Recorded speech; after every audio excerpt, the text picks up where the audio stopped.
Hey, everybody, and welcome to another Tie Guy Trivia Night. Tonight, to start off, we got Joey Foster, we have Mike Fort, and we have Hillbilly Skeptic. How you guys doing? All good. Doing good. A little tired, but all good.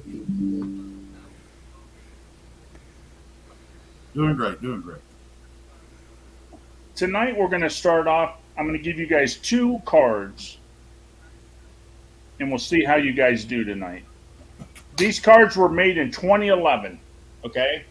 That's not saying that the cards are questions from 2011. It just goes to 2011. Um, I got the 25th anniversary, and for some reason, these cards are broke down to all sports and leisure, all history, the categories have their own cards. So tonight, I'm going to give you guys each two cards, Hmm. sports and leisure, and we'll see who does better in sports and leisure. Oh gosh, can Hey, we just Anthony, like how are you? can we go with geography and arts and entertainment and stuff like that? These sports and leisure ones are like in 1961, this bowling champion. Pipe down, old man. What is the official dimensions of a pickleball court? All I'm hearing is Joey was at the game, but he forgot who was playing. Yeah. All right, Joseph, since you love these cards so much, we're going with you first. Are you ready? Oh, I feel you. I made sure to pick the card with the oldest questions for you. Yeah. Yeah, probably the. Well, that's probably better because I don't want them. All right, here's your first question. And again, all these questions are going to be under the category sports and leisure. All right. And they're actually ranked from 1 point through 6 points. So, I mean, they're going to get harder as we go. So, the very Okay. first question, which is supposed to be easy, is what Australian city staged the 2000 games where Sir Stephen Redgrave became the first rower to win 5 consecutive Olympic gold medals? What city? What Australian city staged the 2000 games where Sir Stephen Redgrave became the first rower to win 5 consecutive Olympic gold medals? What Australian city? That has to be Sydney, I guess. That would be Sydney. Here's your next one. What sport saw America take their dream team, including Magic Johnson, Oh, Michael Jordan, and Larry Bird, to Barcelona Olympics in 1992? Basketball. All right. Oh yeah. I'm sorry these are so hard. These are getting progressively harder too. Okay. Yeah. If that got harder, I'll hate to see the 6 point question. All right, here we go. What city's 1972 Olympics were staged to celebrate peace but were marred by a terrorist attack? Oh yeah. Oh God, that was the. Oh shit. Friggin' oh God, it's in Germany. Jesus. Munich. Munich. Munich. Munich is correct. All right. What city's 1980 Olympic Games was the target of a U.S. led boycott?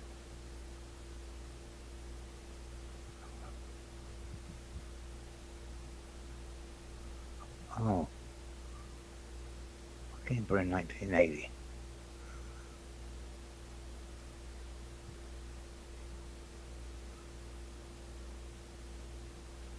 Um,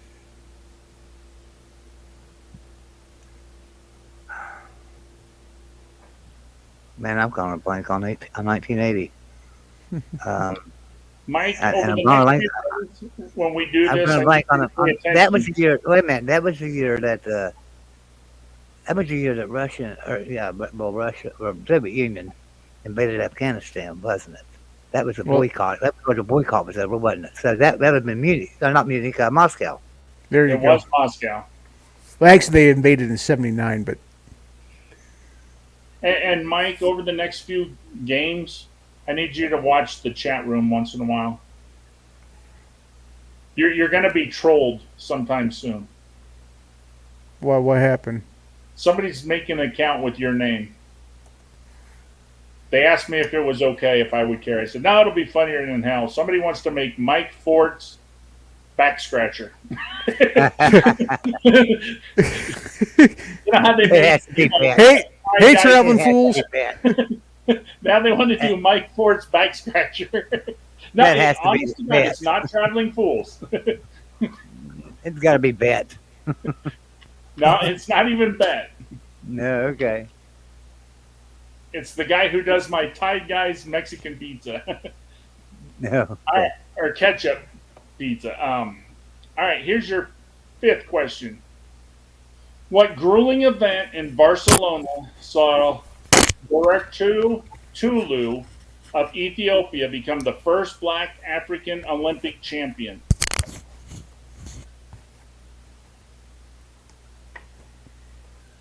You're going to have to read that again because I got some feedback or something. I don't know what happened.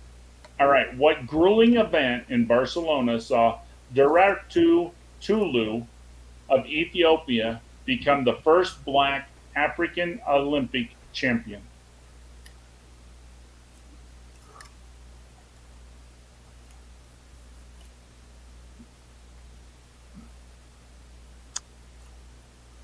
Oh my gosh.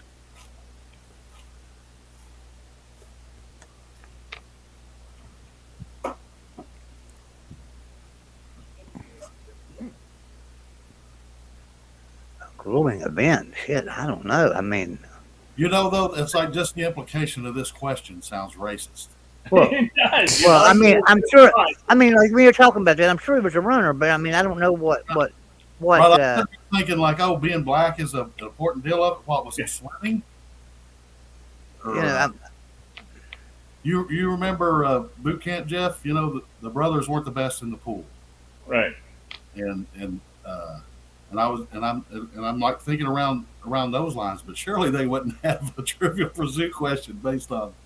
Right. I don't know if swimming I mean, is that grueling. I'm sure it was some some kind of running. I don't know. I really don't have an idea.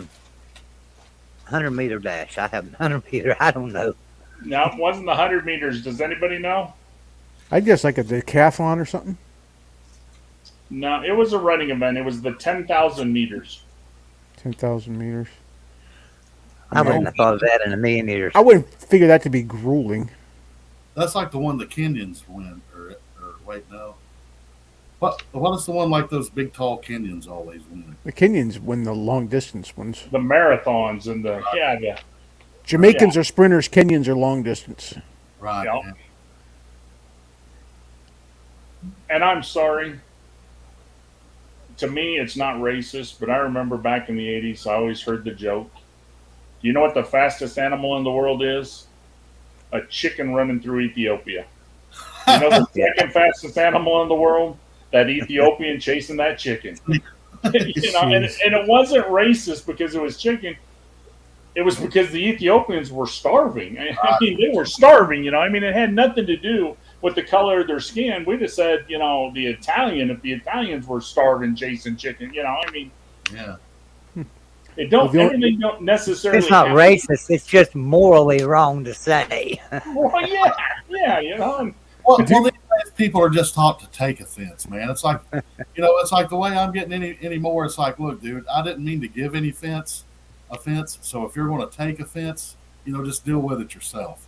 But anybody out there who takes offense to that joke needs to know that the next year, I made this joke. Do you know what NASA stands for? Need another 7 astronauts. Oh, I remember that Do one. you know why NASA got Sprite? Because they couldn't get 7-Up. Yeah. Oh, Do you know what jeez. color Christie's eyes were? Blue. One blue this way, one blue that. I make jokes of everything. I mean, they don't have to be politically correct or, I mean, it's just, Making fun of a woman. But the thing is, though, and that's what I miss about Archie Bunker and about Fred Sanford and about, Jefferson and that. America needs to learn to laugh at themselves again. Right. I'm not making fun of you because you're black or you're Jewish or you're Italian or you're Irish. I'm making fun of you to make fun and have fun and joke. And, I mean, we all need to laugh at each other. That's like the Rat Pack. with Sammy Davis Jr. Man, those Exactly. guys were all bros, man, and they would. Yep. Don Rickles, he was a Jew. He'd make fun of the Wops and the black, all of them, dude. But Yep. it was just for a laugh. They did it together. Yeah, Don Wrinkles would be hung on Pennsylvania Boulevard today if he came out and did the jokes he did back then. I mean.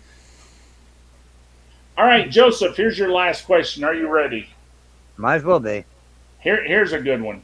How many pianists simultaneously plinked Rhapsody in Blue for the opening of the 1984 Summer Olympics?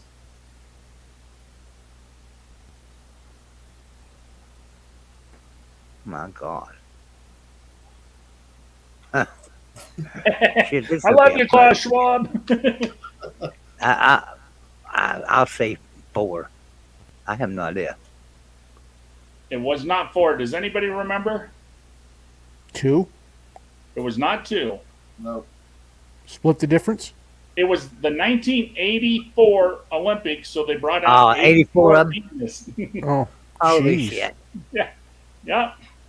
Christmas. Joseph, you went 4 out of 6. Good job.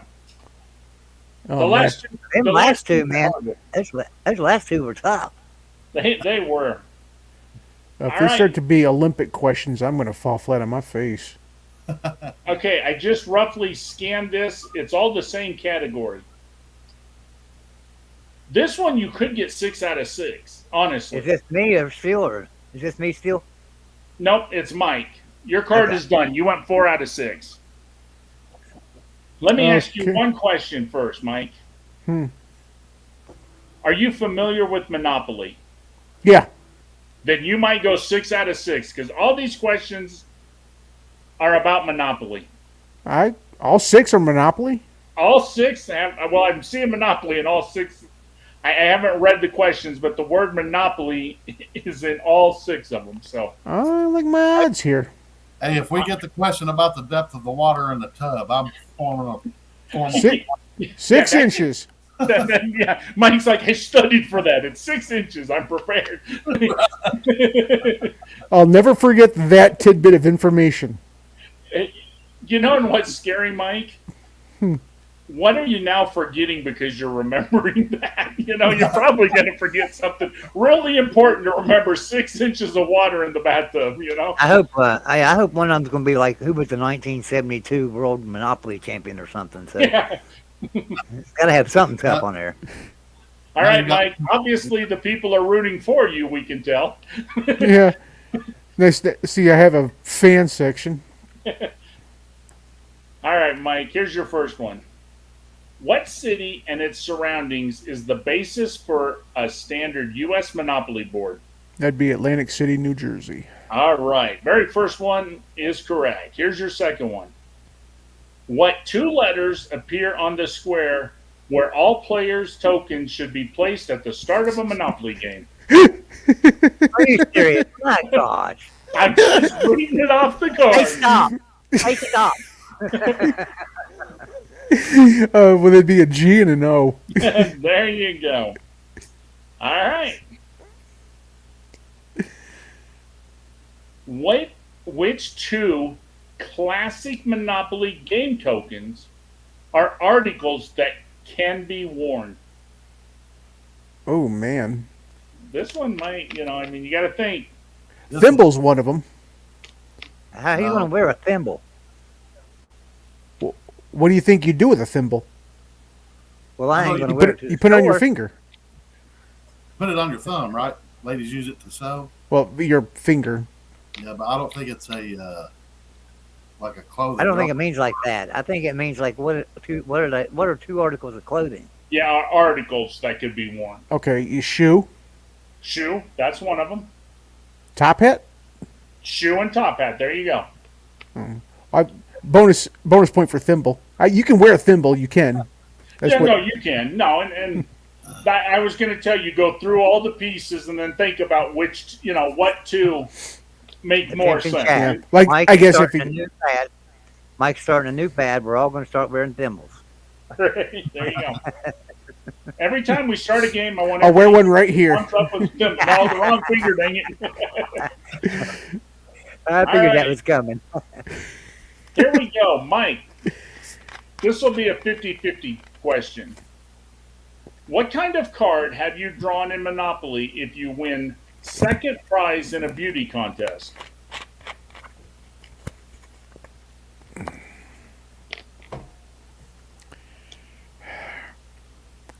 It's the orange one, isn't it?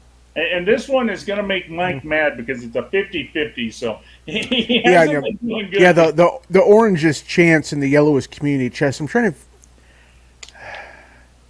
I think the $10 beauty prize is community chest. Community Yeah. chest is correct. Good job, Mike. Yeah. I had to picture the card in my head, and I said it's a yellow one. All right. What is the reward for rolling 3 consecutive doubles in a game of Monopoly? It's not really a reward. If you roll 3 consecutive doubles, you go to jail. Go to jail, go directly to jail is Do correct. not pass go. Do not Do collect not $200. collect $200. Exactly. All right. To be the first one to go 6 for 6 on a hard category like this, Mike, let's see if you can do it. What maroon property on a Monopoly game board saw its real life counterpart wiped out to make way for a parking lot?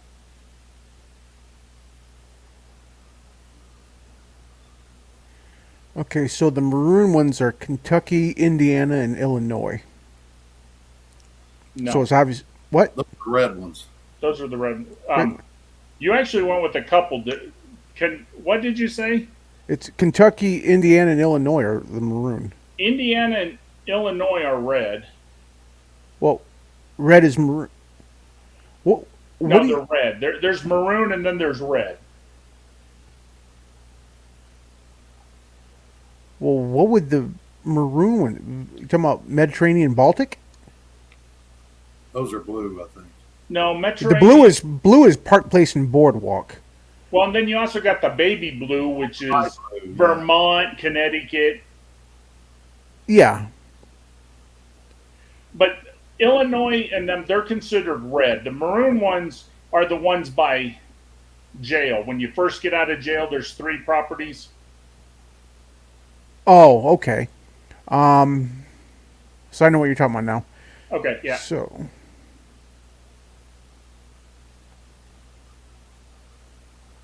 I Yeah, guess because technically there's 2 blue when you look at the baby blue, as you first go down.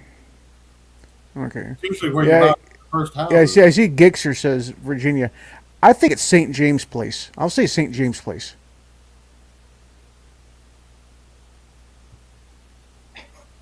You're wrong. Is it St. Albans? You're no, he's so close. I Charles, want to give it to him. Or St. Charles Place. St. Charles Place. I'm sorry. St. Charles, please. I got the Saint and the place part right. Mike got 5 2/3 right. Ah, crap. Wait a minute. There is a James Place though in Monopoly?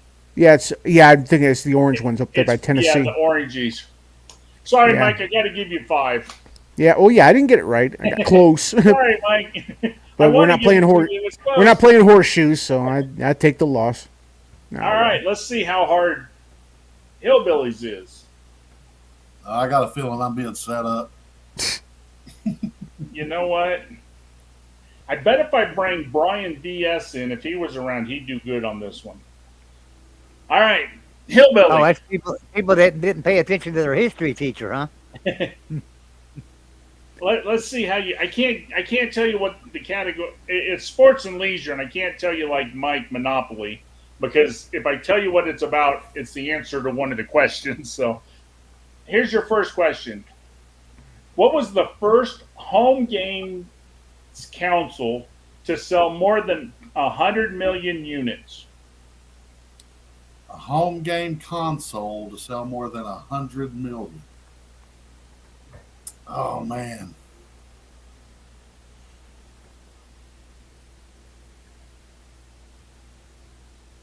You know what?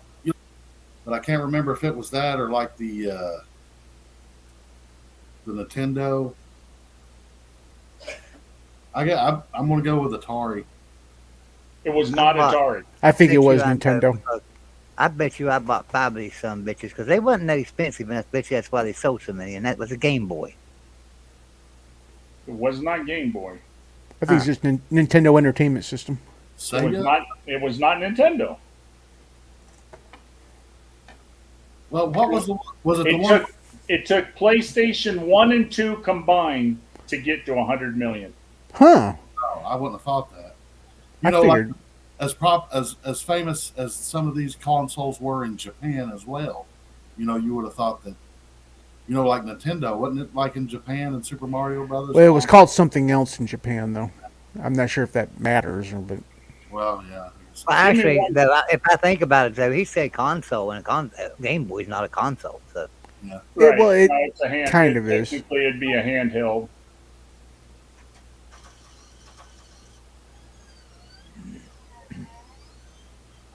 All right, I just sent the link to Sergeant Pickles. He just wrote me. He goes, "Hey, boss, I know it's been a long time, but I'm free tonight." So I give him the link.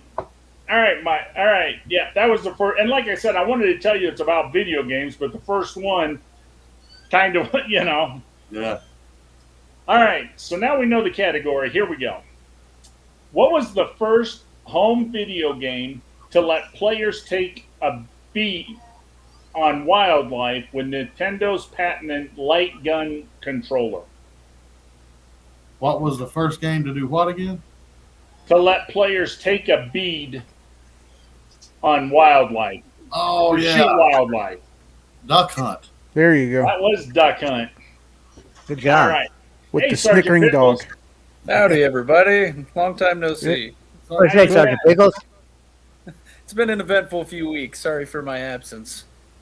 Well, and I apologize because I try to write you all the time. And tonight you can ask all these guys.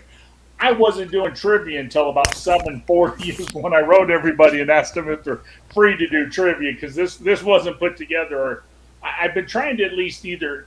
I didn't know if you were still on Twitter, so I've been emailing you too. So Yeah, I've been a little bit away from the internet for the past few weeks, to say for sure. But yeah, Well, everything's pretty much back to normal now. Nothing bad happened, so we're all right. well, when you got a young one, it's sometimes hard to Yep, find free time and. definitely. He's getting to the age where he likes to stay up with Dad a little bit later too. Oh, nice. Yep, I'll tell you right now, though, enjoy them because they grow up so damn fast. I know. It feels like he was born yesterday. He's going to be 2 this year. That's crazy to me. Or it, like, instantly happened. Well, honestly, Sergeant Pickles, my daughter was born just recently, and on March 23rd, she turns 30. So, Oh, yeah, we talked about grow this. up a hell of a lot quicker than you think because I still remember she was born premature. And the doctors set me and my wife at the time down. And at 17 weeks of pregnancy, the doctor told me and my wife to abort the baby. Wow. That her intestines were outside of her stomach, and they said it'd be a problem, and blah blah blah. And, luckily, by chance, I ran into a nurse who a friend of mine was friends with, and he told the nurse about my baby, and she goes, "I work for a surgeon in Des Moines. He can fix her. Don't abort her. There's nothing wrong with her." And we kept her, and yeah, she was born with her intestines out, and there was some complication, and she had surgeries and that. But you know what? She's 30 years old today, and there's not a thing wrong with her. There you go. Yeah, Sounds good. Let's say, if she would have been carried full term, her birthday might have been exactly the same as mine, or very similar, because I was born in June. I'll be 30 this year. Yeah. See, and actually, she was supposed to, and I wish it would have happened. She was the due date that they gave us was my mom's birthday in April. She was supposed to be born in April, and I had thought it'd been cool to give my mom her first grandchild on her birthday. I thought that'd be kind of a special little present for her. You could have saved yourself a trip to the mall. Exactly. Well, it all worked out though. Wait, in honor of Sergeant Pickles here and your dollar there, Todd guy. What were you doing Hey, when you were 30? Yeah. Me, I was lead mechanic on low cost airline in Sterling, Virginia. What was you guys doing? What were you Hey, doing? hold on a second. Hey, Anthony. Good night, man. Thank you for coming in, Anthony. Hillbilly. I don't know if you know Sorgy Stories. Anthony, there. He's a young kid, does shows. Really good guy. Thanks for coming, Sorgy. Yeah, When I was 30 years old, I was going through. When I was Good 30, I was ladies going goes through my time. third major back surgery. oh man, I hate hearing that, man. I was When in I grad was- school I at 30. was Thursday. When I was Thursday on a Friday, I was probably in a bar. I'm willing to bet I was in a bar. I mean, that was not a great time in my life. I was an alcoholic, and I was probably in a bar somewhere. You know- was too. Yeah, To be honest, I didn't think I'd be doing as well coming on 30 as I am. I got married, got a kid, got my own house, got a decent job. It's going much better than I anticipated. Well, I'm going to praise the Father for you tonight, there, Sergeant Pickles. I I'm a appreciate man of that. faith. I'm a man of faith, and I like to let the Father know I appreciate him for being good to people. Yeah. I encourage others to do so. All right, Sergeant Pickles. What we're doing tonight? The first two rounds, I got a 25th anniversary edition, and for some reason their cards are break down into categories. All right. So the first two rounds, you guys are going to answer sports and leisure. Oh And no. we've noticed so far, depending on your card, there's a theme. Joey I did see. Olympics, Mike did Monopoly, and we got Hillbilly doing video games. So I don't know what the next card for you will be, but So, Sergeant Pickles, out of them three, who do you think got the hard one? Olympics, Monopoly, and video games. I guess it's all relative. I'd pick the video games out of those three, but me being my age, that's kind of where I was at. Right. And they're right. tough ones, Sergeant Pickles. Tough. Joey, everything 1975 and back, Joey's got it. I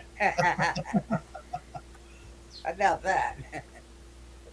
I had an Olympic question that was 1980, 84. 84. That's semi-recent. Yeah, You but had a 72 one. it was a runner that you never heard of that won a medal in a drooling sport. A grueling sport. I'm like, how Not the hell a drooling sport. Yeah, not a true drooling, a grueling sport. Well, hell, aren't all Olympic sports kind of grueling? I mean, which one is it? And I've never heard of the person said. Interesting. All right, Hillbilly, here is your third question. What decade saw the launch of the PlayStation? That would be the aughts. I think I got my first PlayStation in. Oh wait, no, that would be in the '90s because I was in the Marine Corps. Yeah, '90s. That was the 90s. Yep. It's either 90s or like very late 80s. No, it was 90s. '90s. Yeah. Yeah, Yeah, because Nintendo ruled the 80s. It came out in like 87, I think. Well, Nintendo and Sega kind Yeah, of Early tag teamed 90s it. then, because I remember my cousin had one and he didn't want to ever let me play it because he was too afraid I'd break it. Yeah. Well, when you're talking video games, you got to think they don't necessarily debut in America. You know, they're generally like in Japan or China or somewhere first. But by the time you got to the PlayStation coming out, it was worldwide though. PlayStation revolutionized it too, man. Yeah, PlayStation, Right. Nintendo 64, and the original Xbox. Like, Hey, y'all are too young to remember ColecoVision when all it was the paddle and the ball going back and forth. You're playing. The first one I ever had was a Oh. Coleco. Yep, Yeah, Coleco. I had mean, Pong. You know, I had Pong. And I had Cubert and Zaxxon and when you asked me about the, which one got 100 million, I was sitting there. Oh, it's down to Coleco or no, Coleco wasn't that popular. right. That's what I thought. That's why I went with Atari. I was like, no way, it was Coleco. I tell you what, if kids saw that game today, they would laugh. But in our day, that was like technology. I mean, how many of you guys remember the old handheld football game. Tecmo Oh Bowl. yeah. I had that. And then they come out with the green one where you could throw the ball. You didn't have to just run, you know. I mean, to us, that was the greatest thing since sliced bread, you know. And You know, today's kids look at that like we're retarded, you know. That ain't even fun. my first personal computer was a TRS 80. I think it was a Radio Shack TRS 80. Tandy. And I had to. I bet I spent, and they gave you this big book full of programs, right? And you could learn to make games and all this stuff. Dude, I'd sit on that thing all night sitting here writing these programs just to make a little man dance his arms and legs up and down on the screen, All right, Hillbilly, here's a question for you. How many times did you die of dysentery playing the Oregon Trail? I mean, that was the old Apple game. Remember, everybody played the old Oregon Trail. You know, You have died of dysentery. The best game I'm trying to remember. the best game that you ruined, man, was original Windows computer golf. Oh You yeah, had to use the space bar, and dude, that was the best golf ever, I think. Tiger Woods is pretty good, but it's hard to beat original computer golf. yeah. I'm trying to remember the game that I had as a kid because I keep thinking of Pong, but it wasn't Pong. It was it kind of came like with a video monitor and of sorts. And I'm trying to remember what the hell it was called. It was a tennis game, sort of like Pong, but it was called tennis something tennis or tennis something. And that was the very first one I ever had. Well, as a matter of fact, I think it was the very first one they ever came out with. I can't remember what it was called. Yeah, it's amazing what we grew up with and what's out there today. I mean, today you play a video game and it's like watching a movie. You know, and not the movies we saw as kids, real movies with graphics and shit, it's like The newest Tennis video for games- two. That was what it was Yeah. called.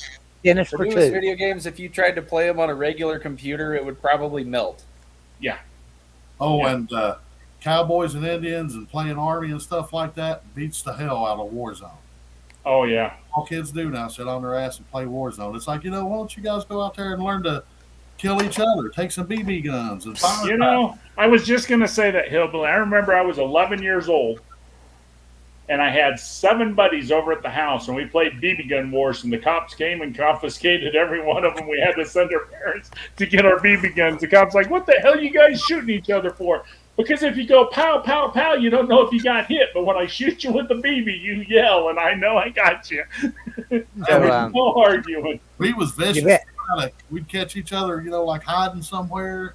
And, we'd hold, my granddad had an old house. I don't know how many times I'd catch one of my cousins in there. We'd be out playing war.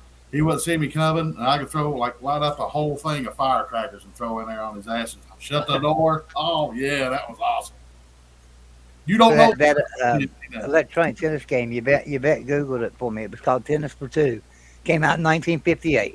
Wow. 58. Jeez. Wow. Hillbilly, did you always have that one son of a bitch who had that pump gun and would pump it 7 or 8 times and shoot you? That's like, the rules of the game was one pump, but there's always some bastard just pumping it up. Right. I had a cousin DJ who was just stronger than the rest of us. And, we could just barely pop, get a cut. And he'd such a pop, pop, pop, pop, pop, pop, pop. Dude, he would burn your butt, buddy. You know what, though? We were smart enough, though. Anytime we played BB gun wars, we wore safety goggles. I don't know that it was going to help, but we put our goggles on just in case because we wasn't going to shoot our eyes out.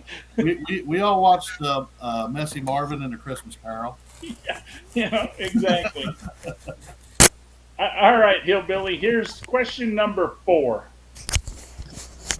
What did a Sony advertisement claim is owned by 1 in 3 houses in the U.S.? Say that again? What did a Sony advertisement claim is owned by 1 in 3 houses in the U.S.? What did a Sony advertisement? Now remember, this is TV. No, think about this. This is all about what's your cards all about? Video game. Oh, PlayStation, I guess then. There you go, PlayStation. Yep, it's all. See. Do you think Sony has sold more PlayStations than they did TV back in the day?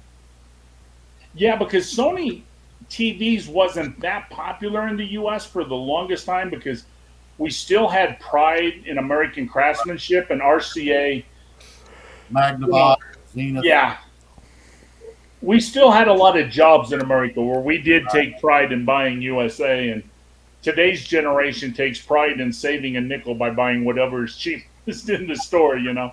You know, though, I've got to admit, though, one thing about it, how things are cheaper. Like you can watch an old TV show like The Price is Right, and they'll have like a small crock pot on there, you know, and this is like from 40 years ago, and they'll want almost $30 for it. And it's like you can go to Walmart and buy it now for 12. Yeah.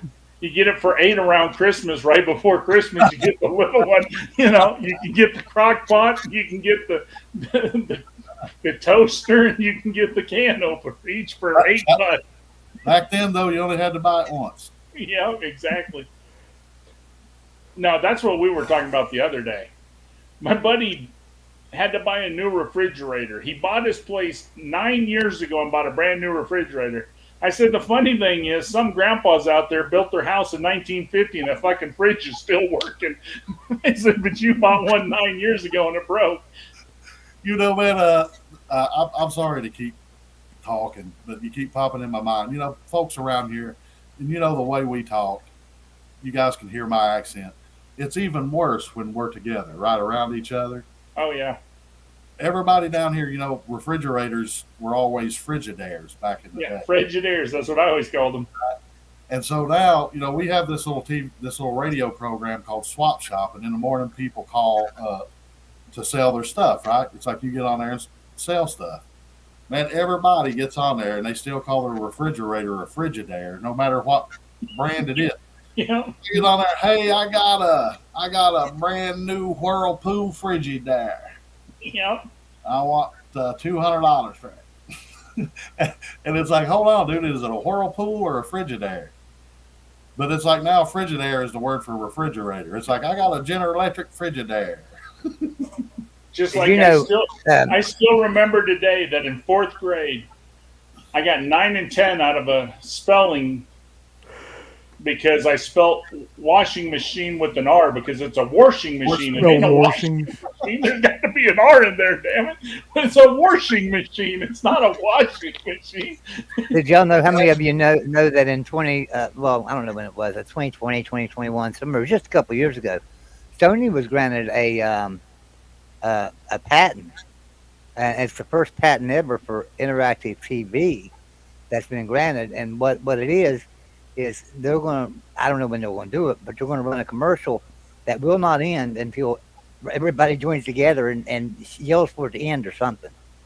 So you have to, like, everybody What can the hell? join together and it stops the commercial. I I'll turn don't the know how it's TV going off. to work, I but don't they give a filed a crap. patent for that. And they were granted the patent just a couple of years ago. Wow. Have you guys ever heard about the money that Nikola Tesla signed over and turned down? Yeah.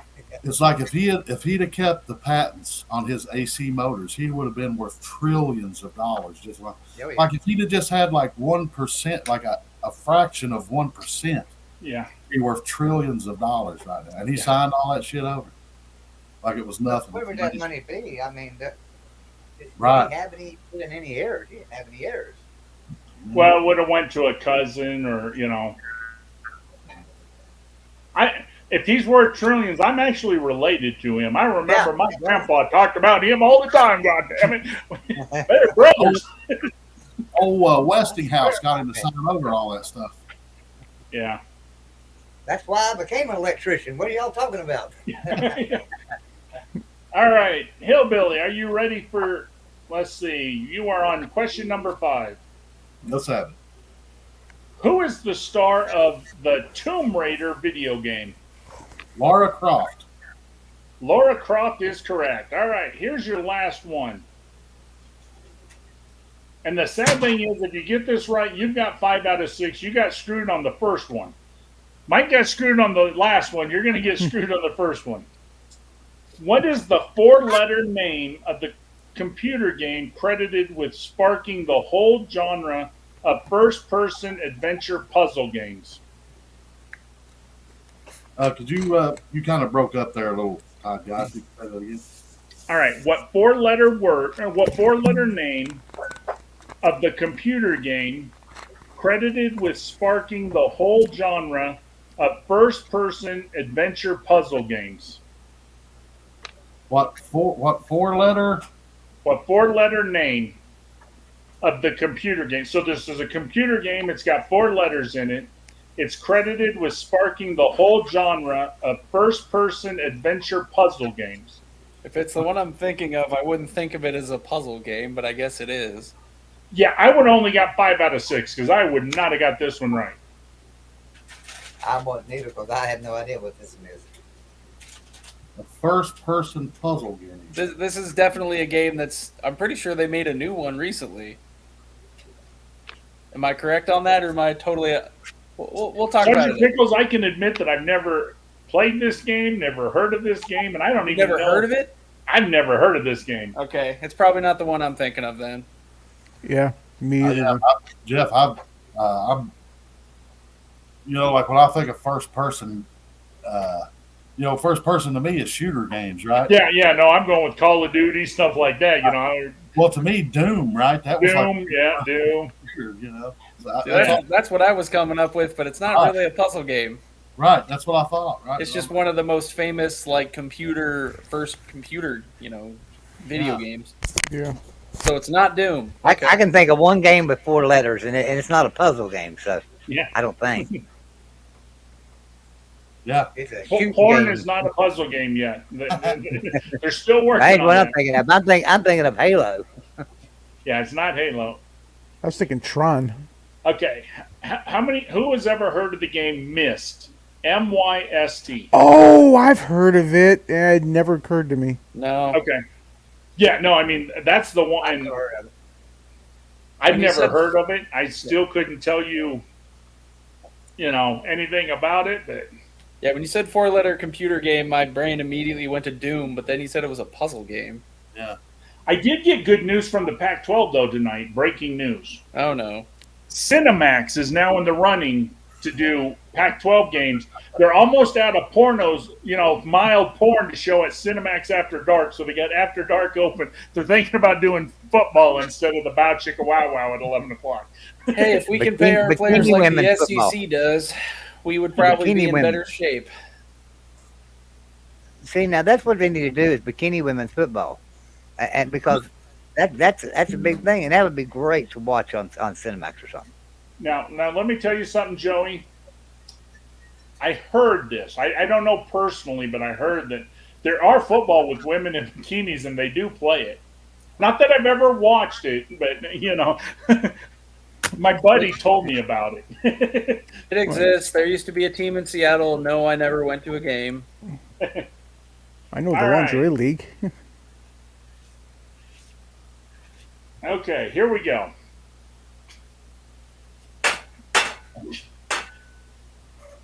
I dated a roller derby girl one time. Will you guys do me a favor? Don't get mad at me because this is the question. Okay, this is the questions. This is Sergeant Pickles. I pulled it right off the top. Sergeant Pickles, here's yours. What lines up alongside lacrosse as one of Canada's 2 national sports? Oh my God. Well, the trick question answer would be curling, but I'm going to have to go with ice hockey. It is ice hockey. Now, remember, people, don't hate me. This is the card. What name is given to the object that is knocked around in a game of ice hockey? Oh my The God. puck? What All the right. heck? Now, again, don't hate me, people. Puck, What sport is controlled by the NHL in North America? Oh Ice my God. hockey? Okay. What game awards the Stanley Cup? What? You got to be making this up. Dude, I will send you. You know Here's what, the answers. Jeff? I'm not lying. kidding. I'm not kidding. Grab me a new card. This ain't right. Okay, because the second question, the answer is puck, and the other 5 answers are ice hockey. Because the fourth was what game awards the Stanley Cup. The 5th is what is I this? think You I could have think at because least we're asked, supposed to like, what's rotate the the name- cards, We were Yeah. supposed to like be asking like one question off each card, not Yeah. the same question, not the same card over and over. So that's why. Exactly, but like I'm saying, I don't know if you could read this. There's but- so or many not. other questions about hockey they could have asked. Yeah, but Like, one what's the answer is name of the puck and the coach? rest This is a ice damn hockey. joke. Yeah, you could have like at least I would have been fine if it was at least like semi-difficult questions. All right, here we go. Here's the second. Here's the next card. That was All right, my warm-up I card. gave you the easy one, so don't get mad at me on this one, Pickles. Okay. What weapon completes the Olympic fencing trio along with the foil and the epee? Oh God. You I don't asked know for it. This is going to be the category you're stuck with. Can I go back to hockey? The stick. I don't know. Does anybody know? Saber? Would be the saber. It is the saber. I didn't even know there was more than one. Yeah, there's three. All right, It's more here's fun- number it's more two. fun when you gotta think about it. Here's number two. What name is given to the ground a skier would ski on and a fencer would fence on? Say that again. What name is given to the ground a skier would ski on and a fencer would fence on? So what do they stand on? What's Would it be called a run? it's not a run. Does anybody know? Slope? Nope. It's called the piste. Piste. That pissed Okay. me off. Sure. I'm going to give you another card because this one, I'm telling you, that is probably the easiest of the next four questions. Okay, yeah. How did this happen? Okay, can you pick me one in the middle somewhere? Like semi-hard, but I get a decent chance at the questions? You know what? This might not be fun anymore because this card here, all the answers are quilt or quilting. Let me. Yeah, this category system ain't necessarily working so good. Well, the Then we're first going one's to were- rotate cards. It's not bad if I give you a category, but they can't all. Okay, here we go. This one has a category to it, but they're different answers at least. Good. Okay. What four-letter word describes an arena for public roller skating? A rink. All right. How many wheels does a pair of roller skates have? Skates or blades? Does it say Say skates? 17. It's the same answer. Yeah, say that. Depends on the blades. I'm serious. Well, okay, I've seen some with 5, but most So of a them pair don't. would be 8.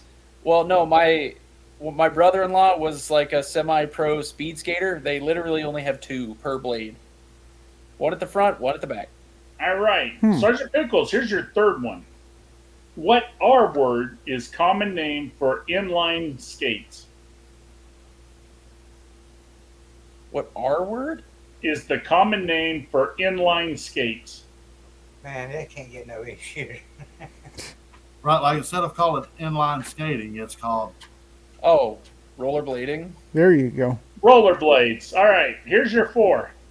Where is the stop position on traditional roller skates? Traditional? It's on the front.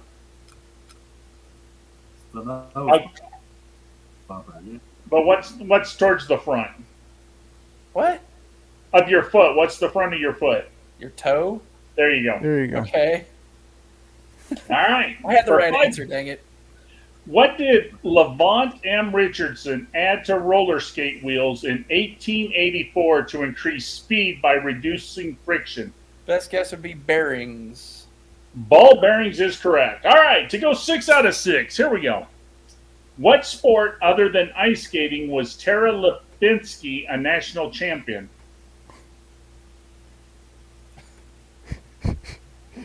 Roller skating? Roller skating. I don't know how you got all those, Sergeant Pickles. They should have asked know. I know why I'm didn't they ask impressed. the reverse of that question.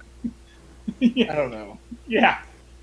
The reverse of Maybe that you're gonna question have would to have get- actually been like a Maybe you're going challenge. to have to get like 20 cards out and mix them up and just give us all a question. Here's what on I'm gonna one of them do. or something. Here's what I'm going to do. There's 4 of you, so I'm going to take I'm going to find your question one. Here it was. Here's the Olympics one. So I'm taking these out. here's what we're gonna do. Tim, do you got time to play, or you busy tonight? If you want to play, I'll bring you in here. But here's what I'm gonna do. I'm gonna shuffle these up, okay? I'm gonna start with 1 point questions, and each of you will get a different 1 point question. Okay? And then I'll move those cards and I'll shuffle them all up again, and then I'll give you guys the 2 point questions and different cards, and then I'll give you the 3 point. You know what I'm saying? Okay. Sounds good. All right, here we go. Joe, you get the first one. What world record did Jesse Owens hold for 25 years and Bob Beeman for 23? That was oh shit! I wanted to say the. Oh man, I see I'm stuck between two. That ain't a good thing. Ask Mike. Yeah. 50-50s don't always work out. They don't for me. I'm gonna say long jump. It is long jump. All right, Mike. Which of your opponent's pieces has to be in checkmate for you to win a chess game? Good lord. As somebody that's played chess his entire life, I'll say the king. The king How is come correct. how come I get a question that goes back to 1930? And I mean, and my first card was horrible. That question was horrible. Well, you see me shuffle. I'm just picking off the top. I mean, Oh my All right. god. Be better off with the Genesis edition at this rate. here we go, Hillbilly. Are you ready? Let's hear it. What auto racing actor provided Doc Hudson's voice for the Pixar animated movie Cars? Oh, geez, I'm trying to think here. Paul Newman. Paul Newman is correct. All right. Sergeant Pickle. What 6'2" tennis great has an equally talented, slightly shorter sister? Oh my gosh. Sick. What? Don't overthink this. What 6'2" tennis great has an equally talented, slightly shorter sister? Serena Williams is the only one I can think of with a sibling. Is she that tall? That's my only guess. No. No, it was her sister. Oh. Serena was the short one. Oh. I Venus didn't was know that they were 6'2". that tall, but I guess it makes sense. Yep, So it's Venus Williams. it was Venus. Okay. You had the sisters right, just the wrong sister. Gotcha. Joey, I'm glad I don't have to answer the first question to you. I'm glad we're on the 2 points now. Are you ready? Yeah. What Japanese sport requires a participant to throw his or her opponent out of a dojo? Oh, that would be the what was that? Oh, it ain't the wrestlers. I don't believe. It's not the wrestlers I'm thinking of. That's because they don't throw them out, do they? They don't put not in them wrestling. Don't overthink it. Do they do that in sumo wrestling? I don't think so. I think it's like judo or something. You're best sitting there telling me it's sumo wrestling. I think it's like judo, but I'll say sumo wrestling. It's sumo A wrestling. bet. Congratulations. You're smarter than your husband. In sumo, you can either throw your opponent to the ground or out of the circle. All right. Here we go, Mike. What brand name did pigment maker Edwin Binney and C. Harold Smith use to market their waxy 1903 creations? Huh?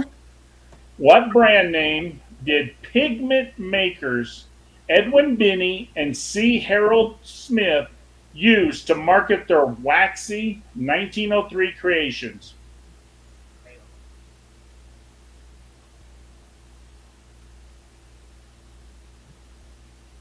Don't overthink this. Let me ask the question again and listen carefully. I think I got it.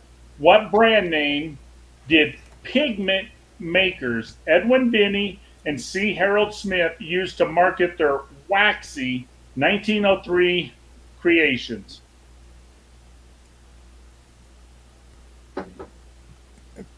I don't know any pigment makers. I'll give you a hint. I bet Oh, you know them. Are you looking for the brand name or the item name? The brand name, and me and Okay. Sergeant Pickles ate a few of these in our day. Indeed. I ate a couple too, guys. I ate a couple. Oh, yeah, and Hillbilly, yeah, I forgot. Hillbilly, he ate a couple too. So, yeah, They come stocked in MREs. yeah. I got nothing. I can't think of it. When you were in kindergarten, your mom had to buy you what for art class? And there was always a kid that would eat them. Yeah, Oh, crayons? Crayola. Yep, crayons. Crayola was the answer. I don't associate that as a pigment. All right, Hillbilly. Come on, man. 64 colors. It's a lot of pigment. rich? Oh, this is going to be tough. What rich term in downhill skiing means a mound of snow on the course? Oh, God. What? I can't get that question. Is it a slalom? It is not a slow. No. Mike, tell him what it is. It's a mogul. Moguls. It's a mogul. See, and I can't get that question. I got to get freaking I should have turned him around because Hillbilly's a crayon eater. He would have known Crayola. And I used to be a skier. Right. He- Side note, as a skier, snowboarder, so- I absolutely hate moguls. Yeah, snowboarders can't handle moguls. Skiers aren't. Oh, I can Alright. handle them. They just destroy my knees. All right, here's your question, Sergeant Just as Pickles. fun. And Joey's going to be mad because he wanted this question. What decade witnessed Peggy Fleming win Olympic and World Championship figure skating medals? The 80s? Oh no. Now, she's older than the 80s. I think of the 70s. I was thinking Nancy Kerrigan, I guess. Older than that. That was the She's older than the 70s. 60s. She's that old? 60s. Yeah, she was in the 60s. I guess when you said Joey, I should have backed it up a couple decades. No offense, Joey. With age All right, comes wisdom. Joey, here's the top I'm taking, one. I don't think. Here's the 3-point question. Who were the first two daughters of U.S. President to belong to Girl Scouts of America? Oh God. The difficulty of these questions is all over the map. Yeah, and I'm getting the tough ones. I swear. I swear I'm getting every one of them are tough. I don't know. Daughters, so I had to think of a president with daughters. You missed out. You needed the next one because the next question on here is, what is the name of the competition in which Cub Scouts race handmade cars? I mean, it don't get easier than that. So let's think. I'm trying to think of presidents. You're bothering me. Sorry. Presidents with daughters. So When were the Girl Scouts? I'm wondering. No, Clinton just had one daughter. Let me think further back. Reagan didn't have daughters. Yeah, There Reagan you did. go, right back. Reagan did. have- Nixon had daughters. Nixon had daughters. Nixon I don't know did their have damn daughters. names. And on my I show don't know the their other night, names. you learned their name. I don't know their names. That'd be who I would guess. That Nixon daughters. It is not Nixon daughters. Does anybody know? I was thinking Carter. It was not Carter. Are we too further back than that? Yeah, we're further back than that. Yeah, nothing. Their names were Lucy and Linda Johnson. Oh, LBJ's kids. Yep. How we doing, Rat Pack? We're playing a quick game, Rat Pack. We're almost through it. But when we're done, here's the link. You can come in now if you'd like. Here's the link if anybody out there wants to come in and try a card when we're done with this little competition. But all right, that was the 3-point for Joey. So now we're going to Mike. What is the maximum ball weight allowed in a candle pin bowling game? Is it 6 pounds, 13 pounds, or 16 pounds? 16. 16 is correct. Good job, Mike. I used to bowl with a 16-pound ball. But why? I always had a 16-pound rosin ball. That was Brunswick. All right, here we go. Hillbilly, you should know this one. I'll be disappointed if you don't. Let's have it. What was the first name of Wally Cleaver's big, dumpy football teammate and friend on the TV sitcom Leave It to Beaver? Oh, jeez. You asked me to. You know, like I've got a picture of him in my head, and I can't. Well, I knew you could see. I knew you knew him. I know you know him. I know you've seen the show probably 1,001 times. Yeah, I can't remember his name though right now. Let's see. Lord. I got no. I'm drawing a blank, bro. Can't remember them all. All right. Does anybody know the first name of Wally Cleaver's big, dumpy football teammate? No clue. Nope. No. Well, it was kind of like Dumpy, but they called him Lumpy. Lumpy. Oh. Never watched the show. And what's funny is Lumpy, a lot of people don't know this, but Lumpy actually was played by a man named Frank Bank, who later became a professional poker player. Lumpy turned out to be a professional poker player later on in life, and he was really, really good. Wow. Lumpy the poker player. Lumpy the poker player. All right. Lucky Sergeant Pickles, here's your 3-point question. What decade was the Macy's Thanksgiving Day Parade first broadcast on television?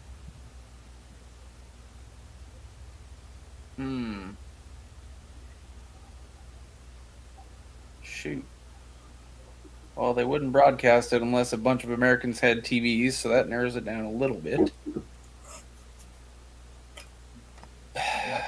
Best guess.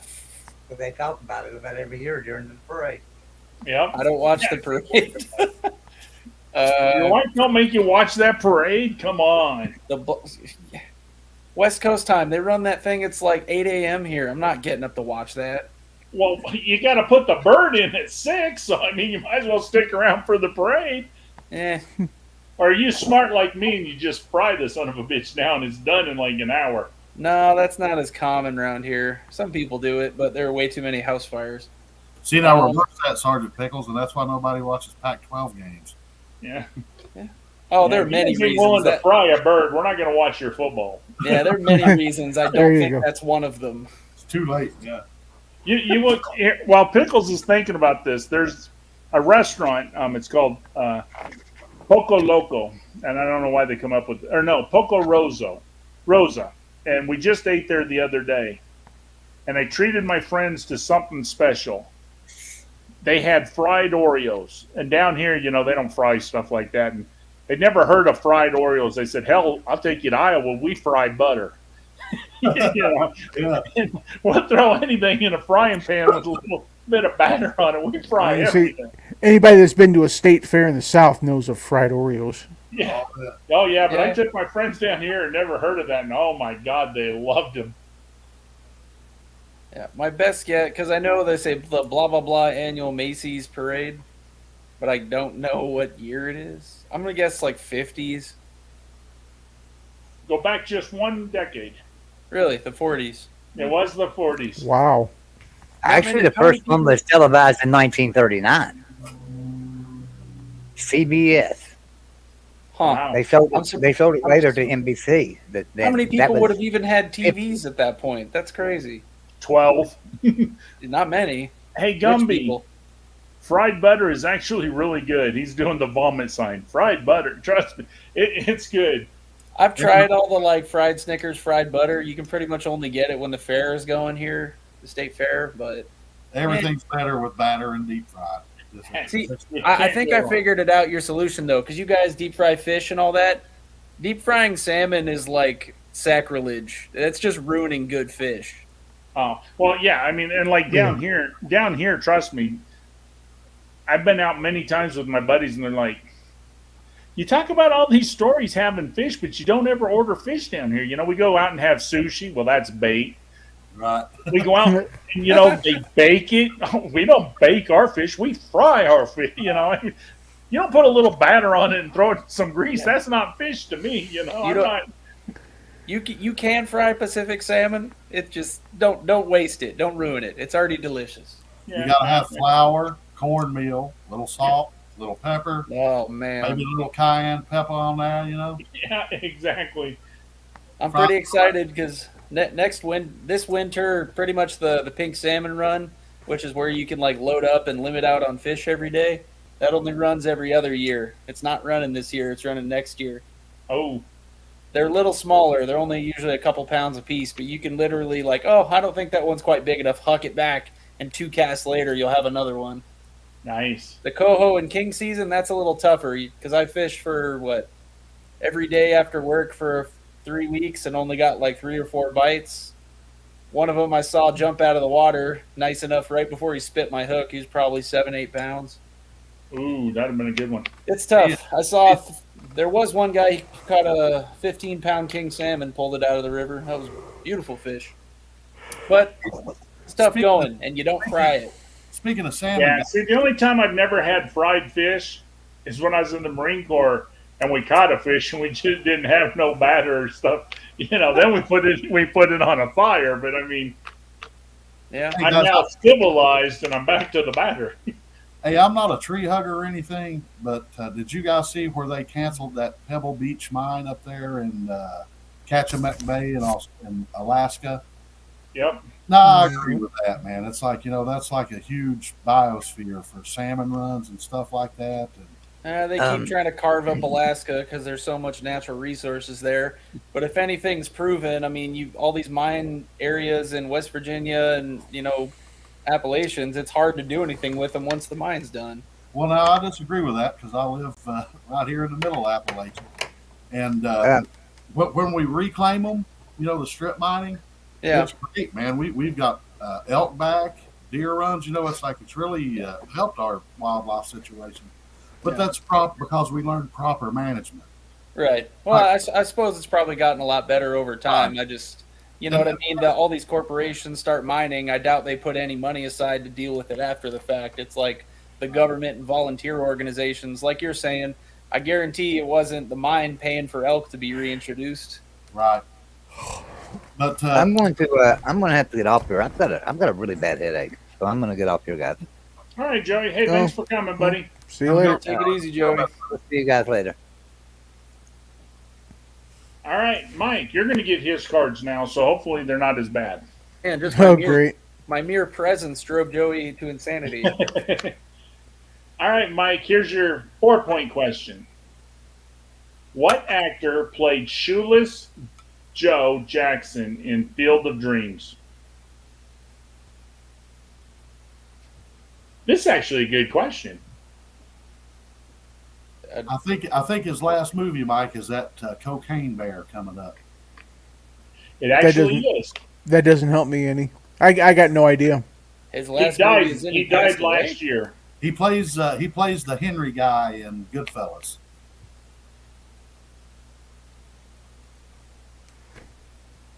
Nope. You didn't watch Goodfellas? No, I actually have never seen Goodfellas. Oh, Okay. great movie. I've heard it's good. I just Funny how. Oh, yeah. Funny how. Am I clown to you? Joe Pesci is awesome. Pesci. It's not Joe Pesci. No, no. Oh, Pesci's- okay. Pesci's that one. It's the Pesci's guy who was he's laughing. talking to. Yeah. Oh yeah, I knew Pesci was in Goodfellas. Like I know he'd be Shoeless Joe Jackson. That's the guy I he's talking to about the funny how thing. Yeah. This guy played in a lot. I'm trying to think. He's in a lot of those mob type movies. Yeah, it's Ray Liotta. Ray Liotta. Yeah. Yeah. I wish Joe was here to get that question. All right. Well, this is the card you would have got. This is going to Hillbilly now. Here's your 4-point question. You know what? You ain't no better off, Mike. You're probably happier. What year did baseball great Jolton Joe DiMaggio marry actress Marilyn Monroe? Oh, good lord. And it's funny because everybody calls him Jumpin' Joe DiMaggio, but it wasn't jumping, he was jolting. Jolton. 1962. Nope, it was before then. Does anybody know? Not a chance. 59. It would have been 54. Ooh. Wow. Wow, Maryland was that far back. I guess it, man. Yeah. I'm losing track of time, Jeff, going forward. Yeah. But it's like, Yeah. I'd have lost either way. Did you see that the baby boomers lost their pinup girl? Raquel Welch. Yeah. Raquel Oh, yeah. Welch just passed away. All right, here we go with Sergeant Pickles. Thanks for the vote of confidence. I can hear it in your voice, Jeff. You know what? I knew the answer to this. I'm not going to lie, but I'm not thinking you will. I'm sorry. Who in 1977 became the last British woman to win a Wimbledon singles title in the 20th century? Margaret Thatcher. Does anybody on the panel know? I couldn't even name a female No. British tennis player. It was Virginia Wade. Nope. All right, Mike, we're back to your question. Here's the 5-point question. What is the highest possible snooker break in a normal play without the advantage of a foul?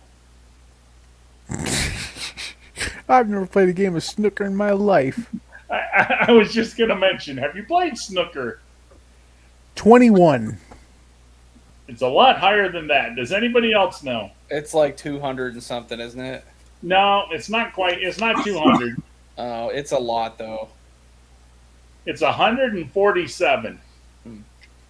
I remember when I saw people play snooker. I said, "What the hell is that?" They said, "Snooker." I said, "Yeah, shit." Walked off. They had a Alright. table when we were on vacation in Ireland. They had a table in the hotel. It's ginormous for one. It's way bigger Oh, than yeah. a pool table. 10 foot. Yeah, it's massive. So like trying to aim for corners and stuff, it just throws you off how far it is. Forget trying to bank shots. No way. All right, Hillbilly, here's a layup for you. This is the 5-point question for you. What game invented by Canadian Dr. James Naismith Oh, in come! 1991 was played with a football until the late 1950s? You know, I'd like to thank Jeff for reserving this question to a man who's actually from the University of Kentucky, the crown jewel of college basketball. I would like to say basketball. I don't know how you got that one right, Hillbilly. It's such a hard question. I hate to give Jeez. it to you. That's on par with my ice hockey question. See, now, Dr. James Naismith, didn't he started a basketball program at Kansas, right? Yep. Yes. So Kansas is but like Kentucky's coach Adolph Rupp, I think he like played for him or was taught by him as an assistant or something like that. And I think even old Dean Smith from North Carolina was a product of that Kansas bunch, after Naismith started it up. So when when you and then that led into like Coach Krzyzewski as well somehow. So it's like, man, there is a big chain there when you think about college basketball. The greats right now: Kansas, Kentucky, North Carolina, and Duke. You know how they all came out of that same source kind. It's pretty neat to think about. I'm glad we only got another round after this because Rat Pack just said some of these are tough questions. They're making my little rat brain hurt. Here you go, Sergeant Pickles. Here's your 5-point question.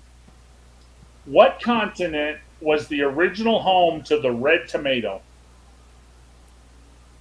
Oh, North America. Is it? That is incorrect. Oh, damn! It's the other one. Which one? It's got to be South America then. It's got to be South America. Yeah, I knew that it came from the New World, but didn't know which one. All right, Mike, here's your 6-point question. Okay. Are you ready? Yeah, can I get one as easy as the basketball question? I don't think this is hard, but you might. Easy is relative. I knew that, but I'm not a huge basketball fan, so a lot of other ones I would not get. Yeah, but everybody knows Naismith. Yeah, If you think of this one, Mike, this one's the Hall not of hard. Fame's named after him. Oh, okay. What sport is the subject of the book Sands of Time? Sands of Time. Sands of Time. Yep. What sport? What sport is the subject of the book Sands of Time? Makes me think of the beach.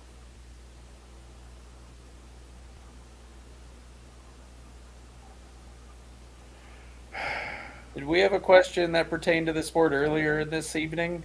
If that's what I Not think, yet. if that's what I think it was, man. I was Ah. stationed in Havelock, and the Atlantic Beach was just 30 minutes down the road, and we'd go watch the girls play this all day in the butt floss, man. Yeah, I'm going to go the other way. I'm going to say bullfighting. You are absolutely right, Mike. It is beach volleyball. Wow. Oh, fuck you. Oh. Oh, you're evil, man. Sorry, Mike. He almost broke his headset with excitement. Oh, I mean, it's a legitimate guess. No, it Guys, was. I super overthought it, and I was thinking like chess, like it was an hourglass. Yeah, no. Sands, and Hillbilly, he was all over that. That should have been Hillbilly because he's like, I'm thinking sand, and when I think sand, the girl volleyball. I wouldn't imagine somebody writing a book about beach volleyball. There's a book for everything. All right, sorry, Mike. I didn't mean to get you all excited. Whatever. All right, here we go. Boom. Hillbilly. What reason has been given for retiring the current World Cup in 2038? Oh, geez, I do not watch soccer at all. You mean retiring the physical cup? What reason has been I given guess- for retiring the current World Cup in 2038? Is it age or No, it's not age. Does anybody know? No, I would have guessed like its 100-year anniversary or something. No. The original was stolen and they never recovered it. This is actually a different one, but They could have done like the Stanley Cup, but the reason they're given is the name plaque will be full. I was thinking that where they put it. Doesn't they do the Stanley Cup too, where they put everybody on there and they're kind of running out of room? the Yeah, Stanley they're Cup. running out of room. they So the switched? bottom 5 large bands on the cup, they each fit. I want to say it's 7 teams, and every time the bottommost one fills up, they retire the top one to the Hockey Hall of Fame and fill a new blank one underneath. Yep. So all they the just keep previous adding to rings the- they took off are in the Hockey Hall of Fame. I actually would have guessed that. So, of course, I get the bad question. I would not have guessed that. What's weird about the World Cup trophy is it's tiny, so the names aren't actually on the trophy. They must be on whatever goes with it. Anyways, All right, Mike. Those were 6 questions in that one. We're going to which Trivial Pursuit would you like? Genesis 2, 3, 4, 5, or would you like All American? holy crap, you have so Whichever- many options now. Yeah. Oh yeah, he's got a bunch of them. Don't you have a few more coming in too? Yeah, I've got which one? I got Silver Screen, I got Baby Boomers, I got 90s edition, I got the 20th edition already here. You just heard some of the 25th edition we can do. I've got 2 others on their way also. Yeah, I've got right now.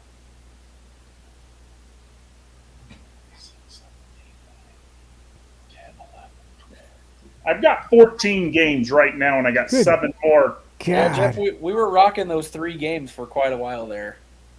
Yeah, we were. I haven't been on since your new ones came in. You were still in the middle of that debacle. Yeah, and I got one game that you would like. It was made in '93, but it's all American, so all the questions are about America. Yeah. I'll take- Mike's pick. I'll take a random, just whatever you grab. Okay. Grab this one right here. It's Genesis 4. So this was made in '96. People and places. Okay.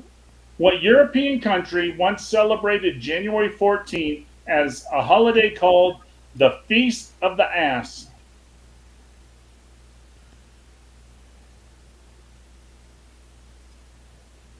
January 14th. France? It is France. So I was thinking, France, wouldn't that isn't Bastille Day January 14th? Yep. I gotta look this up. Feast of the All right. Here's your arts and entertainment. Who was dubbed the Good Gabor?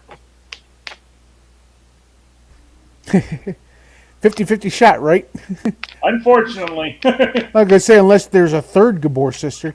Well, I can I'm gonna only go with name one of them.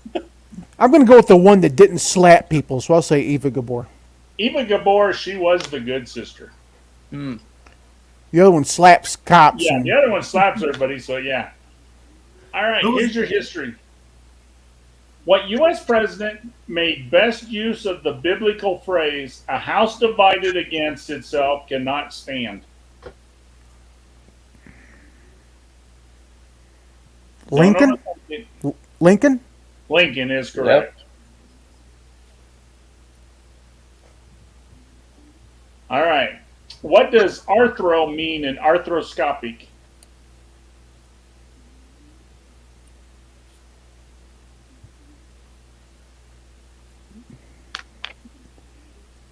Once again, 50-50.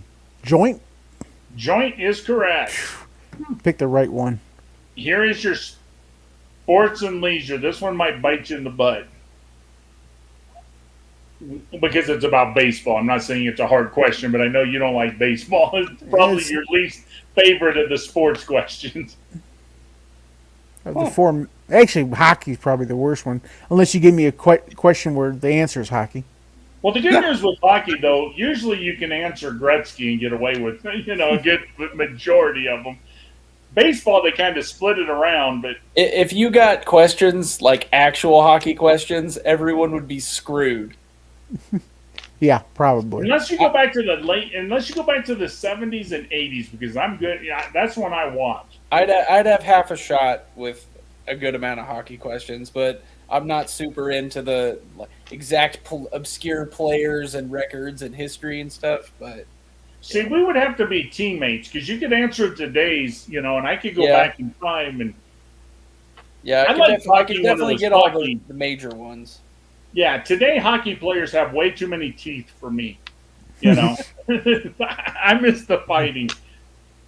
All right, Mike. Here's your sports question. Okay. What Towner is second only to Pete Rose in total Major League Baseball games played? You know this guy.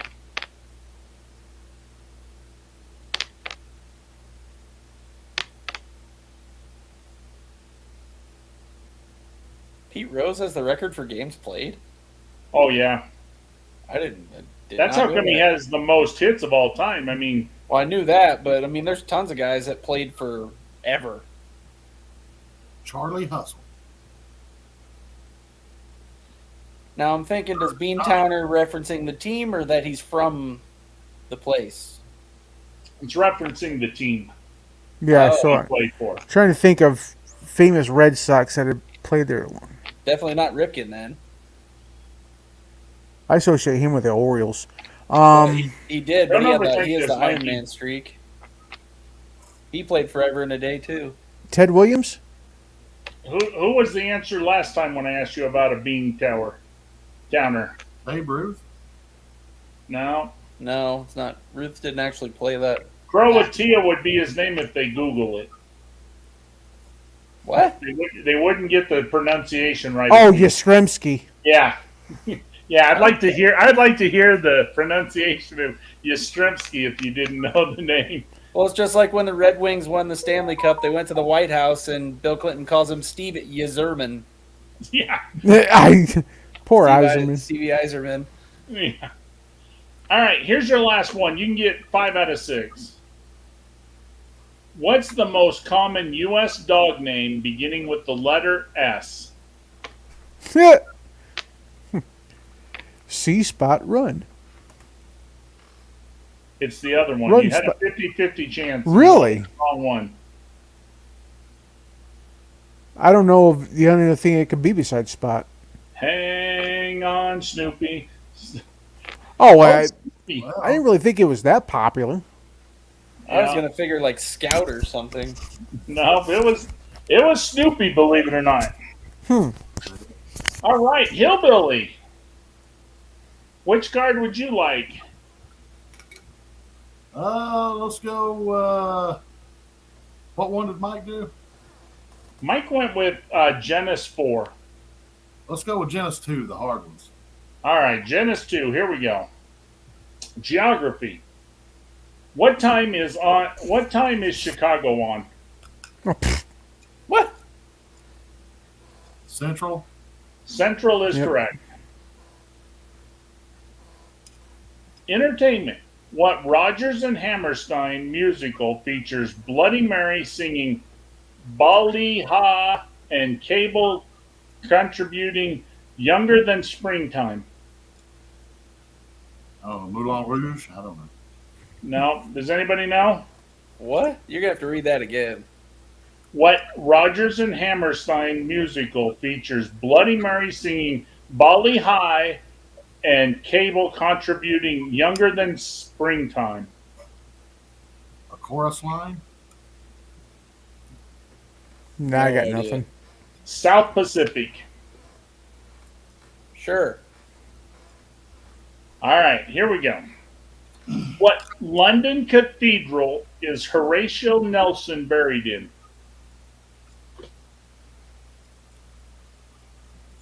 Oh God, it's the famous one.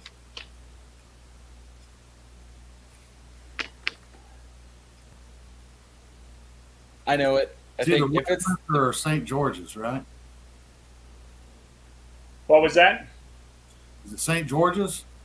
It isn't St. George's. Westminster Abbey, maybe? I don't know. No. Saint Mark's. Nope. I don't know it then either. Peter, Blank, and Mary. Oh, Paul. St. Paul. All right. Here is your arts and literature. Who, according to Punster's Unlimited, mused, though it's beginning to crumble, there's no blaze in Rome? Who said this? Yeah, who, according to Punster's Unlimited, mused, though it's beginning to crumble, there's no blaze in Rome? I don't know. Think of a famous Roman. A violinist, did he? I don't know. Yeah. Fiddle. Fiddle. Charlie Daniels. Do you know who it is, Mike? Well, it sounds like they're talking about Nero, It is Nero. who fiddled while Rome was burning. Yep, he was fiddled while Rome was burning. All right. What condition are you suffering from if you have an inflamed bursa? Bursitis. Bursitis is correct. All right. What outdoor sport has a variation called bingo, bango, bongo? What? What outdoor sport has a variation called bingo, bango, bongo? Oh, geez. I'm gonna kind of feel bad if Hillbilly don't get this right. Is this a southern thing? No. Is it the one you play with the croquet, something like that? No. No, I wouldn't know, buddy. Mike, do you know by any chance? Because I know Pickles don't. Do you know? Lawn Is it- darts? Isn't it horseshoes? No. The reason I feel bad that Hillbilly don't know this was because he made the comment earlier. You know, Tiger's golf game wasn't as fun as the other one, but if you played Tiger Woods golf, one of the competition on there was bingo, bango, bungo. Really? It is in golf. Yep. No, it's a golf game. It's I played a it's lot the of golf. first it's the first on the green, the first closest to the hole, and then the first in the hole. You get bingo, bango, bungo. Never would So have if you guessed hit a that. hole in one, you sweep it because you were first. You know, boom, boom, boom. Okay. I've never played a round of golf in my entire life. All right, you got 2 out of 26 on that, which is the hard one. So that was pretty good there, Hillbilly. I hope it entertained somebody. All right, Sergeant Pickle, since you're new here for a while, I've got Genesis 2, 3, 4, and 5. 2 was made in 87, 3 was 94, 4 was 96, and Genesis 5 is 2000. And then I have a game that was made in 93, but all those questions are about America. It's called All American. Let's go with the one made in 2000. I might have half a shot. All right, the one made in 2000. The first category is people and places. What city sandwiched on Olympic Park between Dioxin Ridge, Haslam's Creek, and the toxic landfill at Kronos Hill? Here, say that again. What city sandwiched on Olympic Park between Dioxin Ridge, Haslam's Creek, and the toxic landfill of Kronos Hill? Oh God. Obviously, you haven't been on this continent. Not a chance. Greece? I don't know. Athens? No? Does anybody know? I was going to guess Athens. If you're sandwiched between Dioxin Ridge, Haslam Creek, and the landfill of Kronos Hill, you are in Sydney, Australia. Huh. All right, here we go. Arts and entertainment. What near clone replacement? Yeah, I can't even talk. What near clone replaced Spencer Christian as Good Morning America's weather person? What the? No idea. Does anybody know who looks almost exactly like Spencer Christian replaced him as Good Morning America's weather person? I would have to know what Spencer Christian looks like first. Well, I can honestly tell everybody that I've never seen one episode of Good Morning America, and the answer was Tony Perkins.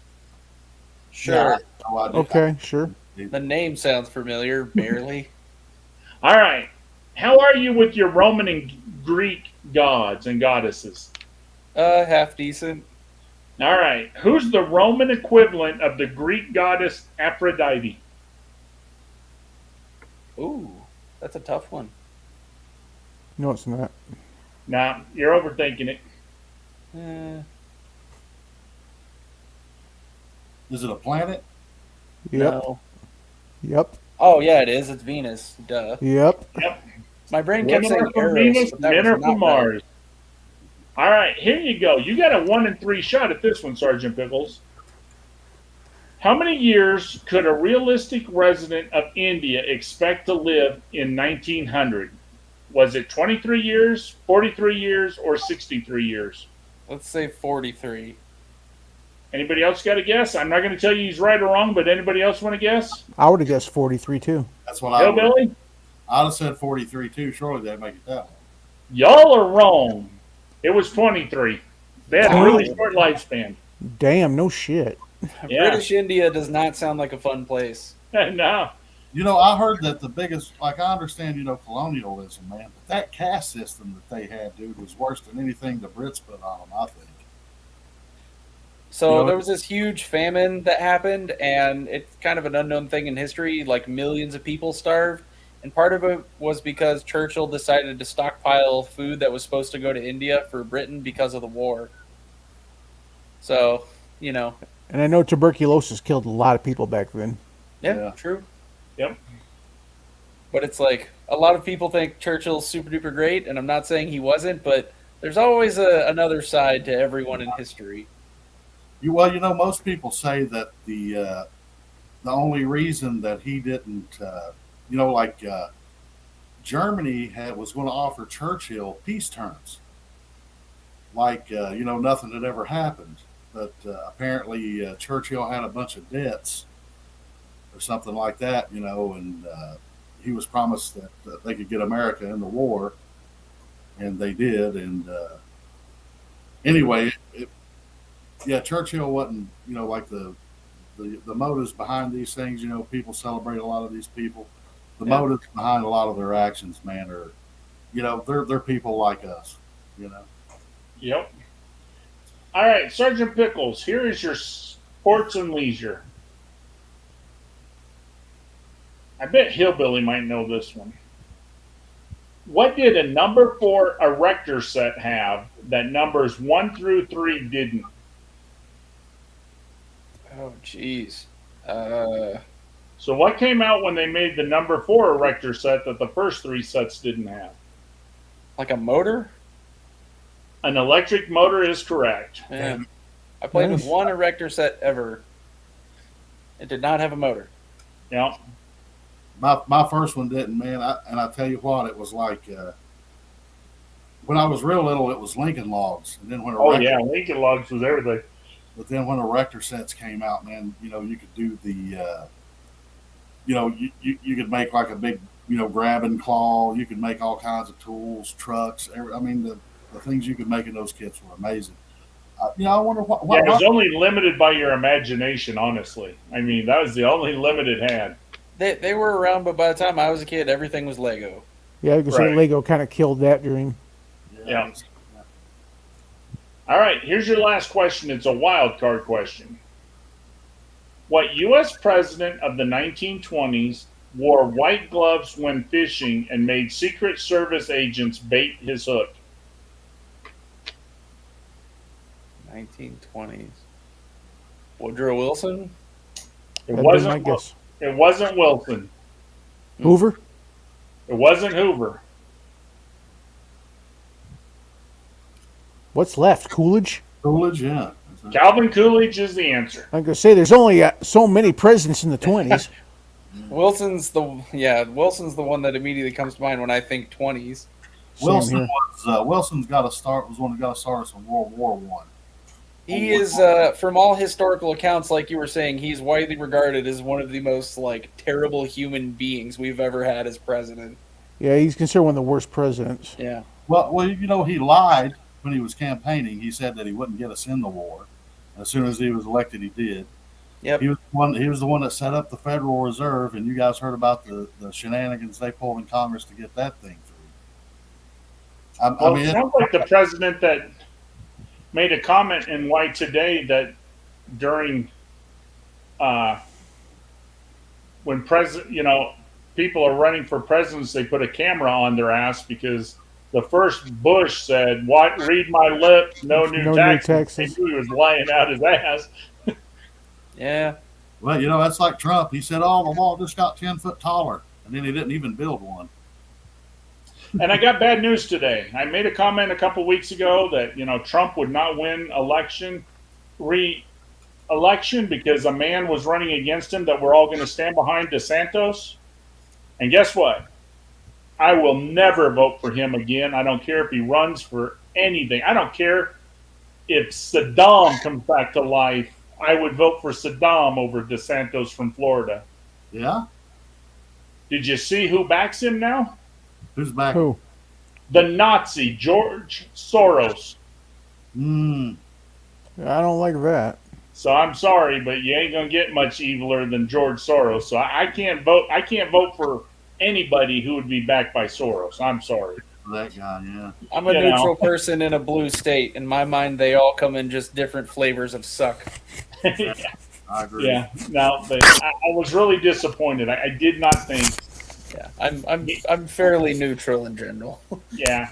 I try to stay informed, but I end up just being pissed off every time. Honestly, I would seriously vote for most politicians for the electric chair. Yeah, I don't care which party they're in. I'd pretty much vote 90% of them to the electric chair if I could. Most of the people that would do a really good job don't want that job. Yeah. Yep. I thought Donald Trump would do a good job and have really helped save our country, from immigration and save the coal industry here. I'm from, East Kentucky, the Appalachians, and where he failed on both of those, I just. You know what though, and I'm Well, not. he was standing up for hamstrung Trump. by Congress. I'm not. Yeah, I'm not standing up for Trump. But the problem is, you can't make a change in this country anymore. Well, One person can't make a difference because everybody's, they're all now greedy and want their kickbacks and want this and that, that you're not going to beat the system. I don't care if you're Democrat, Republican, Independent. You're not going to make a big difference because the votes are against you. That's why. What's the point? It's like I want to vote for principle. As annoying as it is, they designed the system from the beginning to be slow moving. They didn't want one person to come in and be able to undo everything all at once. Yep. So our founding fathers kind of designed it that way, as frustrating as it is. The problem is they designed it in a way that they knew it was imperfect and could be voted out, but unfortunately, the people who can vote it out don't want to vote it out because it's in their favor. True. Yeah. All right, Mike, which card would you like this round? Whichever one you grab. Let's go with this one. This is Genesis 3. This is 1994. Okay.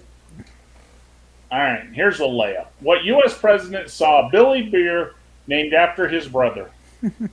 That'd be old Peanut Carter himself. Oh, Peanut Carter himself. Gives me gas pains. All right, arts and entertainment. What city's educational TV channel gave Julia Child her start in 1962? Well, I would guess Gay Paris. No. Does anybody know? Nope. Huh. What's the question again?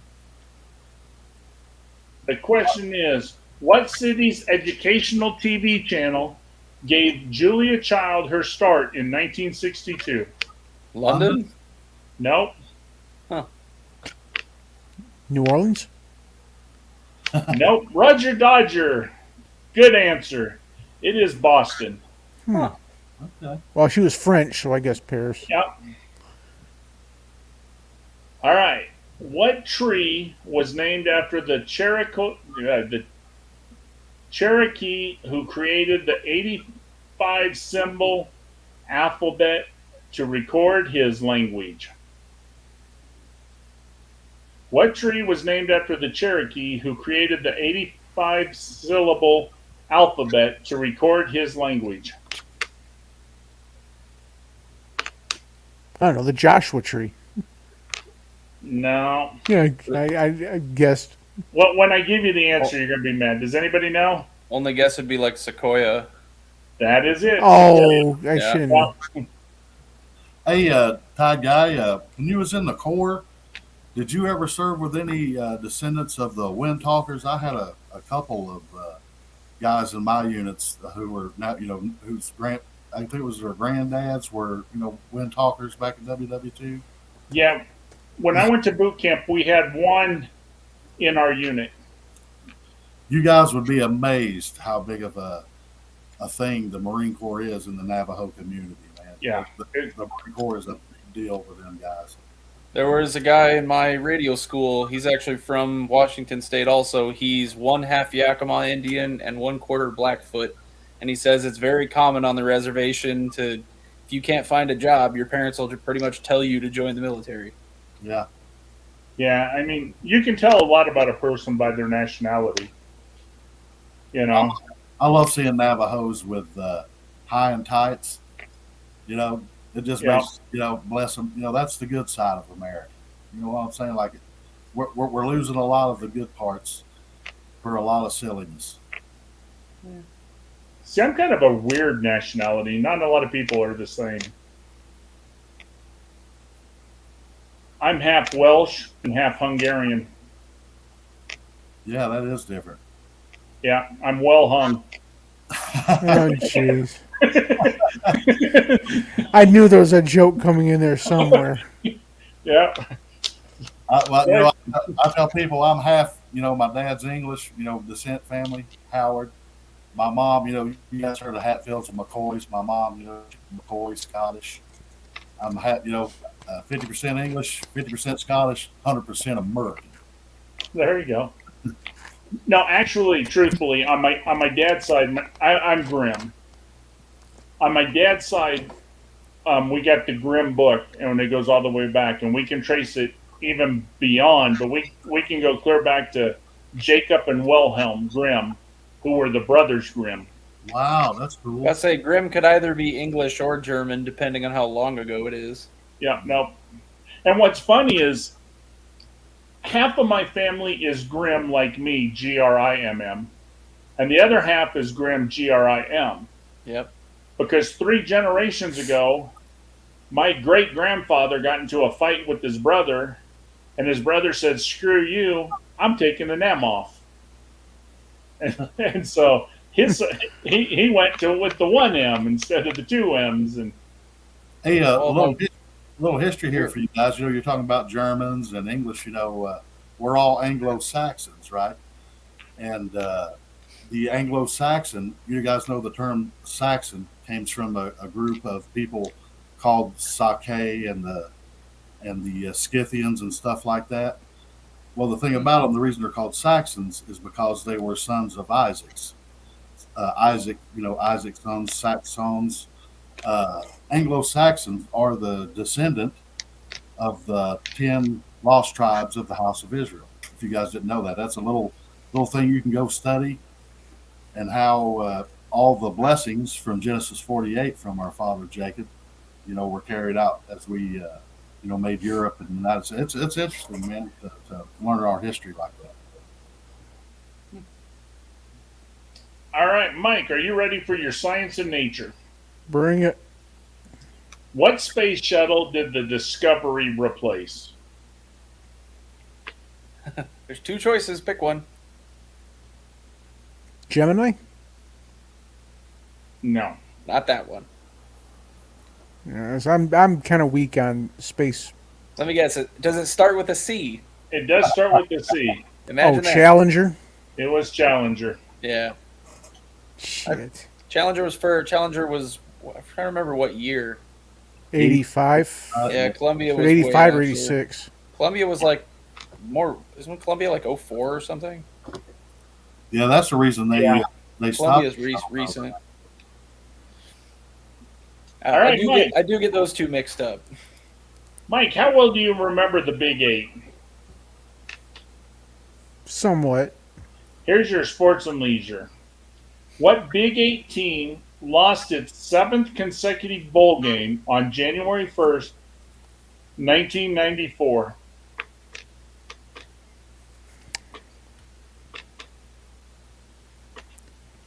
Are they still in the big whatever it is now? No. Well, the Big 8 doesn't exist anymore. Well, no, but the descendant of the Big 8. No, it's not Iowa State, Kansas State, or Oklahoma. I think I have a guess. My original guess was Missouri. It is not Missouri. What do you think, Pickles? I was thinking Colorado, but they have a national title in there somewhere, so it probably couldn't be them. It'd have to be And they won Texas. in 91. Yeah. See, that's Yeah, Was it in 91 they won it? 90, I No. think. 90 because it was a year before the Huskies. They split it with Georgia Tech. So it has to be Texas then. Split national championships are horribly annoying. This is actually a team that would beat up the Big 8, and they struggled a lot of times in the bowl games. Well, you're It not was talking about Nebraska. Oh, that would have been my last guess. Yeah, Nebraska. They struggled for a long time in bowl games. I mean, they would roll over the Big 8 and then just lay an egg. Because a lot of times, you got to give it to them, though. They got to be were good enough to playing make the teams bowl. like, they were yeah. playing some great teams, like Miami when they were rolling, Clemson when they were rolling in the 80s, so, yeah, it was 1980s, Nebraska. Honestly, 1980s, Nebraska the would have been my Huskies went last to guess. Lincoln. Yeah, it was a big deal in the 80s when the Huskies went to Lincoln and beat Nebraska. They were like a top 5 ranked team at the time. Hadn't Yeah. lost at home in like 2 seasons. You think about it, Nebraska in the 80s was kind of like Alabama today. I mean, they were always in the top 5 preseason. They were always winning, Well, It always came down to either Nebraska or Oklahoma. Yeah, Nebraska and Oklahoma were Bama, Yep. Clemson. Yeah. But you had I think the difference is you still had other teams sprinkled in there that would pop up, and you know what I mean. Well, you had a Miami that had some phenomenal teams. yeah, You had Clemson had a few teams in there. BYU, The early 80s, you had allegedly. Georgia, you had BYU had a great year. Washington had a great year that Yeah. year. We don't talk You about know. that, Jeff. Yeah. Yeah, I'm getting really tired of hearing about BY frickin' you. All right, Mike, here's your last question. It's a wild card. Okay. What language was Frederick McManus the first to conduct a mass in the United States?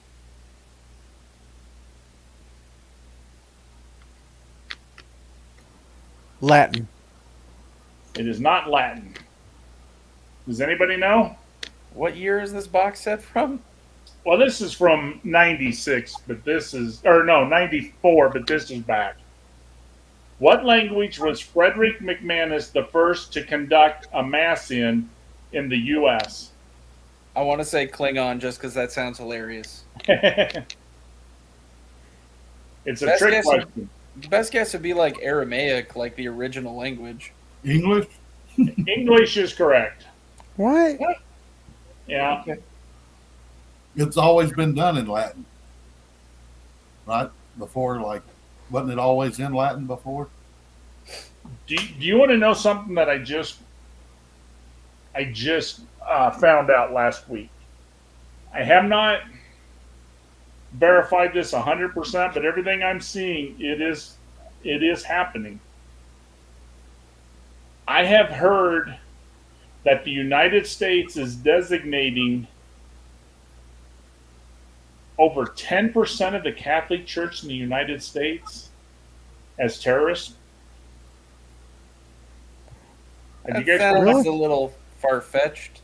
Wow. any church in the United States as of today, this government we have, if they speak Latin, they consider that a terrorist act.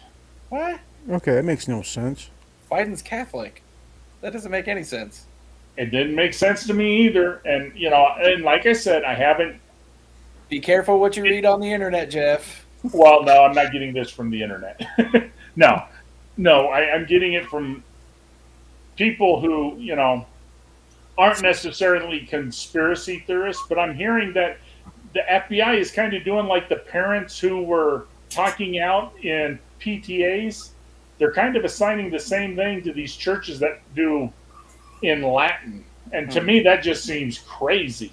That doesn't make any sense. Yeah, They a little teach- bit. They It teach don't make Latin sense at to me either. universities. Like, Guys, I heard like they're changing, like a lot of people, Christians and stuff like that, like they're changing their security status and stuff with the TSA and making them go through extra screenings and stuff like that.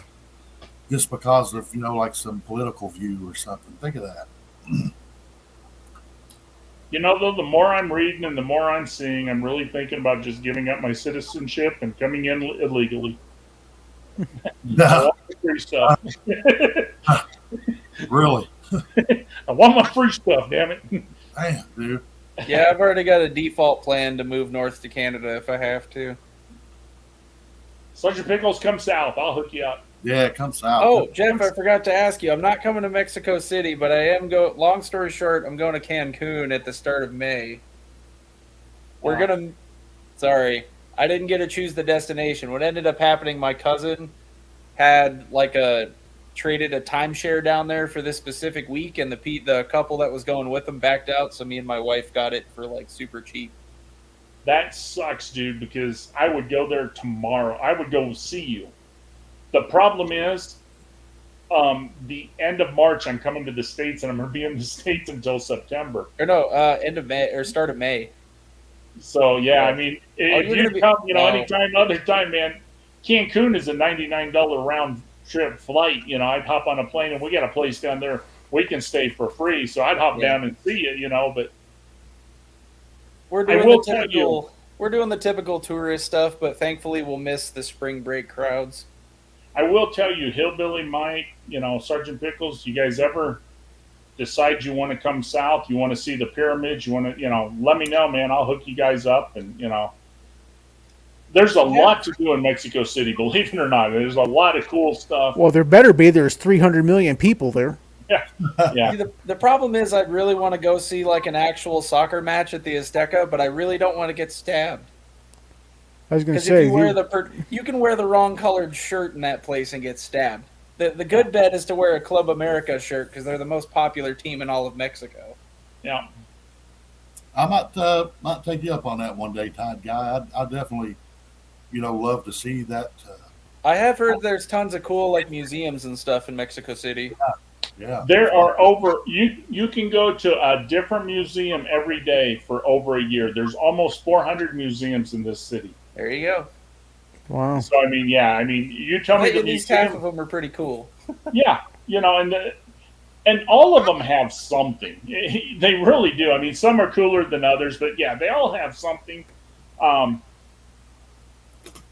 There are different pyramids. And again, I'm not a religious person, but I'll tell you what, I've been to probably 15 different churches down here. They have some of the most amazing, beautiful churches. I mean, the one church I take you into, there has to be, 2 tons of gold in this church. I mean, it's just amazing how much gold is in this church. It's amazing what you can do when you steal from poor people and they willingly let you do it, Jeff. Yeah, but I mean, like I said, I'm not a religious person, but they have churches down here that I can take you to that a lot of them were built in like 1530. Yeah. So we're almost up to, 500 years old, and Well, back then, the colonies, that was the wealth for those nations, like Spain and Mexico, all the gold and resources and, just agriculture, everything they pulled out of Mexico. I mean, that was their economy. well, It's like, what's Spain now? right. And what's cool is if you have a day to blow, Ben didn't have one because he came on a 3-day tour. But if you got time, I can take you to the city Cuernavaca, which is about an hour and a half drive from here. And what's cool down there is I can take you to Cortez's house. Nice. That would be awesome. So you go to where Cortez lived. And that's just kind of, I don't know. I think it's cool, because everybody knows Cortez and what he did. And that. So I can take you to where he lived, and it's kind of neat that you're standing in a place where Cortez stood, and and like I said, I go to the pyramids a lot. To me, it's just breathtaking. I mean, I sit on the steps and just look at and think of all the ceremonies that went on there, all the pageantry, and what would it have been like? And I'm not going to believe to the historians in that and say, well, it's like 3,000 years old. No, it's 10, 15,000 years old. Think of all the different people who have occupied it and reoccupied it and found it and started to occupy, and I mean, it's just cool there. Tell you what, Jeff, one of these times I got to hook it up to come down to Mexico, go Coues deer and oscillated turkey hunting. Oh, there you go. Because it's way harder to get a Coues deer tag in Arizona these days. Jeff, traveling, seeing new parts of the world, the Marine Corps, when we went to on a med cruise, I got to see Israel, got to see a lot of Greece and Spain. I've been to Barcelona. You talked about Barcelona. I've been at the Olympic Village there and hung out. But then, it was like a pleasure cruise. And then all of a sudden a war broke out. Yeah. And then we were doing mod locks in the northern Adriatic in the dead of winter. And I was breaking snot sickles off my face while I'm hanging 500-pound bombs on my Harrier. It's funny what people go through, Right. I mean, it was great, man. It was a great cruise, hitting all these great ports. Barcelona is a good time, gentlemen. I highly recommend it. But, it was, Greece, wonderful time. Just, and then all of a sudden, it's like you're having this good time. Oh, hey, now we got to go kill some people, and you're going to freeze your ass off. And this was an air war, guys, Operation Allied Force. Yep. I was working 16 to 18-hour days, because, we were dropping bombs left and right. We were the only Marine unit, that forward deployed, Jeff, tip of the spear, baby. We were the first ones on target, man. Yep. We were there. And the worst thing about it, where it was an air war, I was on the LHA Nassau, a Harrier, the Harrier carrier. Yep. all the grunts, man, would work out and use up all the hot water. I would be out on that flight deck freezing my ass off all winter long, 18 hours a day, covered in grease. Ice froze to my face, and I had to go home and take a cold shower every day, man, for like 4 or 5 months till that war was over. Good times, right? Right? Oh man. All right, Hillbilly, which card would you like? Give me Genus. Which one ain't we done yet? Whichever one we ain't done yet. We haven't done. You haven't done 3. Let's do it. All right. This is 1994. Here is your people and places. Oh, this is a good question. What was the first state to boast 7-Eleven stores? Hmm. And I don't know how many people know this, but that's a pretty good question. I want to say it's the Midwest somewhere, but I'm not sure, man. Let's go with Philadelphia. Well, wait a It's minute. City. Yeah, I thought about it. You know, I thought It's a state. First of all, you got to name a state, and second of all, you said the Midwest, and then you went with Philadelphia. It's kind of weird. Well, then I thought, well, maybe what really comes from, not a lot comes from the Midwest like that. I don't think that that really, like, everybody has their regional chains, but 7-Eleven's like a national wide thing, and stuff like that usually starts on the east. So I'll say something like Philly, Pennsylvania, something like that, Pennsylvania. That is incorrect. Does anybody, Mike, Sergeant Pickles, do you know what was the first state to boast 7-Eleven stores? Well, I was thinking Midwest too. I was going to say Illinois. Illinois is incorrect. Sergeant Pickles? Iowa. I don't know. Iowa is incorrect. Roger Dodger is correct. It's Texas. I didn't know they had that many Indian people to work down Man, their I said 7-Eleven. 7-Eleven, not Buc-ee's. They got the different type of Indians. They got the feathers, not the dots. All right, I'm now getting demonetized. They're gonna. Jeff, I don't if you think weren't they like already, I would be amazed if you weren't already demonetized. Yeah, they don't like my dot, not feathers. You little. On a side note, if you are traveling the world and you can find a 7-Eleven, you're good. 7-Elevens overseas have way more stuff in them, and usually it's everything you probably can't find at local shops. Oh yeah. I would not have thought 7-Elevens were overseas, to be honest with you. Oh, they're everywhere. Really? Now here's something funny. You will see a 7-Eleven all over the place, at least in like parts of Asia and other places we've been. Do any of you guys have Circle K gas stations? Yes. Very few. Yeah. Okay, and you guys have Circle or 7-Eleven gas stations, right? Yeah. Mm-hmm. In Mexico City, we have Circle K's and we have 7-Elevens, but they're convenience stores. None of them sell gas. Well, I mean, not all of our 7-Elevens have gas. Yeah. Like half and most half, of the ones maybe? I know don't. Okay, but that's how they started out, as a gas. But down here, even the Circle K's, they don't sell gas. They're just little corner stations. Isn't it or corner- Petromex? What's that? Isn't Petromex the big one? Petromax, yep, is one of them. BP is another one. BP is big down here. Weird. I know the South has the best gas station, Buc-ee's. Bucky, yep. We were just talking about that. Yeah. Cleanest toilets in the South. I'm telling you right now, if you can go into a Bucky's and not find something, it's not in the state. I've never been anywhere close enough to go to a Buc-ee's. People say, Kentucky, we're like the northernmost southern state, right? But we are a southern state, right? We're known for horse racing, whiskey. What else? Corvettes are made here, and now we got a Buc-ee's. We're as southern as any other state, man. I was I don't almost know, 'cause they're part of the, at this point, like half of Ohio and Indiana might as well be the South. yeah. Southern Indiana is very I'm southern. just saying. Southern Ohio too. Yeah, Cultural things shift over time.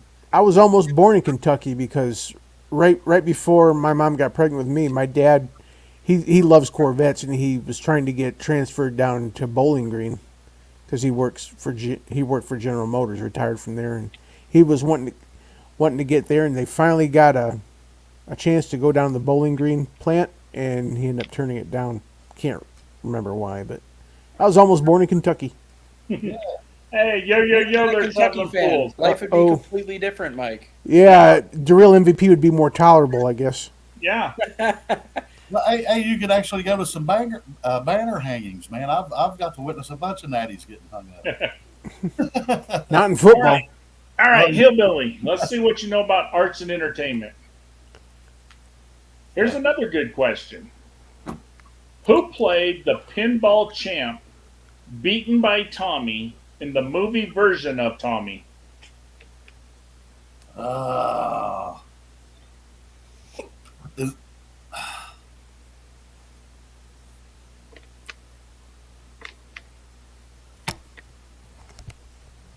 Was it Peter? Was it Peter Frampton? I don't know who was it. It wasn't Peter Frampton. That's a good guess, but it wasn't. Does anybody know who played the pinball champ beaten by Tommy in the movie version Tommy? Never saw the movie. Me either. Is this the one like he's sitting there and that's the actual pinball wizards playing, right? While they're Yep. Pinball wizard. It was Yeah. Sir Elton John. Damn, I knew it was 50-50 and I went the wrong way. Damn it. Michael warned you about the 50-50. Throw a third one in, you'll do a lot better. Yep. Now I know why every time I think about that movie, I'm still standing pops in my head for some reason. There you go. That song pops in my head. Uh-oh. Hey, welcome, traveling fools. What's up, guys? How's it going? Going All good. How are good. you tonight? Howdy. Yeah, doing all right. Hey, What's up? sorry Grim about coming last to you night, from traveling coast to fools. coast. What's that, Tide guy? I said sorry about last night. They said there was a problem. I didn't have a problem, but they fixed all the electric in the area, Ooh. and then all of a sudden last night the whole area lost their electric. Oh, it's all good. Although I do like your comment. Joey ratted you out. Joey wrote me and said, "Traveling Fool said pay your $8 electric bill, damn it." I said, "Yep, that's the problem. I'm too cheap on the $8 electric." Right, exactly. Yeah, lay off the cerveza. Go pay the bill. Exactly. All right, Hillbilly, are you ready for your history question? Let's have it. Who revealed that the U.S. had a hydrogen bomb in his last State of the Union speech?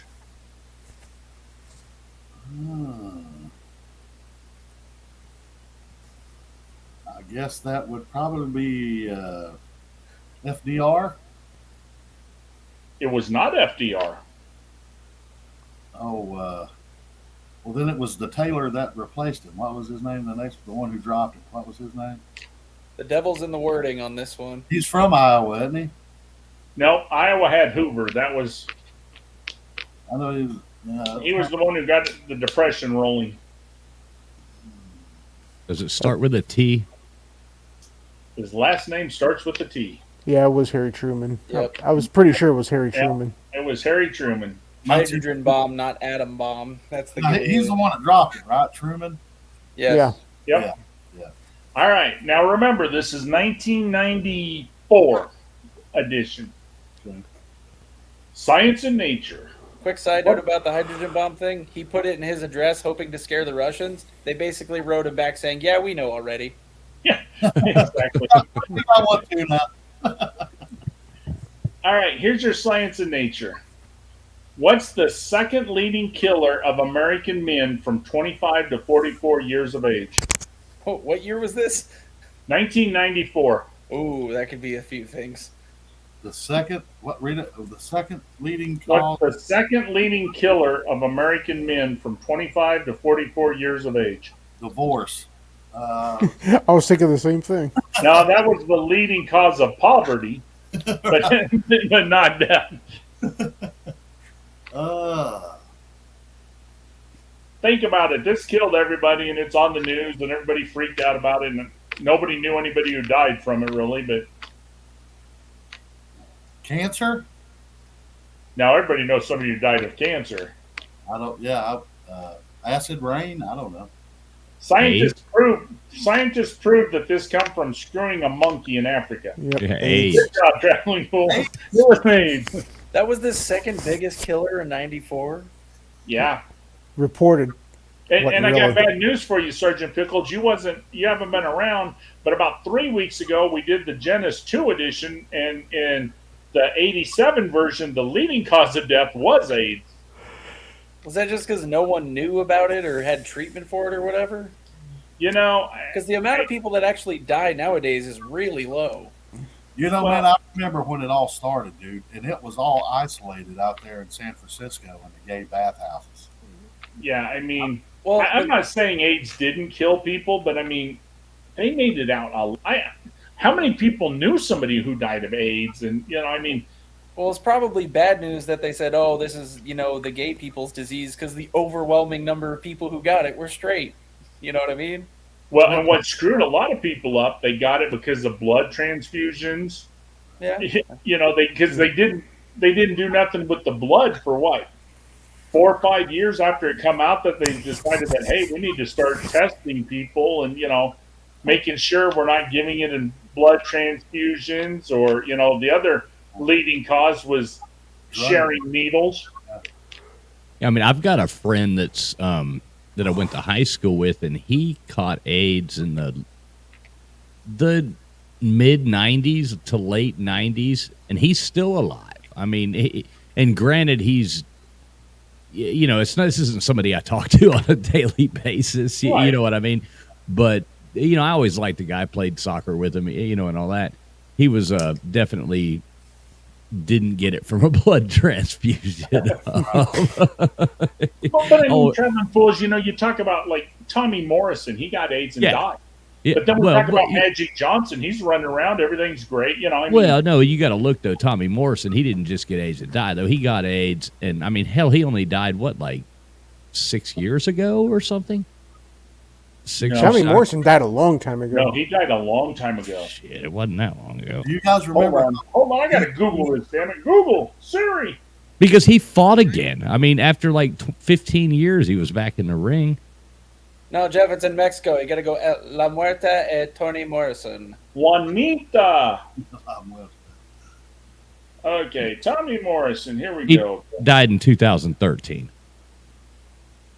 Holy shit, I would have lost money on that. I That thought was he 10 died in the years late ago. 90s. Right? No, yeah, that was. Yeah, I see. It was more Oh, you're recent right. than what Jeff was thinking. He was thinking No, he died. seriously, I thought it was the late 90s, maybe 2000, but I would have never guessed he made it. No, because he actually went back and was passing the blood tests and got back in the ring because it was showing up that he, kind of like Magic Johnson, it was showing up that he didn't have it anymore. So he went back, and then kind of like my friend, and that's what I was going at. In the past, like 2 years, from what I understand, his health has taken like a dive. It's like, because, all those drugs they give him and stuff like that. But, I think it wrecks their kidneys and, that kind of Right, stuff. you die of other stuff because, like you said, you're taking drugs that are hard on your kidneys and hard on your liver, so they're going Right. to give you. So you don't die of AIDS, you die of the other. But think about it, though. I mean, it is true. The drugs that have come out in the last 20 years are a hell of a lot better than what they were. They didn't know in the beginning, and there wasn't a lot they could do. Hell, now they treat it like you should be more scared of the flu. They did that. Well, if you have HIV, you should be scared of a flu. They really thought the monkeypox was going to take out the monkey AIDS.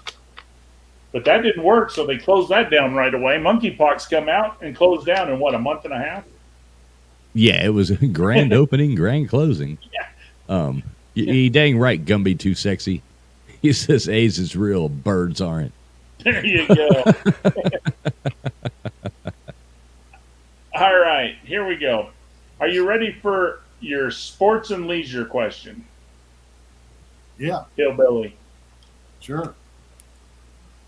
What boxing rule was instituted when Sam Baruti died 10 hours after being knocked down by Azard Charles?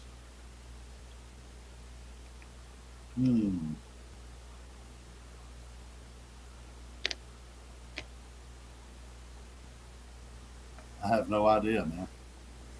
See, and I thought this rule come out after Boom Boom Mancini killed a guy, but it was before that, I guess. Does anybody know the boxing rule that was instituted when Sam Bordeaux? Is it no hitting on the back of the head? No. I got to guess. What do you think it is? Is it like a TKO or like the 3 knockdown rule? Yeah. No, but that would be a good one. 3 knockdown, yeah, would protect him. This is the other one that protects him. Is the ref allowed to call it?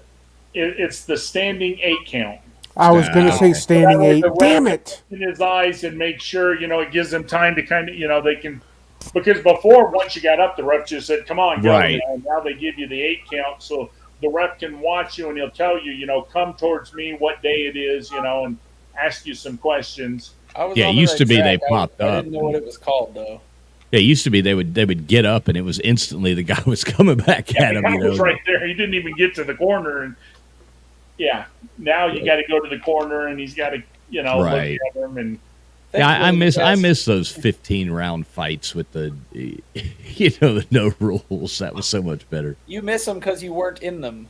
well, and think about this, traveling fools. We were lucky because all the big fights was Sunday afternoon on Wide World of Sports. I loved Wide World of Sports. We got to watch all the good fight. Holmes and the late Ali's all fight at 2:30 Central Time on Sunday afternoon. We were there Right. when UFC came out, man, in the days of Tank Abbott Oh yeah, Tank Abbott. and Nan the Predator, and, back in the heyday, dude. When that's, I mean, Quentin That- Rampage Jackson. right? Well, yeah, that was after, I guess. A little Do later. you remember the old Tough Man contests they used to have that would come on late night TV where they would Yeah. travel around? It was like I always liked that guy. He was like, what was his name? Sweet Boy Sweet. And Mr. T was good in that for a while, and then you had Battling Butterbean. Remember? Oh yeah. Yeah, there was some good boxers, good fighters who came out of that. And I remember they used to have that in all the major cities, and it only cost you $20 to enter. So they'd get everybody and their brother who thought they were a badass down there. Yeah, it would be like, well, he's a stonemason out of somewhere in Ohio. It was always these people were going out Yeah. there. That was awesome. We got a bricklayer going against, a pipe fitter. Who's going to win? Or like you said, they build it up, and I remember This- watching Tank Abbott fight one time, dude, and he was on top of this guy, kind of like turned around upside down. And this was back in the days of no rules, man. And he just straight punched this guy right in the nuts 5, 6 times. So just like it was a punching bag, just whack, whack, whack, whack, whack, whack, right in his bean bag, dude. Oh my God. That's why UFC got big, because it used to be vicious, man. It used to be brutal. Well, UFC then put in rules, but they still had no divisions, so you'd have guys the size of Brock Lesnar fighting like lightweights. yeah. It was terrifying. I don't like UFC now. Like I don't. Yeah, like it's it. no fun today. It's boring. I don't want to watch 2 men in their underpants roll around and see who can. Yeah, it's just not. Like I love boxing and I miss boxing, but UFC.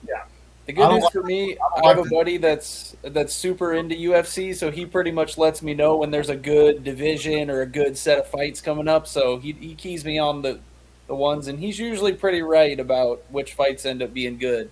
About half and half. Some are good, some aren't. I just don't like the women. I'll tell you the fighter I miss. Some of the women's fights are vicious. Do you guys remember Kimbo Slice when he would fight on the That street? dude was overrated as hell. No, when he fought on the streets, he wasn't nothing against martial. He wasn't a martial artist. He was just a fighter on the streets.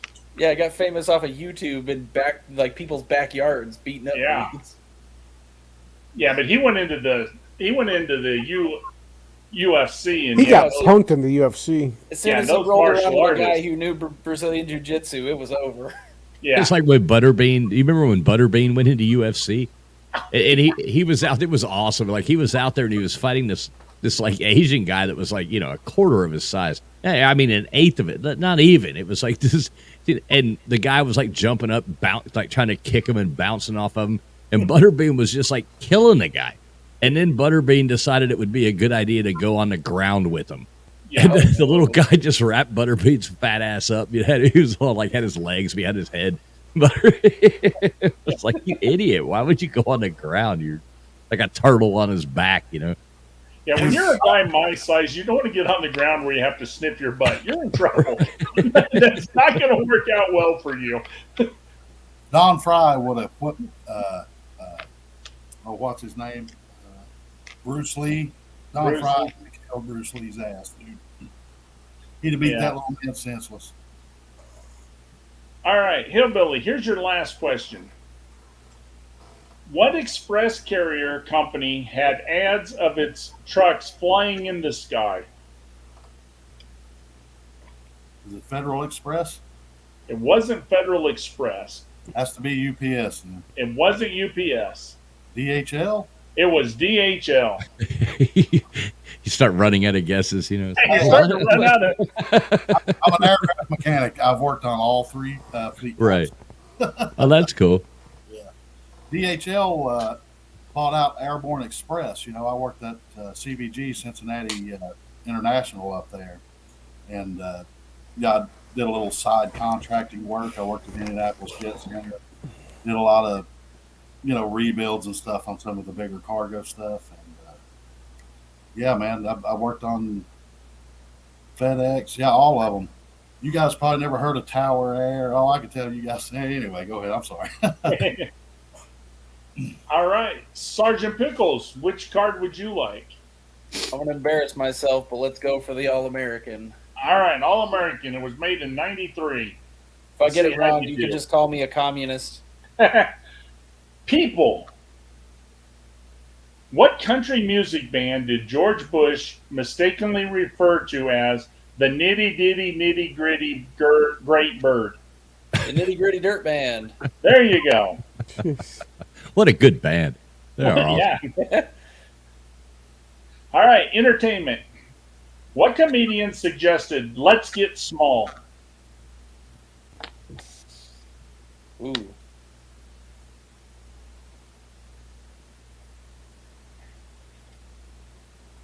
Let's get I have what? nothing but guesses on this one. Can I get a Let's small get hint? small. I think 70s.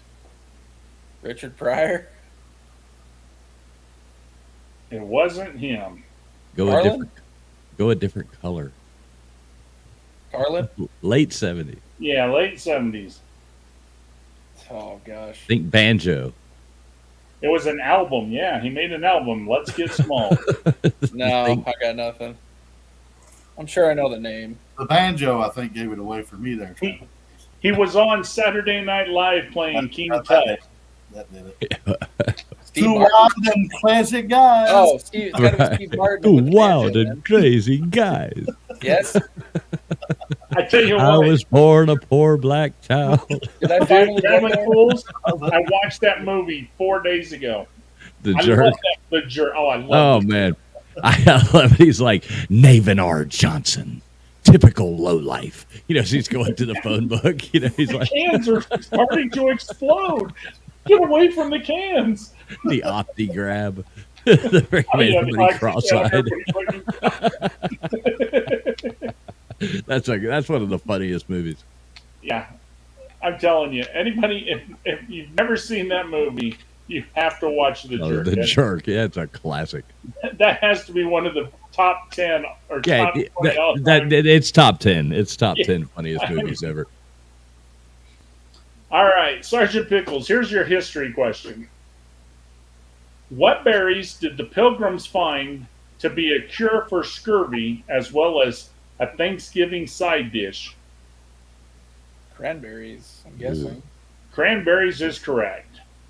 Hate those Yeah, I'm not eating no cranberries. If it comes out of the can and it's still can shaped, that ain't cranberries. things. Well, I'm here to tell you, if it's made from the cranberry, I'm not eating it. I don't care if it's in a can, half a can. I like the juice. Like I can drink cranberry juice, but Oh I yeah, don't like it. cranberry juice is good, but what happens with to some the vodka. flavor when you cook it? Because it cannot be used. It's like weird gelatin. You like guys been doing it wrong because we make it with actual cranberries and like make the sauce ourselves. You can actually tell there's real fruit in there, so it's fine. Well, see, wait a minute though. Wait, you kind of lost me because I'm a true believer that fruit should only be eaten in pies form, in its God's intended shape in a pie.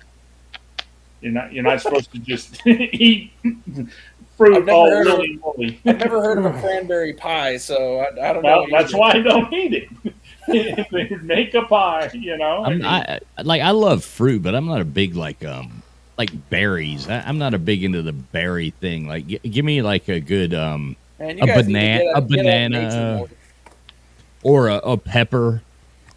Oh yeah, we'll do pepper. Or squash or something like that. This is definitely explaining regional differences because I can go up on the mountain in the middle of spring and actually go wild blueberry picking. It's awesome. Yeah, I mean, blueberries are okay, but it's a whole lot of work to get there's so little. I mean, like a pepper. To me, the best fruit is a pepper or a banana or a tomato or a something like that. I don't live in the South. We can't grow that stuff outside. Well, there's a lot of stuff you can grow inside. Trust me. Uh-oh. Oh, gee, here we go. Roger Dodger has said we're all Jello haters. I'm falling asleep here, guys, so I'm going to go ahead and take off and go to bed. Hey, Mike, thanks for coming, buddy. Take it easy, Mike. Yep, thanks. I'll see y'all Mike. later. Hey, Mike. What's Give that? Give me that back scratcher. Wave bye-bye the scratcher. Traveling Fools. You'll have to watch my show. I don't know what day it is next week, but Mike is going to be. Somebody's going to come in and use his name. Okay. They've already told me they're coming in as Mike Fort's back scratcher. Mike Fort's back scratcher. Nice. Yeah, we got somebody going to troll him as Mike Fort's back scratcher. That'll be funny. Needs to have a little little avatar with the little eyes on a back scratcher. That'd be awesome. Jeff, you ought to have Mike every time a new guy comes on the trivia, dub them into the circle of the trivia. Into the circle of the scratcher. Until you earn, yeah. He dubs you like he dubs you with the. You will be known as Mike Fort's glasses, right? Or Mike Fort's headset. Well, we'll have our own little ceremony. We'll come up with a song, and you'll be knighted into the Brotherhood of the Back Scratchers. I now knight thee. All right, hold on. I got to call Joey. I'm having T-shirts made. The Brotherhood of the Back Scratcher. Oh, good gravy. You gotta have your secret name too, right? Like your secret name. We dub the Cornholio or something. Well, and think about it. We'll all have a secret scratch. Great Cornholio. We'll come up with a secret scratch. I still love the background hillbilly skeptic. I love it, man. Oh, hey, Traveling Fools. I watched your and Missy's show there the other day, and you were talking about history, and like if it's a format like something you and Missy was doing, yeah, I'd do that. Like just something a couple of guys sitting around talking. Right? That would be cool. That would be cool. I'd do that anytime. Okay, I'm sure we'll piss some people off, but I'll talk real history if people ever want to talk real history. Right. And Hillbilly, that's the cool thing about Traveling Fools. He is kind of like Jim Carrey. I mean, he has many hats, he can do, he can do serious, he can do funny, he can do, right. And that's what I like about, his new show with Conspiracy. I mean, he takes the time and, tries to get the facts, tries to, lay it out, but it's fun. I have been in a deep dive for the past week, and the rabbit hole is absolutely amazing. And I've never I've always known about it and, over the top researched it, but the Ark of the Covenant, I have been diving into that, and even the history of Jerusalem and the Middle East and Ethiopia, and that I've learned is absolutely amazing. But the I was hoping to do that show this weekend, but I hit this rabbit hole so deep. I'm like, I can't even begin to put it together yet because I'm like, no, it's amazing the stuff. Well, kind of like an onion. Every time you peel off a layer, there's another one underneath you that takes you this way or that way. Or Traveling Fools, I got that one sorted out for you, man. I saw Indiana Jones. It's in a warehouse at Area 51. Right, exactly, Well, actually, exactly. Traveling Fools, have you ever heard of Ron Wyatt? Yes, yeah. I just watched some of his stuff recently. I'm down this rabbit hole so deep. This is like I know exactly who you're talking about. He found Noah's Ark. He found the crossing. You know when, or not Noah, or Noah's Ark. He found where Moses and the children crossed the Gulf of Aqaba. You know, the Red Sea. Right, where they say it wasn't where they thought it was. It was actually in a different location. He found Sodom and Gomorrah. Right, and this is all like and it's all being questioned as to if he's right or not. But and that's the point of it. But I mean, this rabbit hole is deep as shit with the Ark of the Covenant.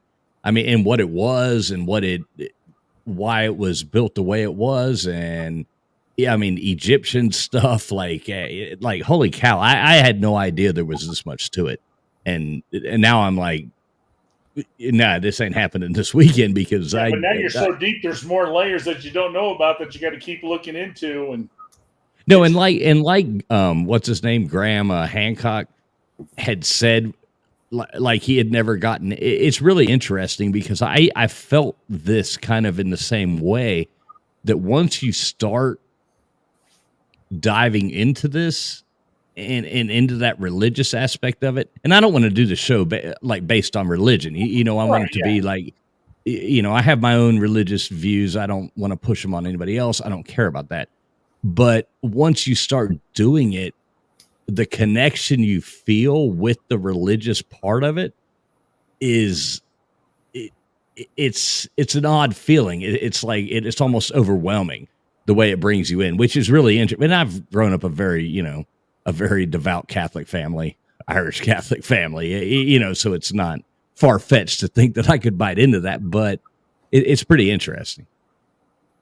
But yeah, Hillbilly Skeptic, if you ever want to do and we would do it separately on something else. I mean, we could even do it on either channel, whatever, but like a dive into like a history and stuff like that, I'd be all about it, man. I mean, I was until recently, I was in the Sons of the American Revolution, the Sons of the Confederacy, and all that stuff. I was in that, and it's just gotten kind of hijacked over the past, recently, and kind of turned a different route, which I didn't really care to be involved in. Like as far as, you know what I'm saying. I don't think I need to go any further, but right. It's the politics, and the stuff that everybody associates with stuff.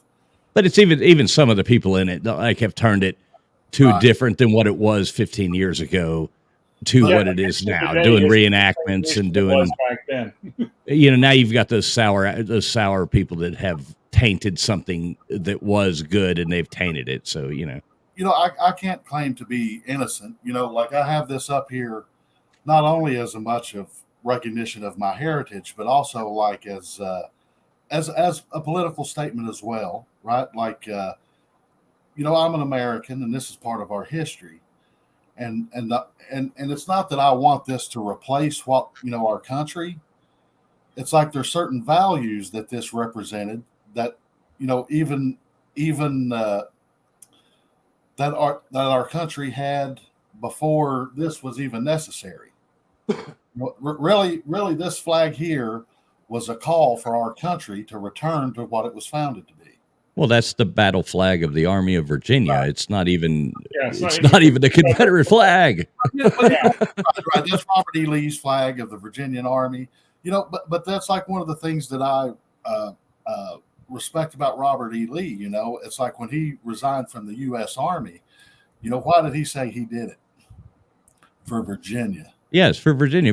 And, that's what gets me is so many people, it pisses me off when people call the Confederate people traitors because there was no Pledge of Allegiance before then. There was no there was a United States, but it was states. It was states, states, states, and your allegiance was to your state.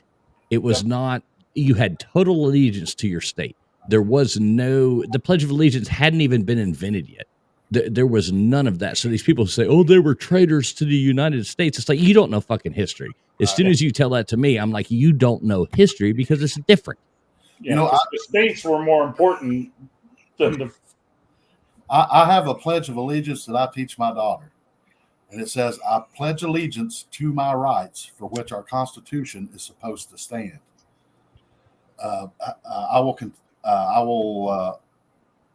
I forgot how I worded it now. Something about I will continue to support this flag as long as it stands for my rights, but my inalienable rights cannot be separated from me. It's like the thing, this country wasn't founded for us to be countrymen. It was founded to protect individual right and individual liberty. Right. You're not supposed to pledge allegiance to a country. You're supposed to pledge allegiance to your rights. And right, and so many people too. That's what gets me is they give their rights away, and they act like the government is granting for which it stands. What's up, Doug? And I will say one thing. Let me finish this point while I have it in my head. They act like they're they're supposed to be privileged that the government is granting their rights. I mean, all this stuff was written so that the government couldn't take those rights away. It wasn't the government giving you the rights. It was it was your rights preventing the government from taking them away. It's not like the government's blessing you with these rights. The reason you have these rights is so the government can't take them away. Exactly. It's term limits. If you want to solve it, term limits. That'd be the first big step. They didn't mean for them to go in there and make a freaking career out of being a politician. No. And one thing I'd like to say, get out. Sergeant Pickles. Yes. Do you know who Red Skeleton is? Skeleton. Here's the thing. And anybody in the chat, if you haven't, sometime go to YouTube, Red Skeleton, put "I Pledge Allegiance" and listen to his version. And it came out. It came out long before what happened. And because he was a student, and in his time, it was his principal or his superintendent. I can't remember off the top of my head, but one of them walked by the classroom as they were doing a Pledge of Allegiance, and he stopped the class. And he said, "You guys are just going through the words. You guys really don't know the meaning." And he broke down the meaning of every single word in the Pledge of Allegiance. So if you haven't seen that, go back and watch it. It's really I know what you're talking about. I've told you this before, Todd. Yeah, my grandfather was like really good friends with Red Skeleton.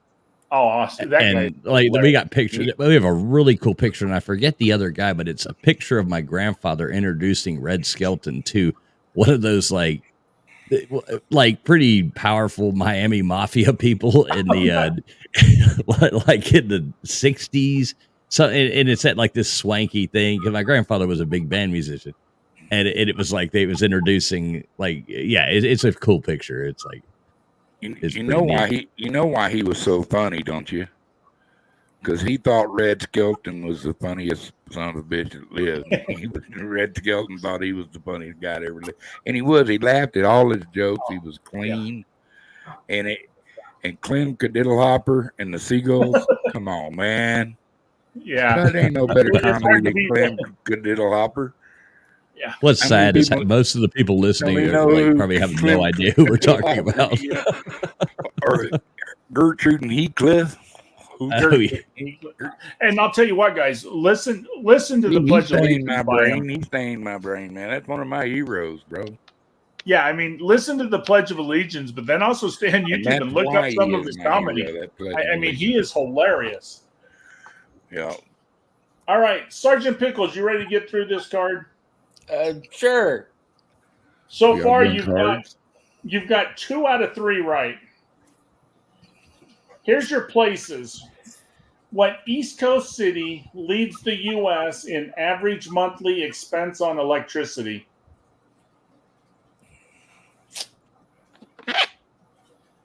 What year was this? This was 93 and back, and trust me, it's the same today. What city is in? I'm guessing New York. New York is correct. New York, New York. Got to be north enough to be cold. So Yep. All right, here's your sports and leisure. What I bet? What was the first yacht to win the America's Cup? Oh God, no idea. It's a trick question. How so? Go with America's. Yeah. I love a trick question. The America's Cup is a real thing. I know that. So Yep. America? So what do you think the first yacht to win it was called? Is the trick that there have been no yachts that won? No, this guy won. No idea. It's a trick question. Yeah, America's Cup. Go with America's. Yeah. I don't know the answer, but that would be my guess. Yeah, it was America. What was the answer exactly? America. America. Okay, America. I figured it was Yeah. like the yacht was named I America. knew, so it it was without, I America. knew it without the hint. Infinite creativity on that one. Where right. does the name America come from? Because it was the first American yacht. They called it Amerigo the America. Vespucci. Ringo, the Italian map maker, Amerigo Vespucci. America. Damn Italians name everything. Even spaghetti, damn it. Even spaghetti. All right, Sergeant Pickles, here's the last one. It's a wild card. What movie superstar did Phyllis Diller say has so many muscles that he has to make an appointment to move his finger? Schwarzenegger. You got 3 out of 6 on that card, Sergeant Pickles. That ain't bad considering it's from the year I was born. I liked it, but I always thought Ferrigno was bigger. Traveling Fools. I bought it. Ferrigno was bigger. I got a new Arnold looked better. trivia. Oh, Yeah. no. It's the 25th anniversary. No. And unfortunately, the cards are broke down to one card is all history, one card is all sports and leisure, and blah, blah, blah. So we thought we'd have fun tonight and do a couple of the sports ones. Well, I give Sergeant Pickles his card. And one of the answer, it was all I about- don't want any sports, man. I don't want any no, sports. this one you would love because the card, every card has a theme. So Sergeant Pickle had one card, one of the questions, the answer was puck, and the other 5 was ice hockey. It had the same answers for them all. And I'm like, Well, worse okay, we than can't that, do this. You're asking the one person in the whole group that probably watches hockey regularly. Yeah. Like they couldn't even ask semi-difficult questions that I would get. And then this, I forget what the card was after it. It was like Olympics or something. That one was ridiculously difficult.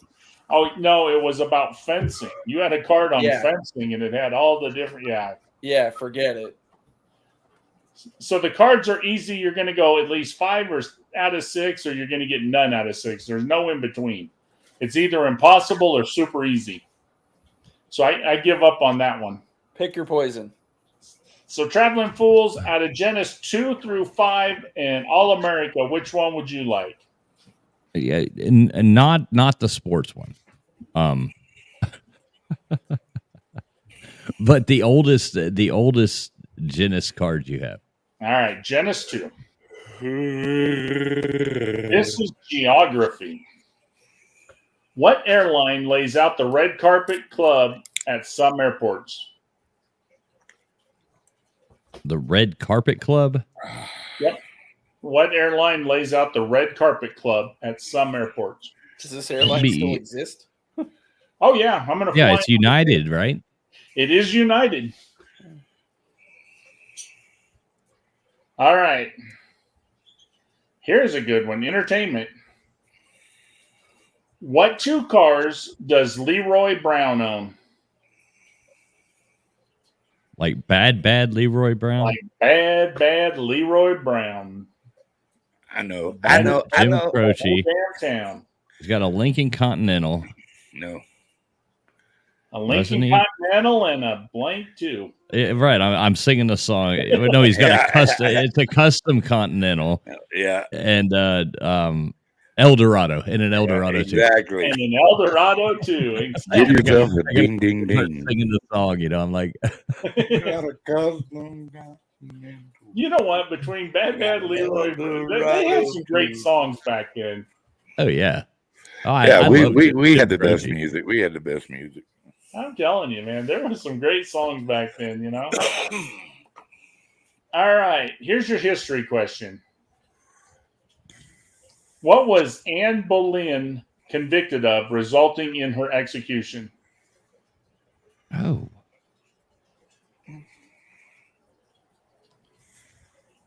Shit. Little hoe. Right. I mean, that's what I'm thinking, but I don't know why women kept marrying this guy because it never ended out well. Oh yeah. right. It wasn't that he Never was marry anybody that's got the Yeah, it authority was- to cut she your was fucking head off. cheating. You know what I mean? like she was convicted of like for accused of cheating on him or whatever. So it would right. It would technically be like treason against Adultery. No, The no, Crown? it's called adultery. what's it? I mean, did I cover it enough or? Yeah, no, it's adultery, but yeah, it's cheating Okay. on him. Yeah, The Yeah. technical term. Which is funny because that's all Henry did, is cheat on his wives. Well, of course. all right. Here's a good one. You're 3 for 3. This is arts and leisure. What magazine promised its readers 1,000 eyes to see round the world? That could only be one.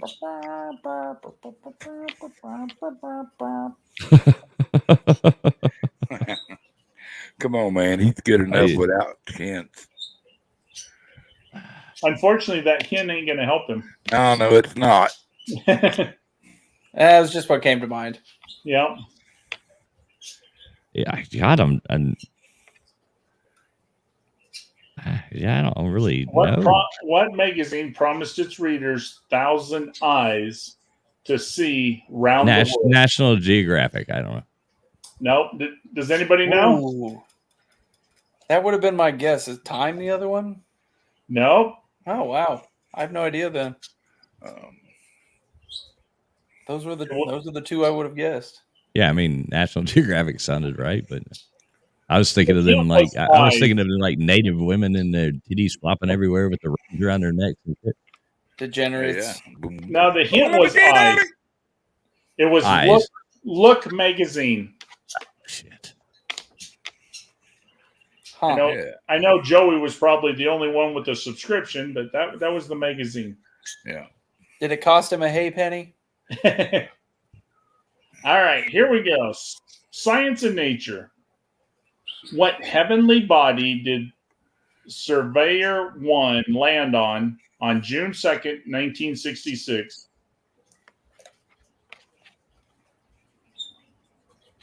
Surveyor 1 in 66. Heavenly body.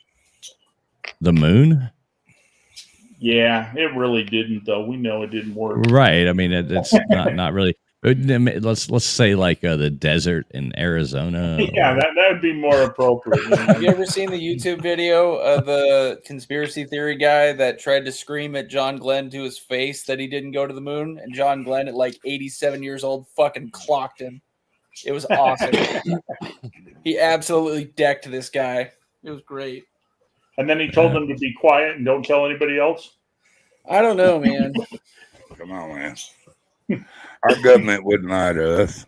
That's No, right. there's no way our government would lie to us. That's Never right. happens. Not on something as important as that. I think we just got 3 free YouTube points in, you know. Let's say John Glenn was in the Corps. He'd never lie to us, Jeff. Yeah, exactly. Oh, now there might be some suspicion. You know how the Marines they lie. They lie. They like them Navy fellas. They No, lie. we lie to you. We don't lie to each other. Oh yeah, you can't help it. You can't help it. Once you're a liar, you're a liar. Duggar, that's not called lying. It's called improvising. Oh, improvising. There you go. That's right. Improvising and overcome. Yeah, improvise. It's always overcome with the Marines. I don't know. That's what we teach all Marines: improvise, overcome, and lie or deny. Well, Jeff, it's like the famous saying about there's only one thief in the Marine Corps. Everyone else is just trying to get their shit back. Exactly. Same idea. That's right. All right, Traveling Fools, this is a great question. You're going to like this question. It's sports and leisure.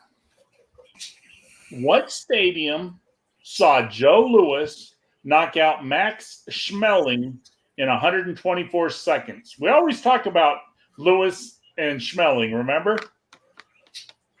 Oh, yeah. Shit. So now what stadium did that happen in? Oh, God. Wait, But there was 2 fights, so they fought twice, right? Right, but one was in an actual stadium. The other one Okay, Yankee Stadium then. Yeah, it was Yankee Stadium. was the arena in Detroit named after that Joe Louis? Yes. Oh, didn't know that. Joe Louis actually was born in Alabama, and at the age of 4, his family moved to Detroit. Yep, Michigan. Yeah, Detroit, yep. All right, Traveling Fools, the one category that I always say you're awesome at is the one that got you, was art and literature. You went 5 out of 6 on Jenna Steele. That's very impressive. Yeah, I'll take that all day long. Those were pretty easy ones, though. That was not very hard questions. Right. But like I said, the art and literature, that's usually, I put you down, over 90% of the chance knowing the arts and literature, but that one that was the question that was hard. Yeah. Well, the answers are only easy if you know the answer. Yeah, right. Right. Oh, that's easy. Oh, lick my nuts out. Yeah, I mean, some things I think if you sit there reading, oh shit, everybody will know this, and it's like nobody knows it. And you're like, well, I guess nobody else is weird like me. So that's what Jeff tells me all the time. He's like, oh, there's a layup, and then I know I'm screwed. Mr. Duggar, you're not going to believe this. I had Hillbilly on here and I had Joey on here, right? And the question was, which one of Wally Cleaver's friends was heavy set and he played, what was the first name Lumpy. of Wally Cleaver's friend who was Lumpy and played football with him? And Joey and Hillbilly could not come up with Lumpy. I'm like, dude, I actually had that question. One time. Yeah, I mean, I thought everybody. I wish I'd have been here for that. I would have gave them so much help for not knowing Lumpy. I've never watched that show before. In my defense, well, you can sit there and watch Beaver. Like Joey, that's a good show. I'd have Joey, and I know Hillbilly saw it 1,000 times. You should know Lumpy. If it was Andy Griffith, I'd have half a chance. But Leave It to Beaver, no way. Leave It to Beaver was like it's way later than my age, but it was the rerun, and that's what we were watching was on TV when I was growing up. I mean, I was watching Leave It to Beaver. Oh, and I loved that show. I mean, the episode where they get stuck in that teacup. I mean, that's fucking hilarious. Hugh Beaumont. What was her name? Barbara Billingsley. Barbara Billingsley and Tony Dow. And Tony Dow, yeah. And yeah, that show was awesome. What was it? What was the other friend's name? Oh, you're looking cute today, Mrs. Cleaver. Yeah. I always wanted to pick him. That guy, I hate Eddie Haskell. Eddie Haskell, yeah. Eddie Haskell. He overheard old man Ward tell his friends that, yeah, I was kind of hard on the Beaver last night. A little hard on the Beaver last night. Now here's a question, Mr. Duggar and Traveling Fools. Maybe you guys know this. And don't answer if you were in my show and you heard the answer today. Let the other one answer. But I came in your show. What you saw when I came into your show. Okay. Well, me too. The guy who played Lumpy, okay, his name was Frank Banks. After the show, do you know what profession he went into? Banks, No, wrestling. no. Well, I thought Eddie Haskell became a cop. Right. Lumpy. So let's guess if it's ironic like that, then he became probably like a bodybuilder or some kind of shit. I don't know. Well, no. What made Fitness. it ironic was there was an episode where they played poker, Okay. and he went on and he actually played poker with Doyle Brunson. Wow. He was actually a really good professional poker player. I just watched him play. So I love Doyle. he was playing with Brad Owens and Rampage and Oh. Bill. Hey, look at that. We got TK in the chat. What's up, TK? Hey, Why don't you jump up here and join us, TK? here we go, TK. Let me throw the link in. You got a minute? Come on in. Golly Wally. Yeah, the beaver. It's funny because my mom's brother Golly Wally, you're hard. looked just like the beaver growing up. If I showed you his childhood, I mean, he looked just like the beaver when he was a kid. Oh yeah, just a bigger version. Well, TK, we're not going to make you run a marathon. We're just going to have you sit down and say, "Hey." I know, TK. Jesus Christ, I'm exhausted, guys. Well, yeah. This isn't a fitness show, so obviously there are actually, I think, some slobs up here. Yeah, I mean, this is a slob. It's a pretty slobby show. Yeah, occasionally there might be a little weightlifting of 16 ounces, but I mean that's about as much exercise as guys on this show's getting. Yeah, I'm doing my 16-ounce curls right now. So, hey, did you hear Uncle Lou go off on the Protestants on Pete's show? I heard something about that, and I'm assuming that his costume is yeah. I don't know. He kept calling them slob Protestants. Yeah, I told him, I said it's a Catholic raving, but the Protestant slobs will show up. Yeah, I want to come as oh man, what's his name? I can't think of his name right. I knew it when I started this story.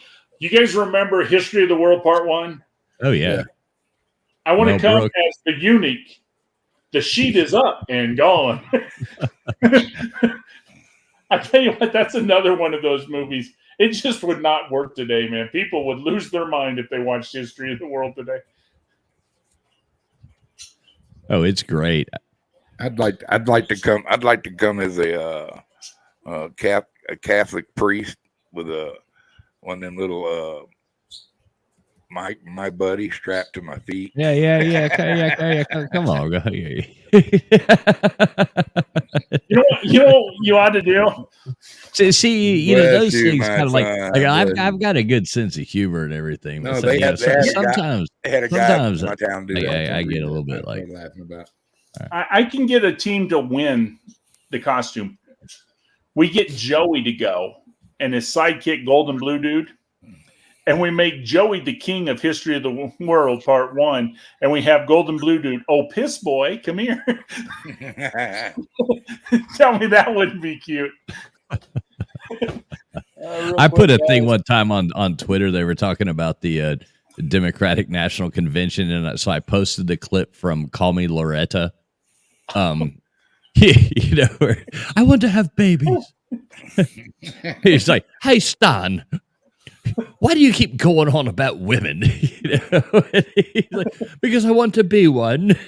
You what? I want to have babies. Where you don't have a womb. Where are you going to keep it, in a box? He goes on and on.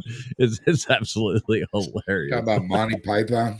Yeah, that's Monty Python. That shaped my life, dude. Monty Python had to be one of the funniest shows I've ever seen.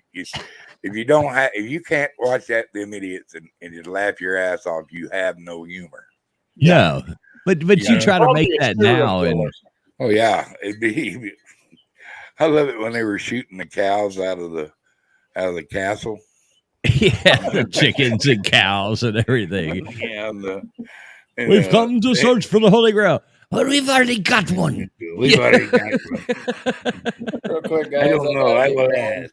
Got things to do in the morning. Hey, Sergeant Oh, Pickles, thanks for showing up tonight, man.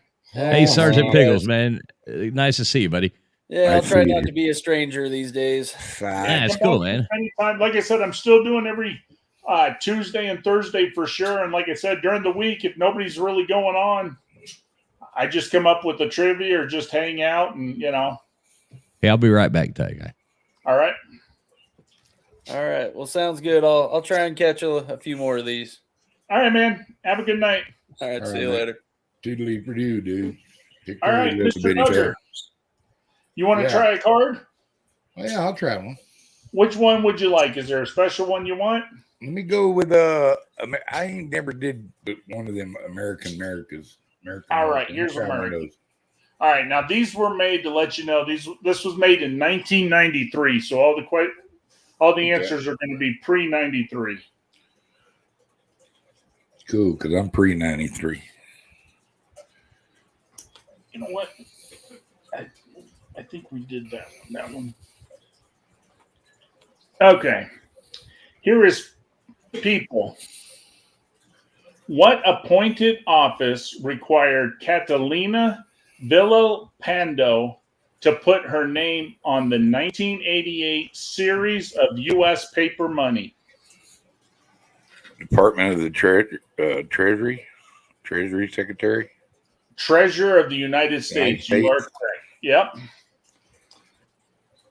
All right. Here we go. Here is entertainment. What Warren Beatty and Faye Dunaway movie included the screen debut of Gene Wilder? Ooh. That's a good question. Not many people know the first movie of Gene Wilder.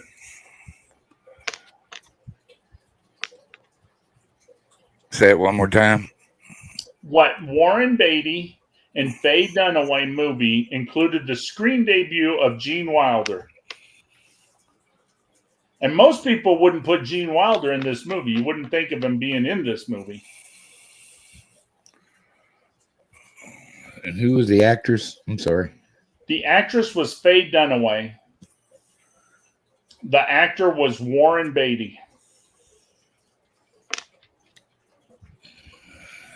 Who? I think I know this, but anything.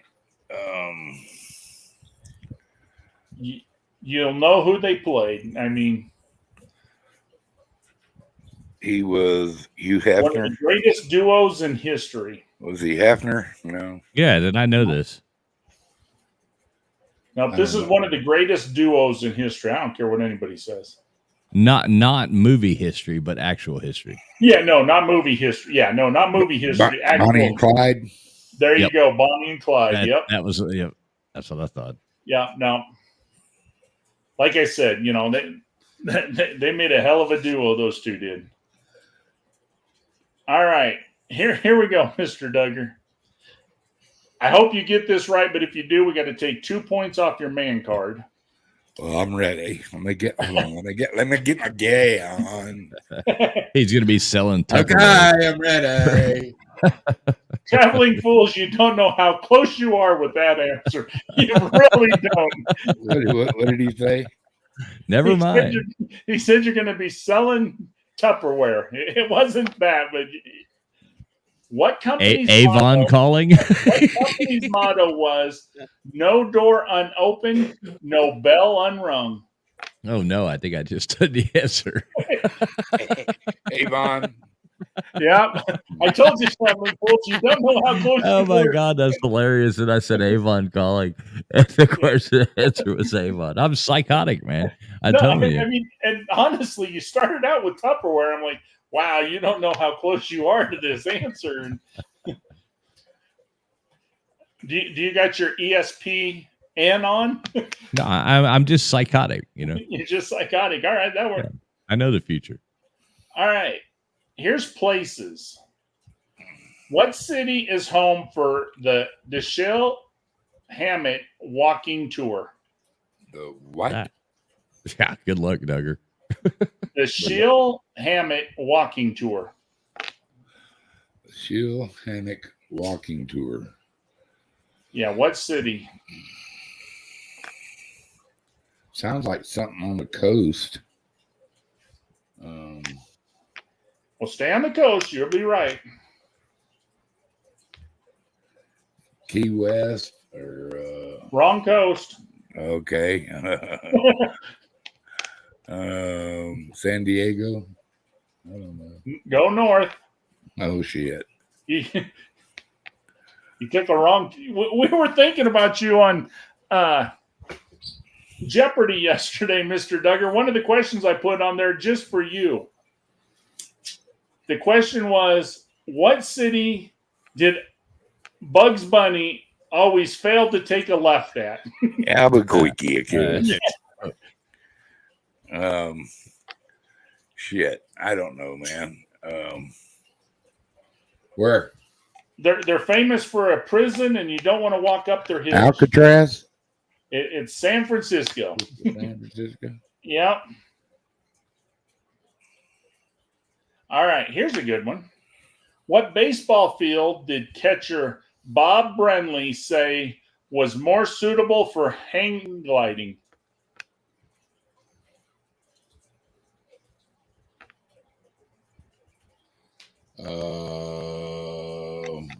Colorado? No. Well, this was 93, so this is just before the Colorado. Hang gliding. Think about it. Don't overthink it. Toronto? We just talked about it. Yankees? No, Oh, we I just don't know. talked about it. We just talked about it. Yeah. Let's see. My CRS. If I remember right, Colonel Mustard used this to kill somebody in the library one time. The spatula. I don't know, brother. It was San Francisco's Candlestick Park. Oh, when you said we talked about it in San Francisco, okay. Yeah, we just talked about it. That was San Francisco. And, Colonel Mustard with the candlestick in the library. That was always. All right, here we go. This is your wild card. And so far, you've got 3 out of 5. So, what federal agency is charged with enforcing the tax laws passed by Congress? IRS. The Internal Revenue Service is correct. Uh-oh, guys. We all love them. Hey, big shout out to the IRS, to the best people in the world. Oh, look at this. We got TK in the house. Hey guys. You'll never find. How we doing? Another love Today? lifeline. Someone to love you. How do I sound, guys? You sound like you got a stuffy nose. Do I? No, you I sound just woke wonderful. up. I'm kidding. You sound wonderful. Now, What's going on, wait a Chick? minute. Wait a minute. You just woke up and you said you're exhausted. What the hell? Yeah, because I just woke up. Oh, I mean, What's up, TK? not You much. actually came to hang out with us? Well, I yeah. feel privileged. I was waiting for the night shows tonight, and I fell asleep. Well, I'm glad you woke up. TK had 46 things to do. They all fell apart, and she came over here for number 47. I was just like, I don't know. I got tired around like 8 or 8:30 or 9. I was sleepy early. And I Okay. just got I just ordered some stuff for my computer so I could stream, right? So I'm talking on a microphone. It just sounds so weird to me It right sounds now. good, actually. Yeah, you sound fine. Well, I mean, but it sounds weird to me because I can hear everything, even myself, You got which headphones? Oh, is that- weird. That's a weird feeling. It is a weird feeling, like hearing myself not far away, but in my ears. Does that make sense? Oh yeah, I can hear myself talking right now through my ears. Wow, takes I getting- it can hear takes getting myself used to. talking with my ears, too. Honestly, TK, if you're talking and you hear yourself through any other body part, I'd be worried. I think No, but the I mean, like, ears what I'm hearing saying is a is, good thing. like, I'm hearing it in my ears. It's weird. You Right. I can don't hear know your how to own explain it. voice. Yeah, hearing my Well, see, own voice. people like Duggar and I that have really sexy voices. You know, we kind of like it. We kind of like to listen to ourselves talk. So. Extremely sexy. I feel like a robot. I feel like I sound like a robot right now. Well, have you adjusted like your setting there? Like, what are you Well, I using? don't know how to really do it. I just been. Well, I mean, okay. I mean, Welcome to the club, kid. Was it like a Nah, USB plug straight into your computer, or are you no, running through like? it's a soundboard. Okay, Up and I mean this. I have it set at normal settings, but it's like me hearing myself now. When I go back to hear the show, I want to hear what it sounds like because this doesn't feel like when I call into the show normally or when I no, use because a you regular use. mic. I've never used a soundboard, so Can you turn uh your low? Can you turn your lows up just a little bit? my lows. Okay, hang on. Dun, dun, dun, dun. Down or up? Up. Like this? Okay, now we're on to something. Hello? Okay, does Yes, that sound Uh, better? Oh yeah, it sounds a lot better. Recite some poetry as Can, you can twist you it in. can you turn your mids down just a little bit? Beep. Okay. Okay, now say I would like get your face like real close to the mic and say, "She sells seashells by the seashore." She Summertime. sells seashells by the seashore. Yeah. Wow, that was cool. There you go. That's a lot better. Oh, this sounds better. That was Okay, I like this sultry. better. Fuck. Wait a minute. Uh, Say it again. Mr. This Duggar is will gonna be get- back in about 4 to 5 minutes. He needs to I take got a the gun. Ah, don't give him that much credit. Don't give him that much credit. It wasn't up there near that long. Is that what you were trying to say, man? I was trying And to build hey, you up, TK, Mr. Hey, man, Duggar. you trying to start some trouble tonight, aren't you, man? Trying to act TK, up do for you have the a lady setting or- for highs on there as well? a setting for high. Hold on. My setting is at high. Right, don't smoke it, but Let's see. no, do you I have one? Pitch. Of course I have. Oh yeah, I have a high. Do I take that down too? Well, I don't know. Try it. Hello, does it sound better?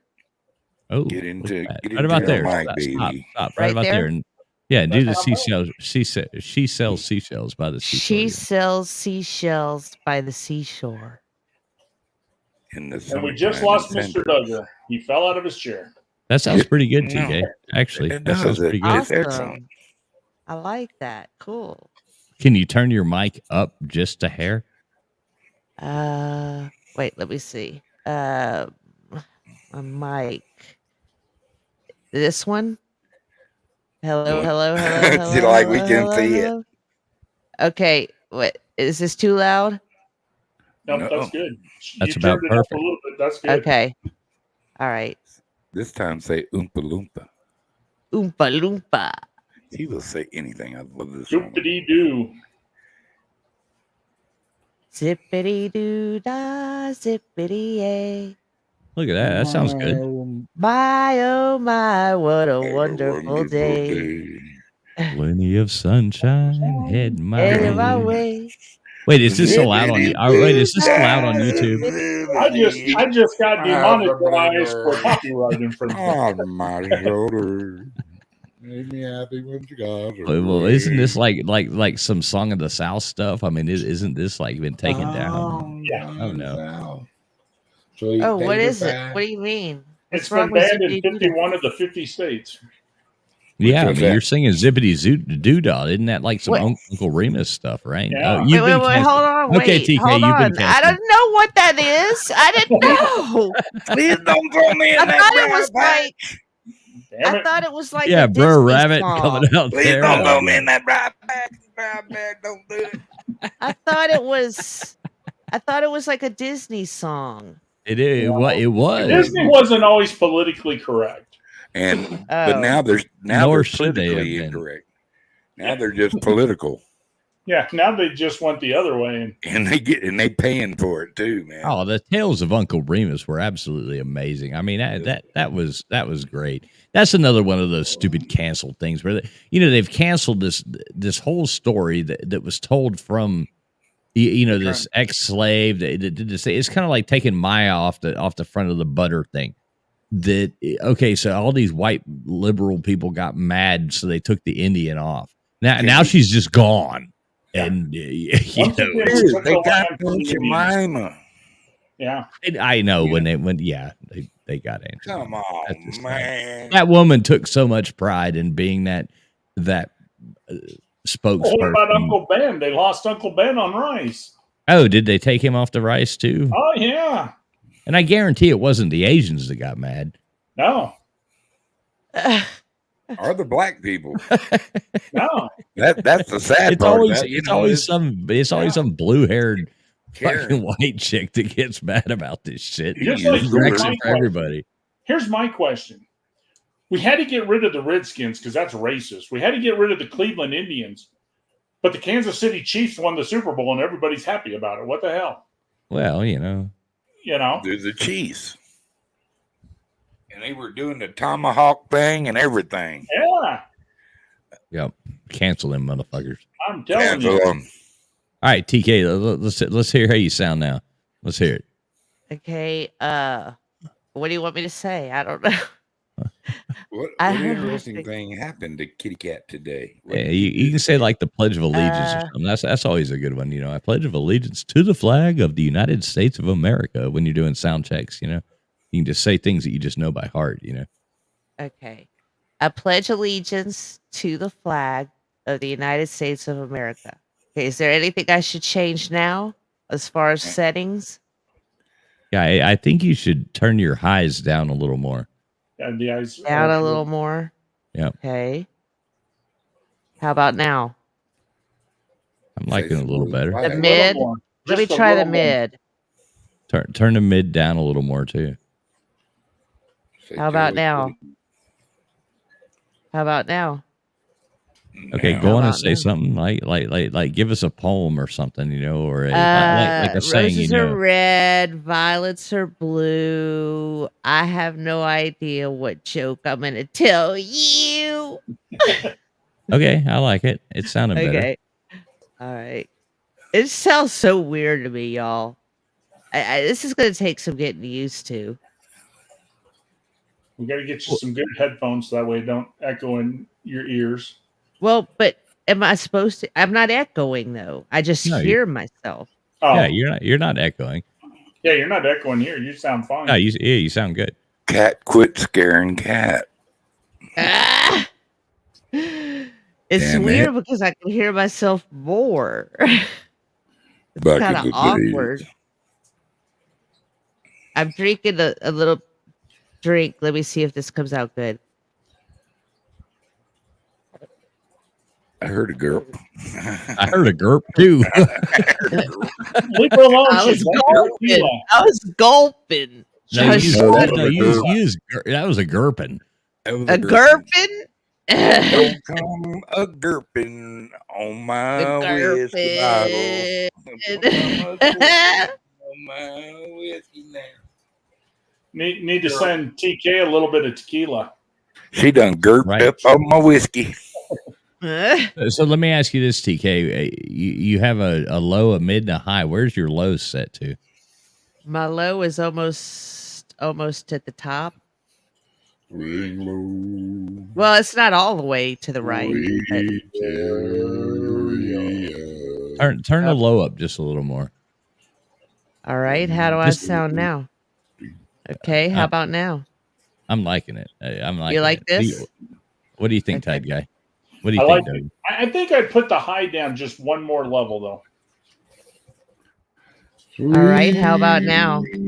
How do y'all? How can y'all tell what a high is? I mean, what do you mean? Well, we're high? taking You'll smoke the that icky, sticky. You're gonna get high, man. we're I don't taking mean the that. we're taking the twang out of it, like the Right. ding ding ding out of it. Okay. Oh, okay. I see what you're It's saying. changing the pitch a little bit to make it Even? Right. Yeah, Yeah. just tuning it in. You know. Okay. Okay. See, wait. Now you're starting to sound like you're on the radio. Now I am? Oh, yeah. Okay. Give us an Cool. interview, baby. Yeah. So now, hey, thank you for so- tuning in to Tide Guy Radio. Make sure you hit the thumbs up and subscribe to the channel. Okay, let me do that. Let me try that. Okay. All right. Okay, hang on. Let me think. Hold on. We're hanging on. Anticipating. Okay. Thanks Great. for listening to Tie Dye. Don't forget to subscribe, hit that notification bell, and hit the thumbs up on your way out. Thanks, guys. I still feel so weird talking like this. And But why not share it with all your friends? share And with all your neighbors. friends And enemies. and enemies Just because and you don't like frenemies And and frenemies. frenemies. All right. TK, I'm going to have to write some commercials and pay you to start doing commercials on my show. Okay. I'll there do you it. go. No, that sounds pretty. Want me I to do think it that- about Tide laundry detergent? Nah, I'm just What? kidding. I think that sounds pretty good, right? I don't know what you're using, but that sounds pretty good right about now. Well, Yeah, I have It sounds a lot the- better than what she started at. You know, your pitch is just good. Oh, this is cool. I can't wait to listen back because to me it sounds like I'm kind of like not even real, like I'm synthesized, you know? So it's going to be interesting to hear this back. She's going to listen to it and be, damn, I sound this good. I like it. Yeah, I know. She's gonna start like talking to herself and recording Yeah, it. she'll be Yeah, talking to you know. herself. She say, "Hi, kitty cat. How is your evening?" Later Oh, on this yeah, I afternoon, she'll thank be you for having her asking. brush in her hand, interviewing herself. Mm, Did you take your meds, cat? Well, yes, I did take my med. It's time for yours too. All right, hey, Kat, would Huh. you like to show off your knowledge and do a trivia card? I'm scared because I'm bad at it. Well, But go ahead. I have one that's all American. It was made in 1993, and all the questions are about America. Okay, we'll America. try it. Let's try it. All right, let's try this one. Hopefully, I get you a good card. Okay. People. What presidential offspring gives her family a raking over in a house of secrets? In a house. Is that the name of a show or a book? In a House of Secrets was a book. Well, then I don't know. Think about it. Come on, you got this. Okay, wait. Say the question again. What presidential offspring, so child of the president, Oh, Reagan. gives her family a raking over in a House of Secrets? Oh, it's a female.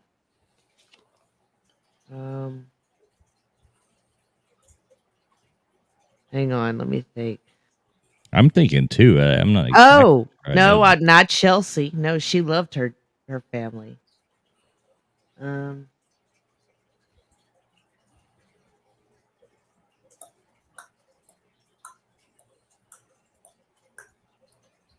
I don't know. It's not Reagan, right? It's not Reagan. Technically, it is. Yeah. It is Reagan. It's the offspring of Ronald and Nancy Reagan. Yeah. Okay. What's the kid's name? Wasn't he Ronald Jr. or something like that? The female. What was the Oh, daughter? the female. The female. Yeah. What was her name? I don't remember her name. Well, But I don't remember her name.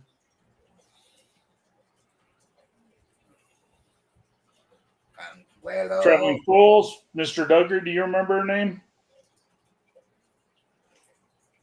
Makes me want to say Patricia or something like that. was it Patty? Patty. Yep. Do you remember her last name? Davis. There you go, Patty Davis. There you go, TK. There you go. Dun, dun, dun, dun, dun, dun, dun, dun. All right. Here's a good question. It This took one all- I'll it be took- interested it to took the whole know. team. This one I want to know if Traveling Fools and Mr. Duggan remember. TK, here's entertainment. What is MacGyver's first name? Oh gosh. You know I never watched MacGyver. I know. I mean, Well, I knew it was. how do you know how to make a bomb using a pencil, a rubber band, and a piece of paper? I figure it out on my own. Okay. I know the answer. Mr. Duggar, do you I- know the answer just out of curiosity? Gavin MacGyver, I don't know. No, it wasn't that. Angus. What did you say? Angus. Angus. Angus is correct. Angus. Here we go with That's your right. What Mormon? Was that a Google? No. Here's a good one. Proud of you. This one, if you think about it, TK, you'll get it. What Mormon? Okay, so you think of the most famous Mormon you know, was Okay. rubbed out by an angry mob in 1844, shortly after proclaiming God had told him polygamy was okay. All right, I gotta go pee. Come on, you got this. That's so Wiped weird. out, you said? I just watched the show. He was rubbed out by an angry mob in 1844 after proclaiming God had told him polygamy was okay. So think of the most famous Mormon besides Brigham Young that you know. That Mitt God. Romney. He's a Mormon. He's a Mormon, but this was prior to 1993. This was back in 1844. Oh yeah, I don't know. I don't know. Do you know him, Duggar? No. Yeah, but I can't think of it. Joseph Smith.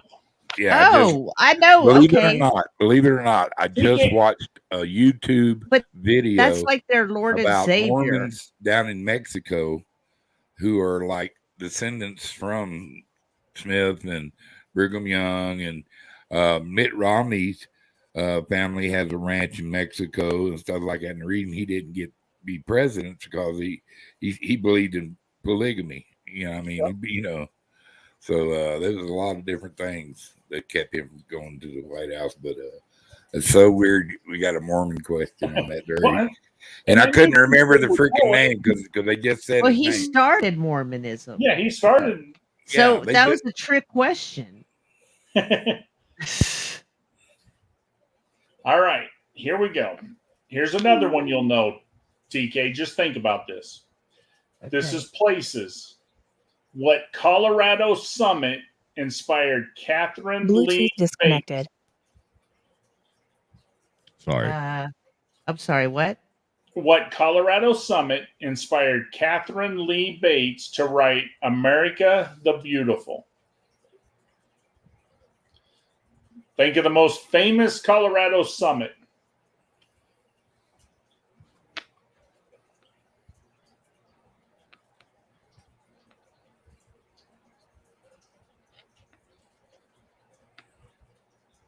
She's going to get this.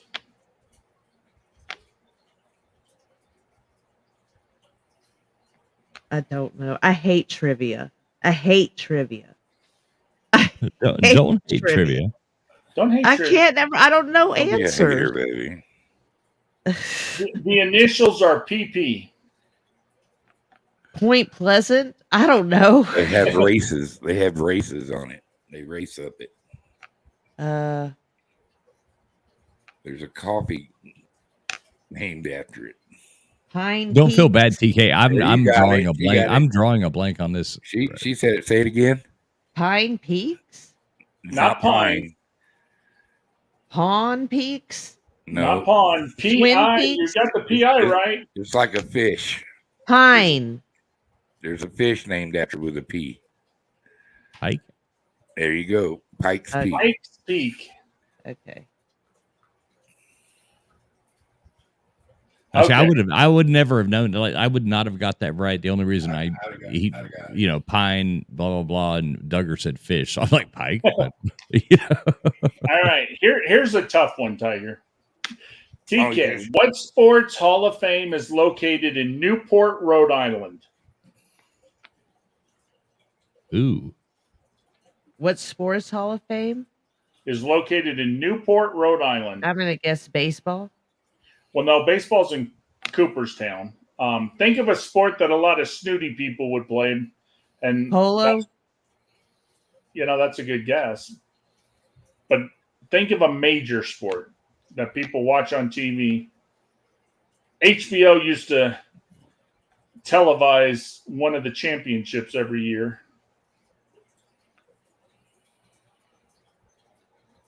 What's the original question? What sports Hall of Fame is located in Newport, Rhode Island? Billie Jean King is in it. oh, there you go. Okay, Arthur Ashe is in it. There you go. John Come on. McEnroe is in it. Golf. No, come on. Think a little bit. Think a Tennis. little bit more. Tennis. Dennis, there you There go. you go. All right. TK, I hate trivia. here you go. Now you're gonna Gonna be You're But you're gonna doing say- Shows good. how stupid I am. you're gonna say this answer so Oh, so fast. Traveling Fools and Mr. Duggar are gonna be impressed. All right. What product's ad jingle was titled "Plop Plop Fizz Fizz"? Oh, what a relief Alka-Seltzer. it is! See, Alka-Seltzer. What? Really? Ask what me it was? medicine questions. I know that. Ask You me get medical stuff. We're golf clapping right now. We're golf. we're golf clapping. See, you did Hey. fine on that. We can do the. Here you go, TK. Ah. Oh yeah, there you go. See, I got to learn how to do all that stuff. That too. killed me the first time you did that. You know that, right? Did it really? Yeah. Because we had the wah, wah. Yeah, this one. This is the Duggar song. Well, I got to be the Duggar song.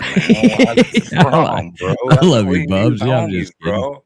I'm just kidding, man. Oh, give me a hug. Give me Oh, a Traveling hug. Fools. I'll have to find it, but on my show, if you go back and watch my show earlier, I was giving a card to Mike Fort, and they pretty much gave him the answer. And he's like, "No, I think you're wrong." And it was, what was it? They wrote a book titled, or what sport has a book written about it called Sands of Time? And I'm like, Sands of Time, a sport with sand. And somebody said, well, that reminds me of a beach. And then somebody else said, yeah, I watch girls play this sport on the beach all the time. And Mike's like, no, I think it's bullfighting.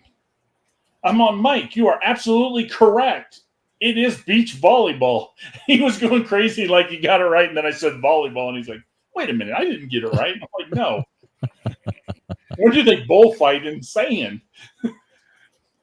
That's funny. Have you been to a bullfight since you've been been in Mexico?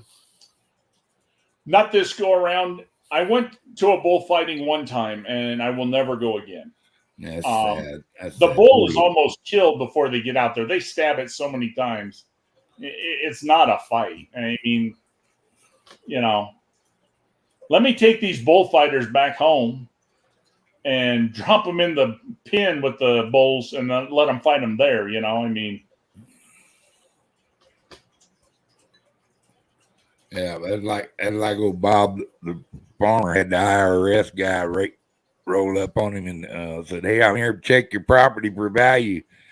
He said, "Well, you're welcome to look around." He said, "Just don't go over there in that pasture over there." And he looked at IRS agent, pulled his badge out. You see that? That says I can go anywhere I want to. So he runs over there and he's checking out that pasture, and all of a sudden he hears somebody yelling. He looked over and the bull was chasing him. And the farmer started hollering at him, "Show him the badge, show him the badge." that's kind of like, did I ever tell you the joke about the hunter going out hunting. He finds this duck and he shoots this duck, and the duck lands and hits a barn roof and falls on the ground. And the hunter went to go pick it up, and the farmer's standing there, and the farmer says, well, that's my duck, my property, my duck. And the hunter's like, but I killed him. And he goes, well, we can settle this, the country way. And the hunter's like, well, what the hell's the country way? And he says, I kick you in the nuts as hard as I can, and if you can stand through it, and then you kick me in the nuts, and whoever quits first, they get, the other guy gets the duck. And the hunter, he really wanted the duck. He goes, okay. And the farmer goes, well, I go first. And the hunter's like, all right, I'm ready. And that country boy, he hauls off and kicks him as hard as he can in the nuts, and that guy's just screaming and hollering for about 15 minutes, and finally he's like, man, okay, it's my turn. And the farmer goes, hell, I don't want it. Ow. Nobody seen that one coming. Yeah, nobody. No. All right, troubles I've seen. Traveling Fools, you want to get a 6 for 6 tonight? No. I went. What did I do earlier? 4? Or? No, you want 5 out of 6. That was a good card for you. Yeah, sometimes I get lucky, man. You know what? People. If you want to, you can just ask TK another one, though. TK, you want to try another one? No. So TK, let me He hear you wants me to say it. Let me hear you say it again. Say she sells seashells on the seashore. Let me hear you. She sells seashells by the seashore. Wow, that's pretty enunciated. Yeah. Do I need okay. to? Okay. Say it more enunciated. Put some life into it. Be like, well, welcome in. She sells seashells by the seashore. Welcome to Seashells by the Seashore, where you can buy beautiful shells and decorate them and put them in your house and make jewelry and whatever you want. That's going for it. That sounds pretty good. That's going for it. So I was just making words sure. Out of my mouth. Right. That's all anybody does. Sorry. Even coughing sounds louder. Everything sounds loud. Everything's going to be loud. Here we go. Oh, TK. my goodness. Tell me something. Are you really familiar with Monopoly? Yeah, I've played it. Are you more familiar with Monopoly or 80s, I would say 80s video games? Which category do you know more of? This is awesome. What was the other thing again? It's Monopoly or 80s video games. Oh God, I don't want to do any trivia. I'm tired. I'll take him. I can't think of anything. I'll take him. I'll team up with. How about this? I'll team up with TK. Let's see if we can. We'll let TK, and if she don't know it, Traveling Fools will answer. Which one would you like to try, TK? Monopoly I'll try Monopoly. I guess. Wheel. All right. Here's your questions, and these all have to deal with Monopoly. This is the 25th anniversary edition. Is this a Monopoly trivia game? No, what happened is they screw up. I bought the 25th anniversary, and all of the cards, okay, this one here is nothing but sports and leisure. But this card, for some reason, is all about Monopoly. All right, let's hear it. Let's hear it. Then we want to hear the video games one. Let's hear these 80s ones. This is awesome. Here we go, TK. What city and its surroundings is the basis for a standard U.S. Monopoly board? Oh, I know that. What is the basis? Yeah, where did they make Monopoly based off of? What city? New York? Think gambling city that used to be a big Atlantic gambling. City. Yes. There you go, Atlantic City. Good job, TK. Now here's one you'll get faster than the Alka-Seltzer. What 2 letters appear on the square where all players' tokens should be placed at the start of the game of Monopoly? Geo. Geo is correct. Look at you go. All That's right. not bad for a hater. I know. Now, Two this one- Voss, Chica. This one, I will tell you. Think about it a second, because my answer. What did I just say? What did I just say, Ted guy? You I said you go. You But no, said I was you asking a Mex. I was Oh. asking a Mexican. Oh, Two okay. boss, chica. Two Voss, chica. Yeah, what does that mean? Oh man, Voss. I got to think of Voss. You're the Mexican, Jesus Christ. I'm the white guy pretending. I mean, you go, girl. You go, girl. There you go, Voss. All right, I'll be kicked out of Mexico now for not knowing that. Thank you. I'm failing my test. You're gonna have to eat 92 tacos tomorrow to make to stay. I do. I tell you, you want to hear something funny? Talk about eating tacos.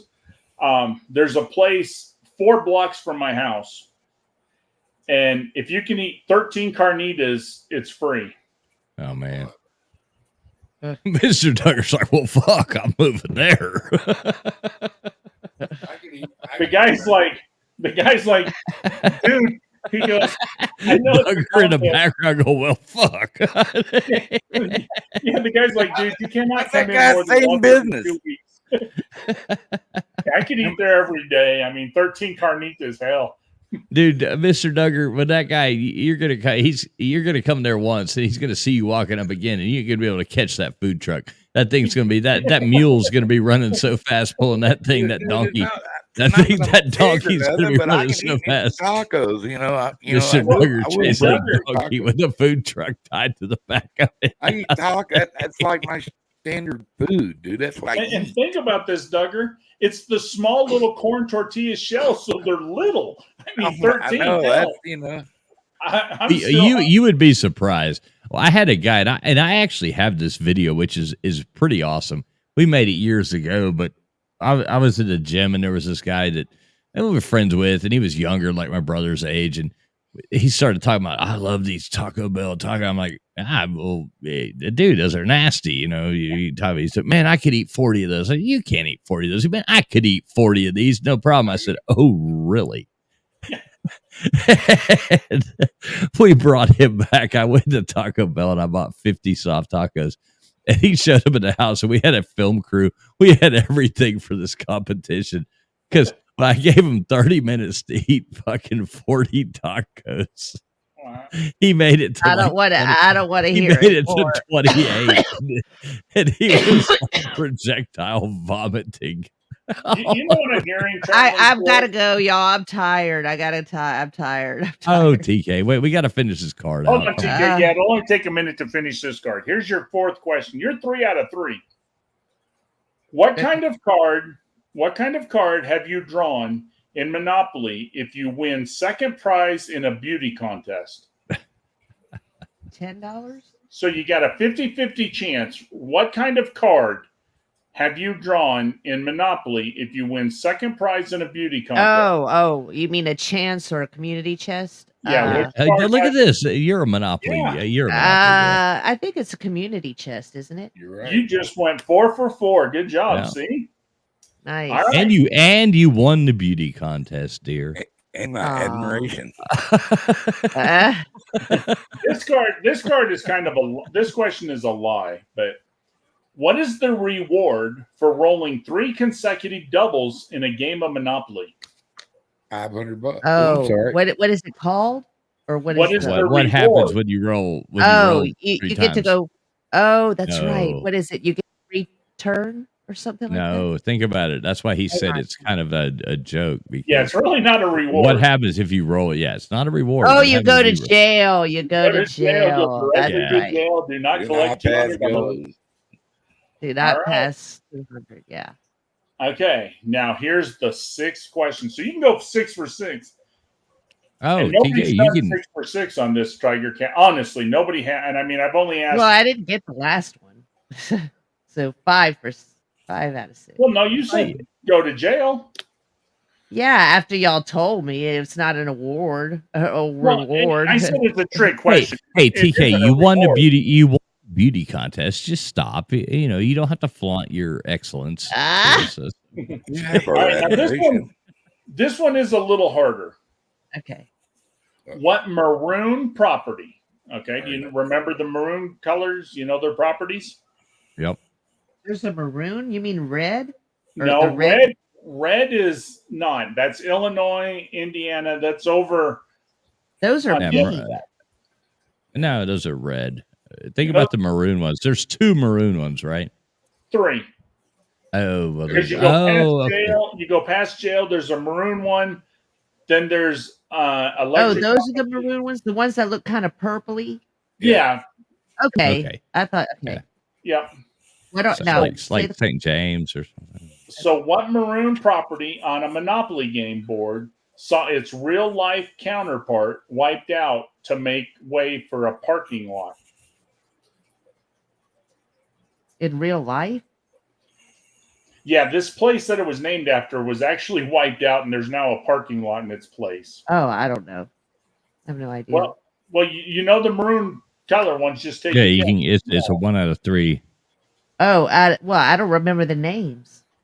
So just give me the 3 names and I'll pick one.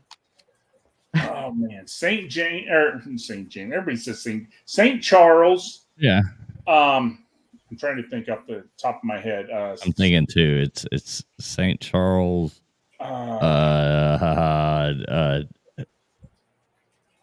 Didn't I just say one of them? Damn it! One's Virginia. I'll say St. Charles. I don't know. I have no idea. You got 6 for 6. Right. Really? The only one he could think of was obviously the answer. So. TK, I didn't know if you picked that one up. I read it on the card. Yay! In the crowd goes mad. TK, good job. You picked it up. Hey, maybe the one that he knows is the one he read. Oh, God damn, I teared up. That was so funny. Exactly. What were the other ones? It was like I'm trying to think. One is like, isn't one Virginia? Delaware, no. Delaware is blue. oh shit. No, it is Delaware. One of them's Delaware. States States and Delaware. States Avenue. States Avenue. Yeah. But TK, you got it right with the St. Charles, and you won the beauty contest. And I won the second place, though. Oh, second place. Well, I was, when I'm on a stream, it's kind of hard to be more beautiful than me. It's hard to be humble. Tiger Cat, you got 2 more minutes in you? Perfect in every way. I guess. Why? You have another card? This one is the video game one. Let's try it. All right. The first one you might not know, but Traveling Fools will be all over it. Oh, no. What was the 4-letter name of Atari's 1972 ball and paddle arcade game? Oh, shit. Everybody knows that. Come on, TK. The original, the first game you ever played on a video game. Yeah, I remember playing it. I don't know what it's called.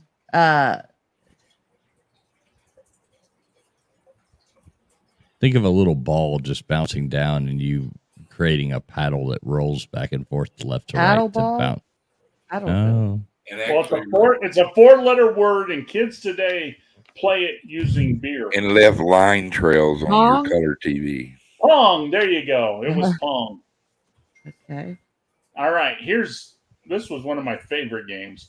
What groundbreaking 1978 arcade game involves shooting down advancing armies of aliens with a laser cannon? Alien Invasion. No, think about it. Wait. Come on. Beep, beep, beep. They used to beep, beep, beep, beep, beep. What's it called? Galaxy? Or what's it called? Close. It might have been Galaga. Asteroids? Now, this was before Galaga. I mean, Galaga is similar to Galaga is what I was thinking of. But yeah, no, this was before this. Asteroids? If you went to Pizza Hut in the early 80s, you could play 2 of these games before the pizza came out. I would have got that wrong. I would have guessed Asteroids too. It was Space Invaders. I said Space Invaders, didn't I? Yeah, she did. I said Space Invaders. I heard You got it. But didn't I say that, or I didn't say that? No, you said it. You did. You said it. But Yeah, I said good it a long job. time ago, right? Yeah, no, I was just seeing if Traveling Fools was going to get it because he Oh. went down a different road. No, I was my mind was off on that one. All right, this one should be really easy. What was the name of the ape that Jumpman or Mario had to rescue the maiden from in an early arcade game? Donkey Kong.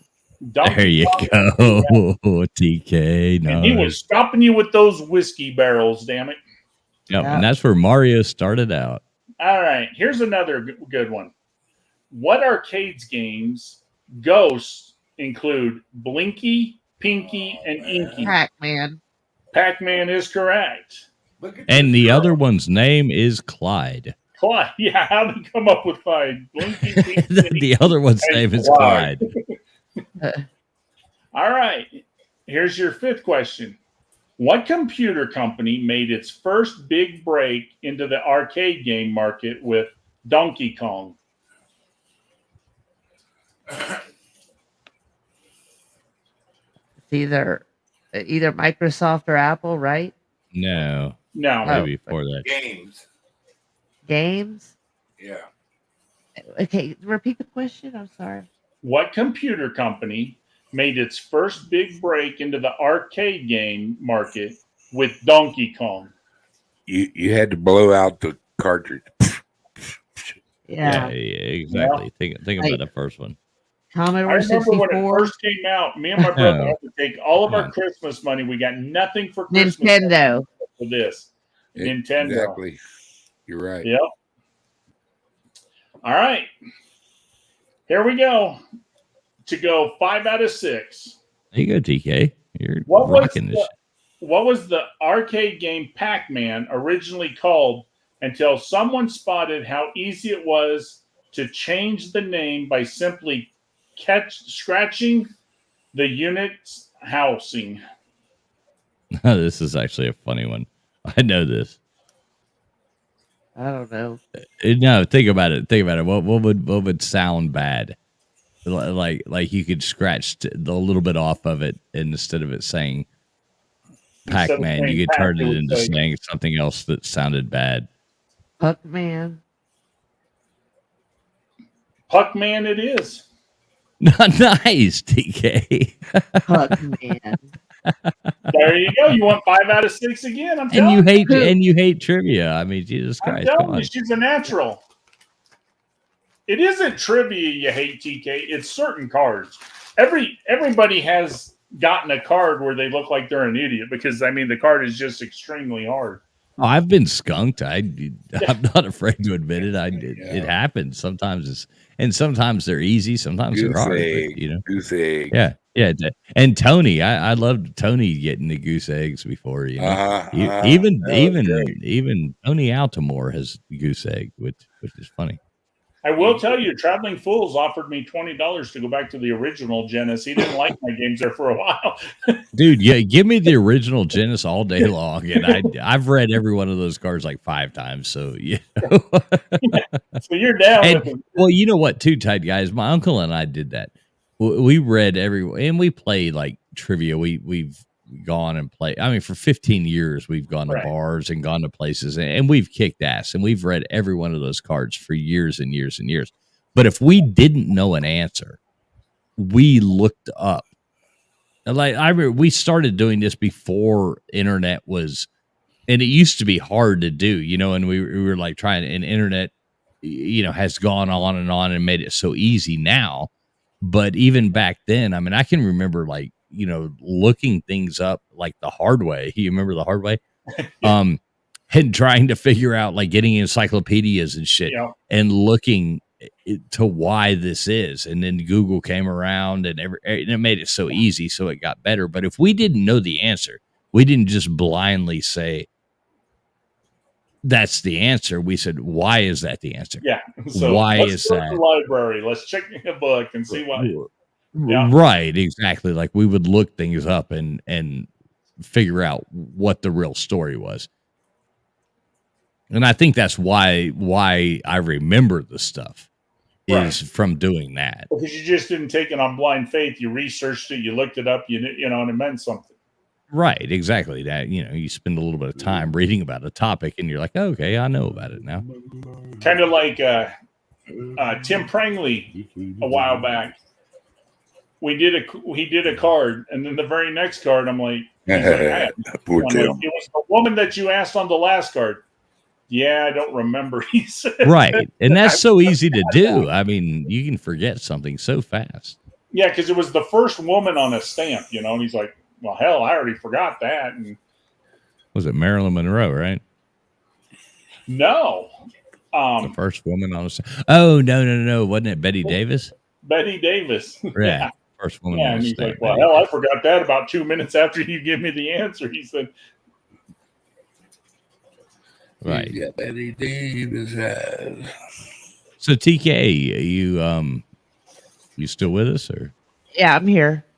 Gearing up. just trying to listen to your setup there.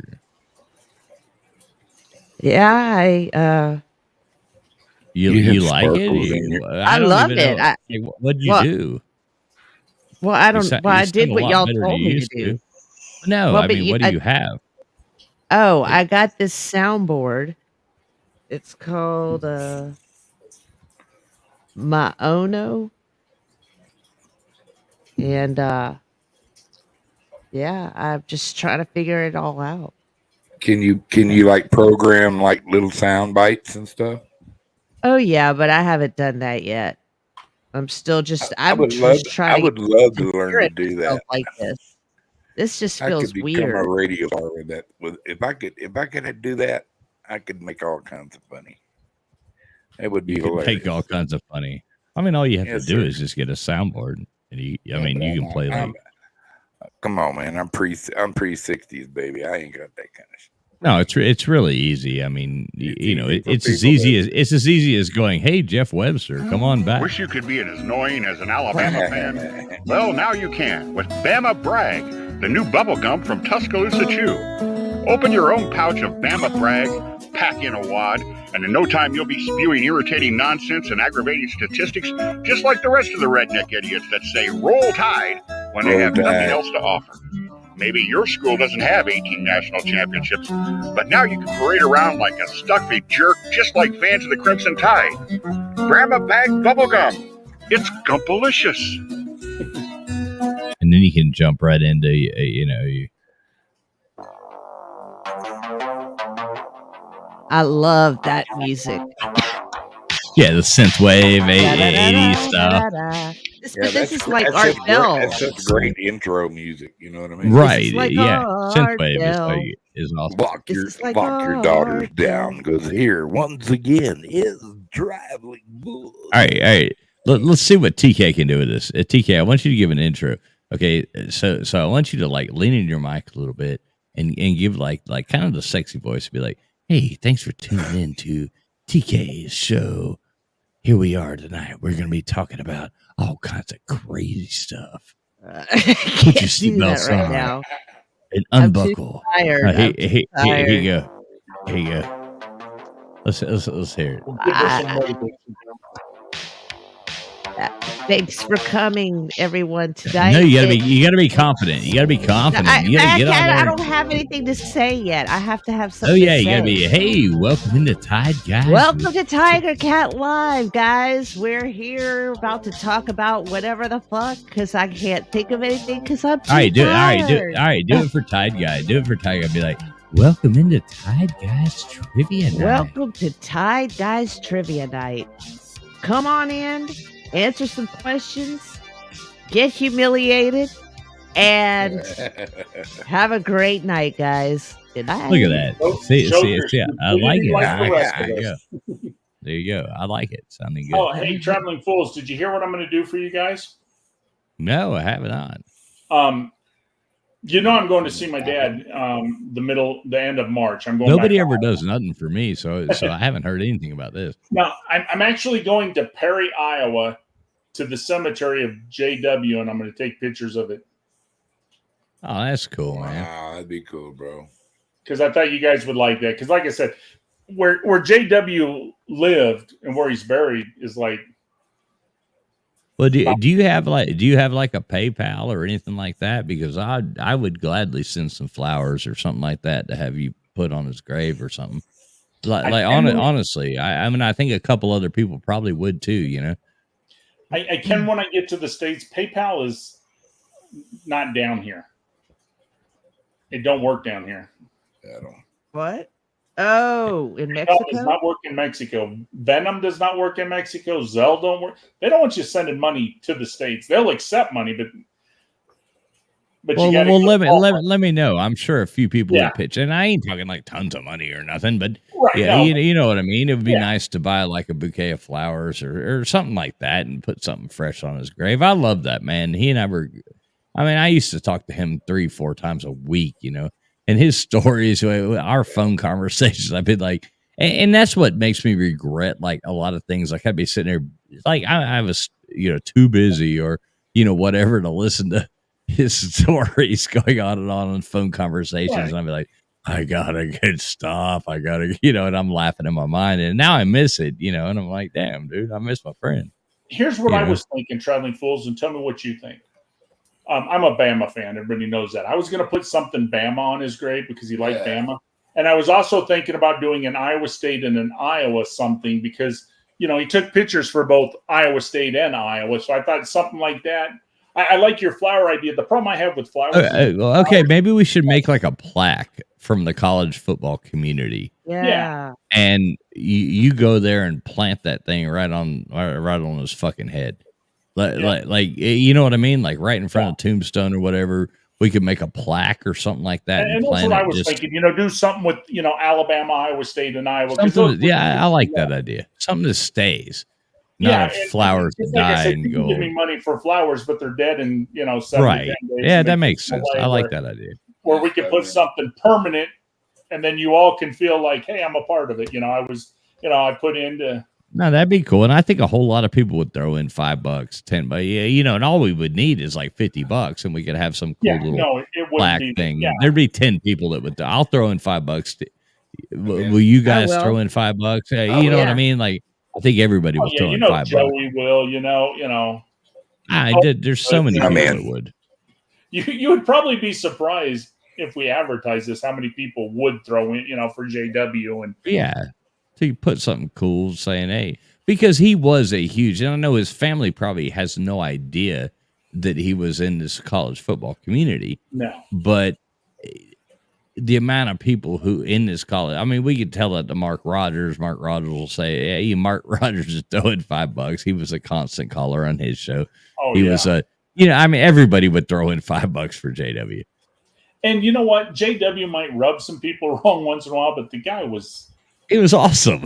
He was You know, the awesome. only thing was his voice does not match his picture. I'm sorry. You looked at you finally get to see what he looked like, and it's like, boy, that voice just does not match what I thought he looked like, you know? Yeah, but how many people's voices do match what you think they look like? No, that's true. But I mean, for some reason, I see him and I'm like, wow, that voice just don't seem like it would come from that guy.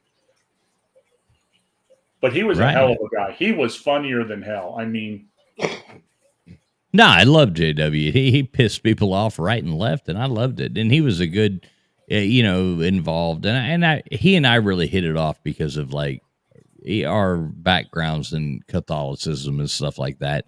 And he and I became very good friends. He was a big member of the Knights of Columbus and a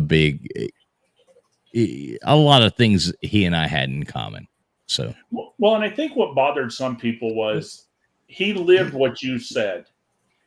I'm going to make a short story long. Let me tell you, you know, in Indiana, when we, you know, I mean, it was always long stories, but now that he's gone, you miss them. He's kind of like your Right. grandpa, you know, he'd tell you stories, and as a kid, you're like, oh, blah, blah, blah, you know, and now but you he did think, it on purpose. hear him again, He you know? he would do it on purpose so many times. I Oh, mean, yeah. you know he was. Oh, yeah. He just like fucking with people. And, Yeah, you know, he would come on there and be like, Well, I've got a story for you. I'll make a short story long, you know. So my friend had, and he drove, his mom's name was this, and his brother who says, you know, all this stuff that had nothing to do with the story, you know, he'd go on and on about it and finally tell the story. It was like, And then in 1979, we landed on the moon, which has nothing to do with this story. But now let's get back to where, you know, yeah, he was. oh, I miss him. Yeah. And the thing is, like you said, it's sad that his family don't know what he meant to so many people on YouTube. You know, and I wonder how many people see his Facebook page though, because we would put stuff sometimes on there, you know. So, yeah, no. but I miss him too. I mean, I liked his stories usually. I mean, his voice relaxed me. And one time I was like, you know, we would have those ubus sometimes, you know, and I wasn't feeling really well. And I'm like, I asked him, I'm like, J-Dub, can you please just like tell me a story, any story? Because his voice would just relax me and it could help me rest, you know? Yep. And all he had to do was talk. And he didn't even have a fancy mic like I bought with this sound pad. Could you imagine if he had one of these? Oh, I sent him one. I sent him one, and he never used it. Well, but all he had was that laptop and a phone that he had died. To go back and forth. I know, like the guy had nothing. The guy had like nothing. Everybody would get so mad because his phone. He was doing like trivia, and he would get so mad, you know. Because I've got him on here, and it's like JW's trivia now. You know, we're doing the thing, and he's the host, and we're fucking around and like lagging on, and he knows his phone's about to die or something, and he's getting so anal. He's getting. Poor I used to love fucking with him. It was so much fun. That guy. Because he would be trying to hurry up. He's like, well, I only have 13% left on my phone. You know, only 5% left on my phone. I know, like, you know, if he was still alive now, would he still have that phone, you think? Probably. Well, what I wanted to know was how did he not own an extension cord? Yeah. Where he could sit in that goddamn chair and plug his phone in and have it charging while he's on the phone. I mean, like how was that hard to like? Why is your phone dying? You can have it plugged in and using it.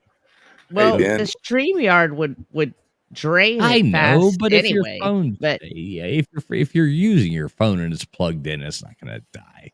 Right, but maybe he had a short plug and he wasn't comfortable, you know. Oh, now you're taking shots. A short plug. I didn't mean it like that. The man's dead, TK. Come on. Talking about his plug, man. That's wrong, man. Oh my god. Oh my god.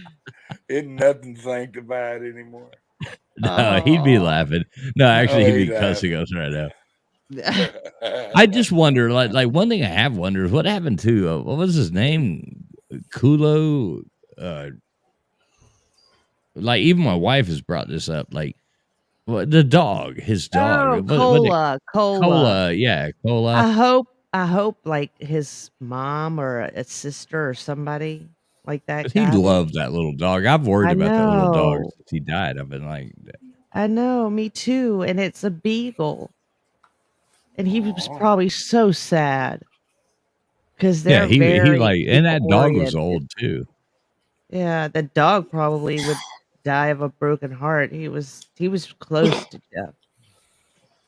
Yeah, I hope that dog, like, you know, isn't eating the rabbits out of the freezer in JW's house.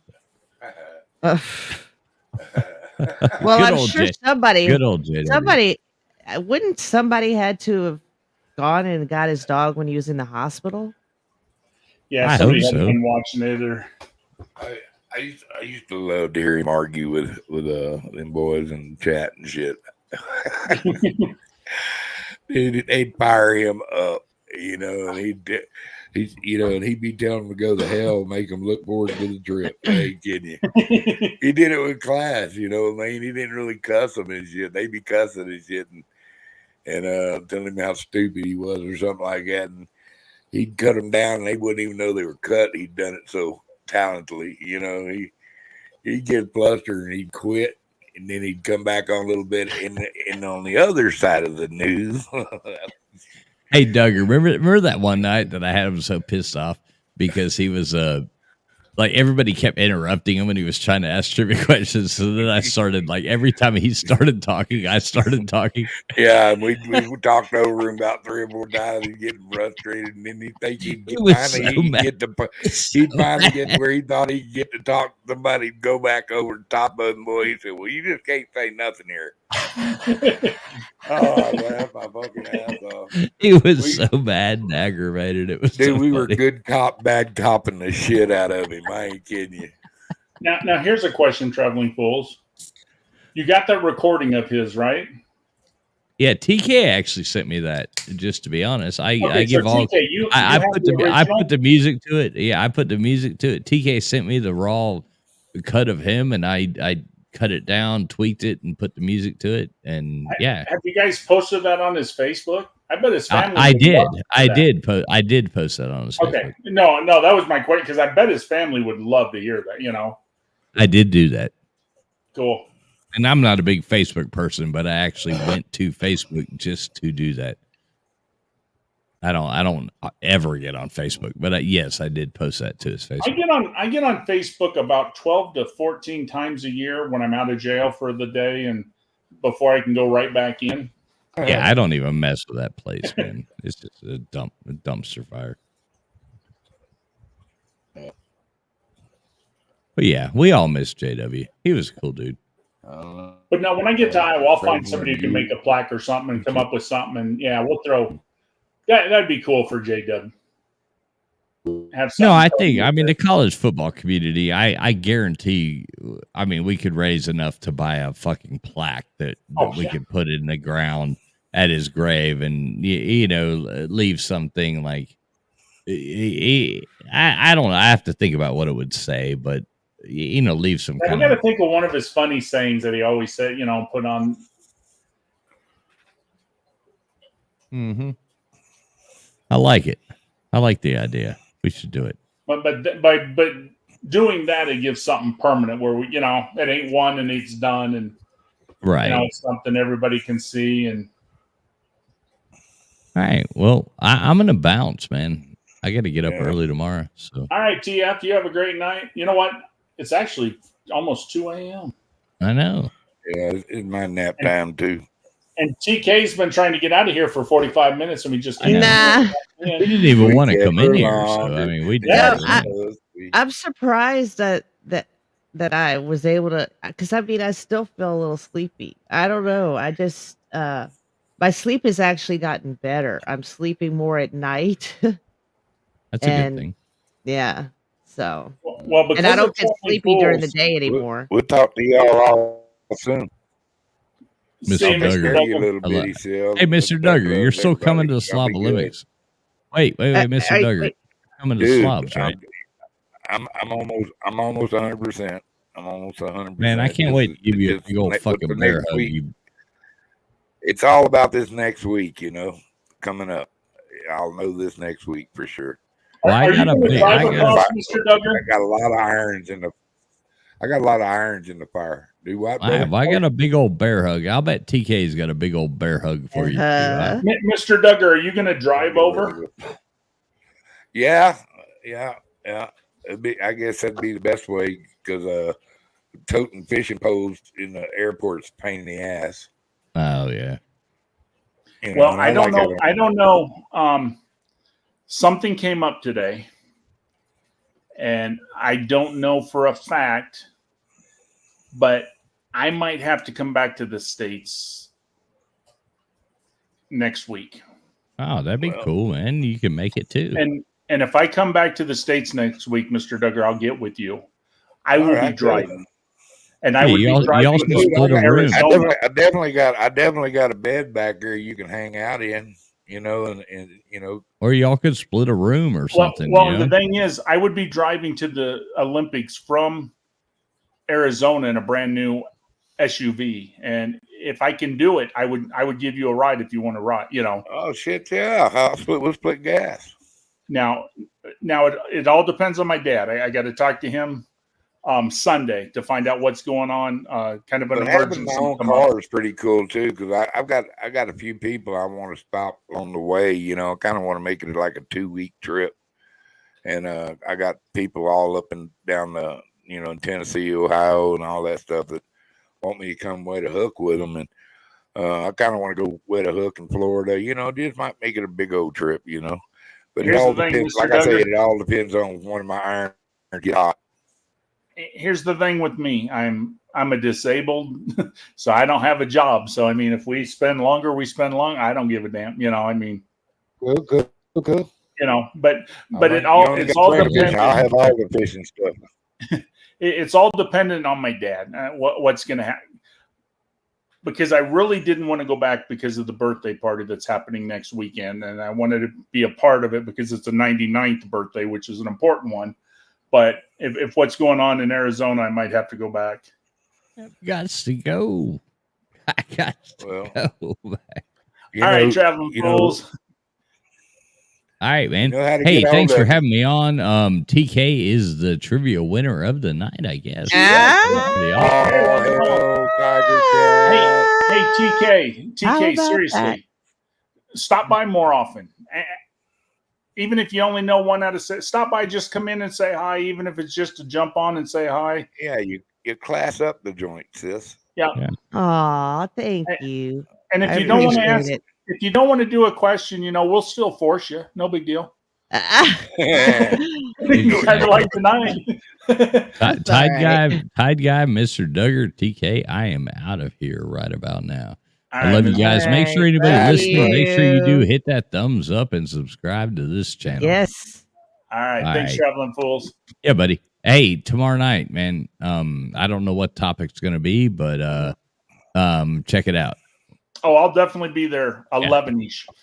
11-ish. Yeah. I'm going to have to take, I realize now that if I want to watch Traveling Fools and all that, I'm going to have to take a nap during the day.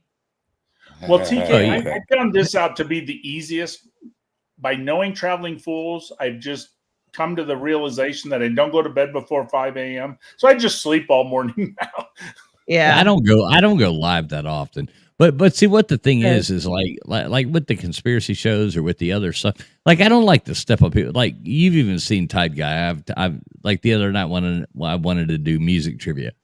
I texted you and said, "Hey, are you going live tonight to do trivia?" And you said no. And I'm like, "All right, cool. Well, I'm going to do some music trivia tonight because I don't like to step on my friend's feed or like go live when other people are live, or I've just tried to stay away from that just out of courtesy, like common courtesy to my friends." Right. And that's why I write you sometimes on Friday when you were doing, are you doing Friday? Because I don't want to, Right. And do your thing. And do your thing. I understand everybody should just do their own thing. But at the same time, I would rather just I do this for fun. So I would rather just jump on yours. Now, the Saturday night thing, I'm going to keep that going as hey, I'm going live on Saturday night to talk about conspiracy theories.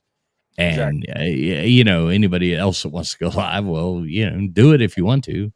And whatever. I don't really care. But yeah, because I had a couple of people say, well, why don't you do trivia on Saturday night, the weekend? I'm like, no, Traveling Fools. I love his show. I want to be, sometimes I'm on it. Sometimes, I said, I like Traveling Fools. That's conspiracies or something. I might not know a lot of all the different, but I do know some about a little bit of most of them. And that's me. That's interesting. But the deep dive to do the research is so much fun because I work in a shop all the time, man. So, like I said, I've been doing the Ark of the Covenant all week this week, and I wanted to have it ready for this weekend, but I'm not even halfway there. At this point, I'm like, holy shit, there's so many different, I want it to be epic. You know what I mean? Wow. Well, like when I did my little segment, it was like a full-time job that way. I mean, I really investigated. Because I didn't want to come on your show and ruin it or, not do a good job. So, I mean, I dove in. And that's what people don't understand. People listening. Yeah. That's what people don't understand is that it is actually a job. It is to do this, that like the research put in the time I mean, it's like a 40-hour work week, and thank God I can sit out in my shop while I work and listen to these things and listen to these seminars. I'm listening to seminars from people nobody's ever heard of. Right. It has like 47 views on you, but I'm still listening to it. I'm like, okay, let's hear this person's opinion. Let's hear this person's opinion. And I'm just out there working in my wood shop, listening to this stuff, but at the same time, I'm taking in so much and getting so many different, and the knowledge I'm learning in the biblical history is amazing. Well, and like you said, you learn something, and then it opens the door to this, and then it goes to that, and you think you're almost done, and then something else pops up. I thought I was almost done 2 days ago, and then I hit a fucking rabbit hole, and oh my God, I'm like, I have to research this more before I'm doing this, because you can't go back and revisit. Like, if this show is about the Holy Grail or the Ark of the Covenant or blah, blah, blah. Yeah. You're not going to go back and do another one. No. Unless they actually find one of them, or that you're not going to. Yeah. Right. I want it to be like spot on. So I'm putting just wait a couple weeks, though. I have faith that the Oak Island boys are going to get it. Yeah, exactly. They're there. All right, Tide Guy. I'm out of here. Thanks, TK. Bulls. See you later. Hey, TK, seriously, though, stop in anytime. Thanks for coming. Appreciate having you. Thank you so much. I had a good time. And like I said, I don't know if you watched my Jeopardy the other day. We're doing some Jeopardy, and I put real easy questions on there. Some are hard, but a lot of them, anybody can get some points. And I just do this. I don't want anybody to feel dumb. I don't want anybody to feel like they can't, be a part of this. I don't care. I'm a Marine, okay? I'm a crayon eater. I'm not the most intelligent person. I tell people I ask the questions because it makes me look smart, Marine, that's awesome. Yeah, Thank you for your service. Thank you. Yeah, like I said, I'm a